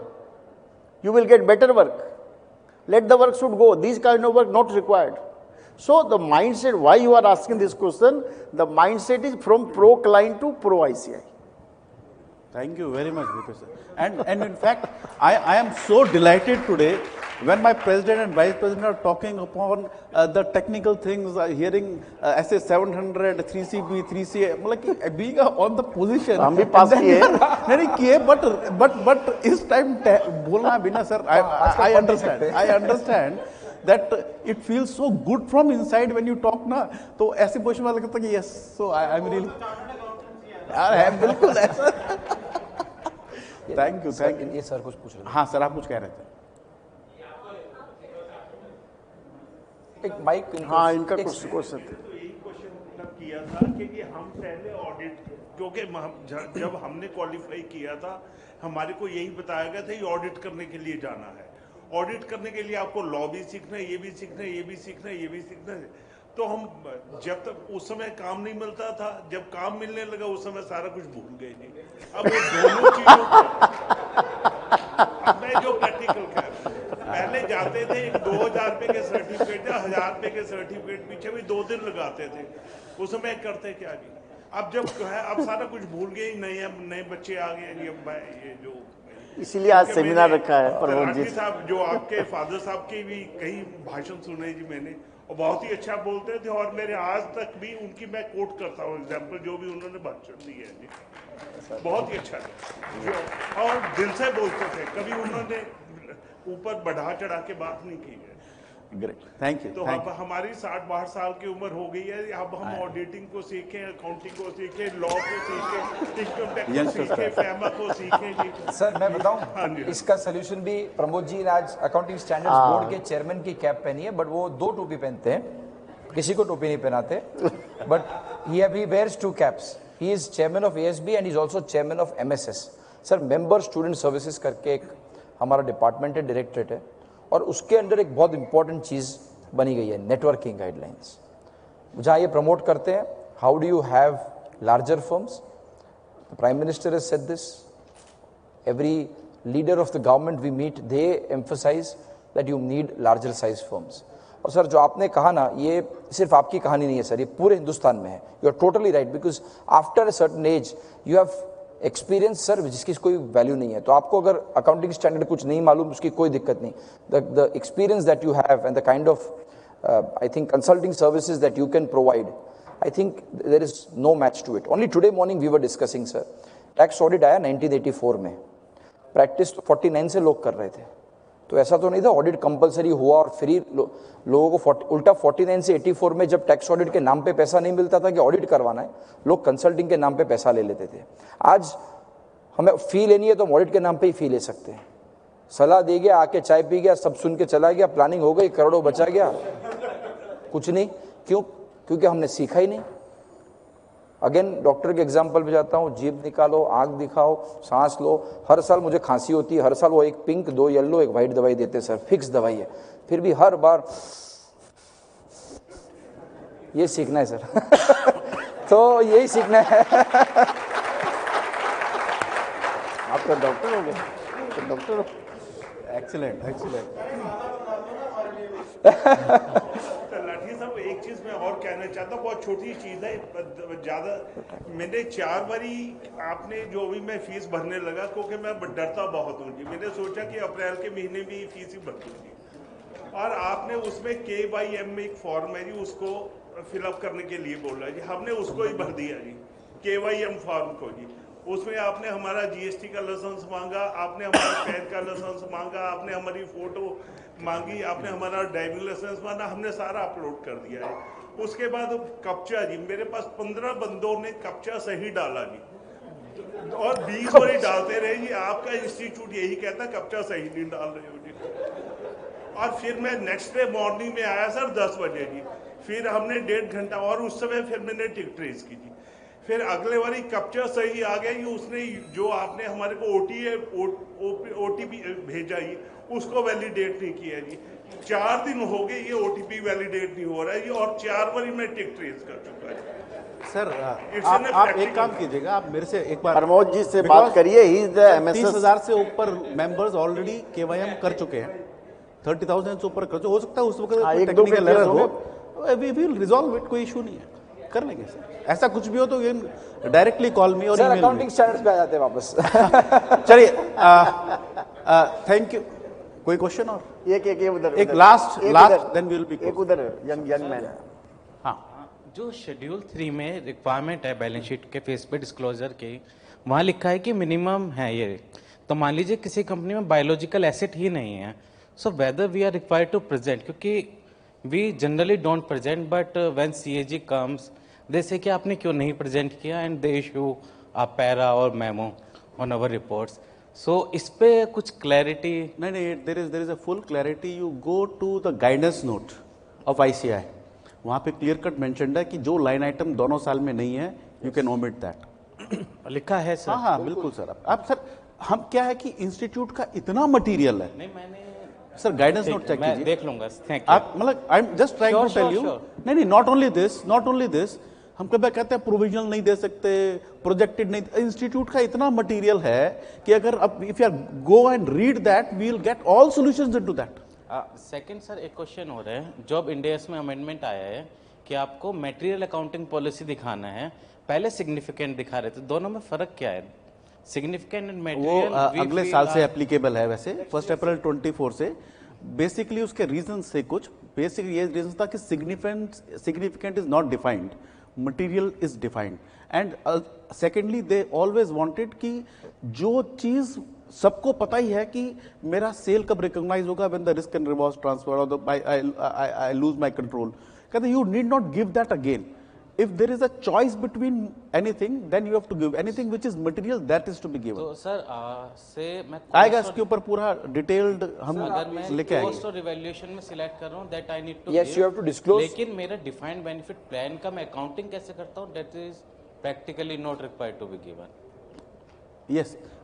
इसके ऊपर बिकॉज Ind AS 1 है, अभी ये अमेंडमेंट आ गया, MCA ने नोटिफाई कर दिया, so it would be applicable from 1st April 2024.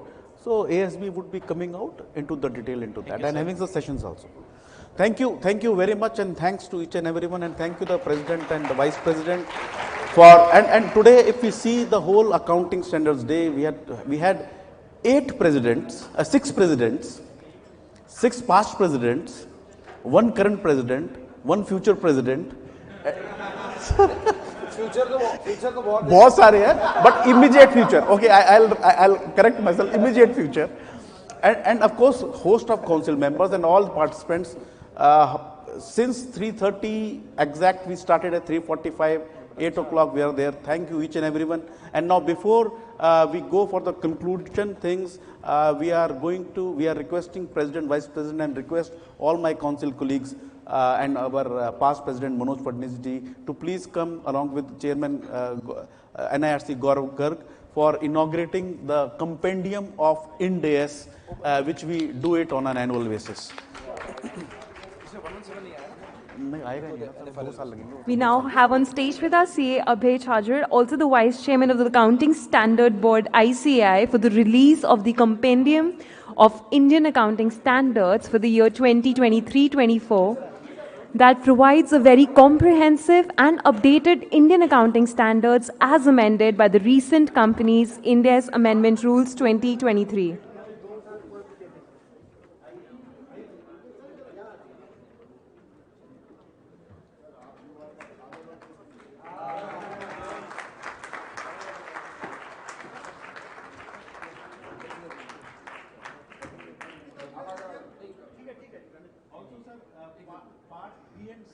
Which is on the net, sir.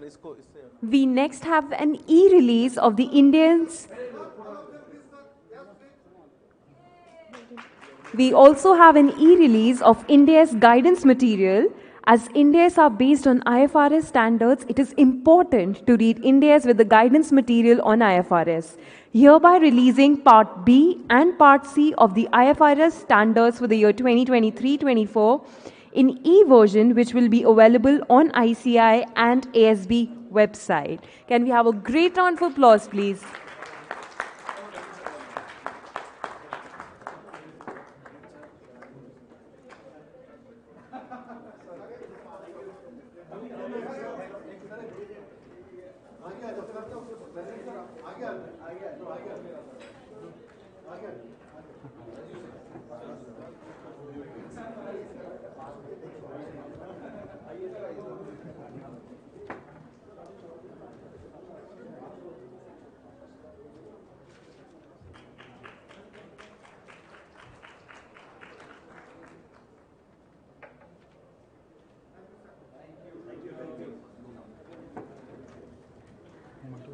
I would now be requesting our Central Council member, CA Dayanivas Sharma, sir, to kindly present a memento to our President of ICAI, CA Aniket Sunil Talati, sir. Can we have a great round of applause, please?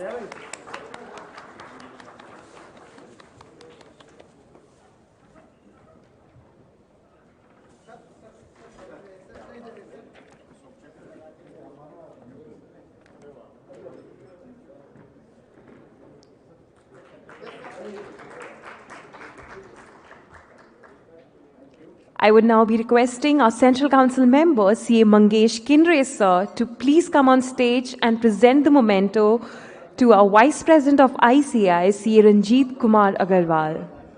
Can we once again have a great round of applause, please?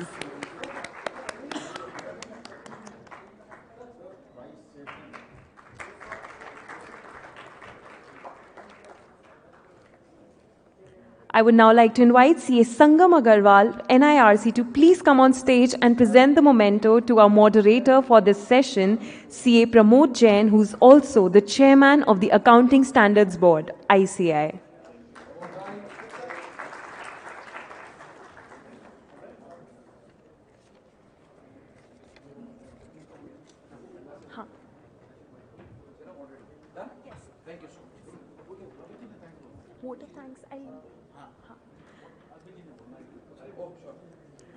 I would now take this opportunity to invite on stage our Vice Chairman, CA Abhay Chhajar sir, to please come on stage and deliver a vote of thanks. Thank you. Good evening, everyone. Most respected President of ICIC, Aniket Sunil Talati, most respected Vice President, CA Ranjit Agarwal, Chairman of the Accounting Standard Board, Pramod Jain ji, my council colleagues. So it's truly an honor and privilege for me to propose a vote of thanks. I think what you rightly mentioned was a session on accounting standards and started at 4 o'clock, and we see still the crowd being here in the accounting standards session. So clap for all of you being present here for 4 hours. And I think we had an excellent session, sir. These 4 sessions, very important, lot of interaction, lot of issues being resolved in terms of accounting standards, the importance of accounting standards in GST, in income tax, and financial statement, and of course, like you rightly mentioned, how it has to be adopted, how we have to be, like mentioned by our honorable, Vice President, that it is not pro-client, it is pro-ICAI. I think that is how we'll have to go forward. And sir, most sincere gratitude to you for making yourself present, President sir, Vice President sir, Pramod ji, for initiating and ensuring that we have an excellent session, all these 4 sessions with 6 past presidents. Thanks to each one of you. My council colleagues, of course, past President Manoj Fernandes ji also is here, sir. Thank you so much for sparing your valuable time, making yourself present. And all the council colleagues, Gaurav Garg, the team, NIRC, thank you so much for organizing this, taking this lead, and having ensured that we have an excellent program on Accounting Standards Day. Congratulations to all of you for being here as a patient listener, and all the office of ASB, of course, everybody right from Parminder, Shalini, Gupta ji, Nikita, Sonia, Praji, everybody, I think we're all involved for last 7 days for ensuring that we have an excellent Accounting Standard Day celebration. Congratulations to all of you, because it's our day, and I'm sure we'll have more such days to come. Thank you, President sir, Vice President sir, Pramod ji, for your gracious presence. Thank you very much.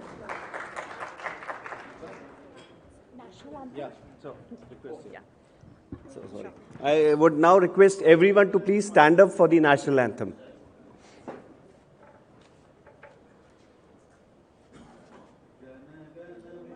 Jana Gana मन अधिनायक जय हे भारत भाग्य विधाता, पंजाब सिंधु गुजरात मराठा द्राविड़ उत्कल गंगा, विंध्य हिमाचल यमुना गंगा उत्कल जलधि तरंगा, तब शुभ नामे गावे, तब शुभ आशीष मांगे, गाहे तब जय गाथा, जन गण मंगल।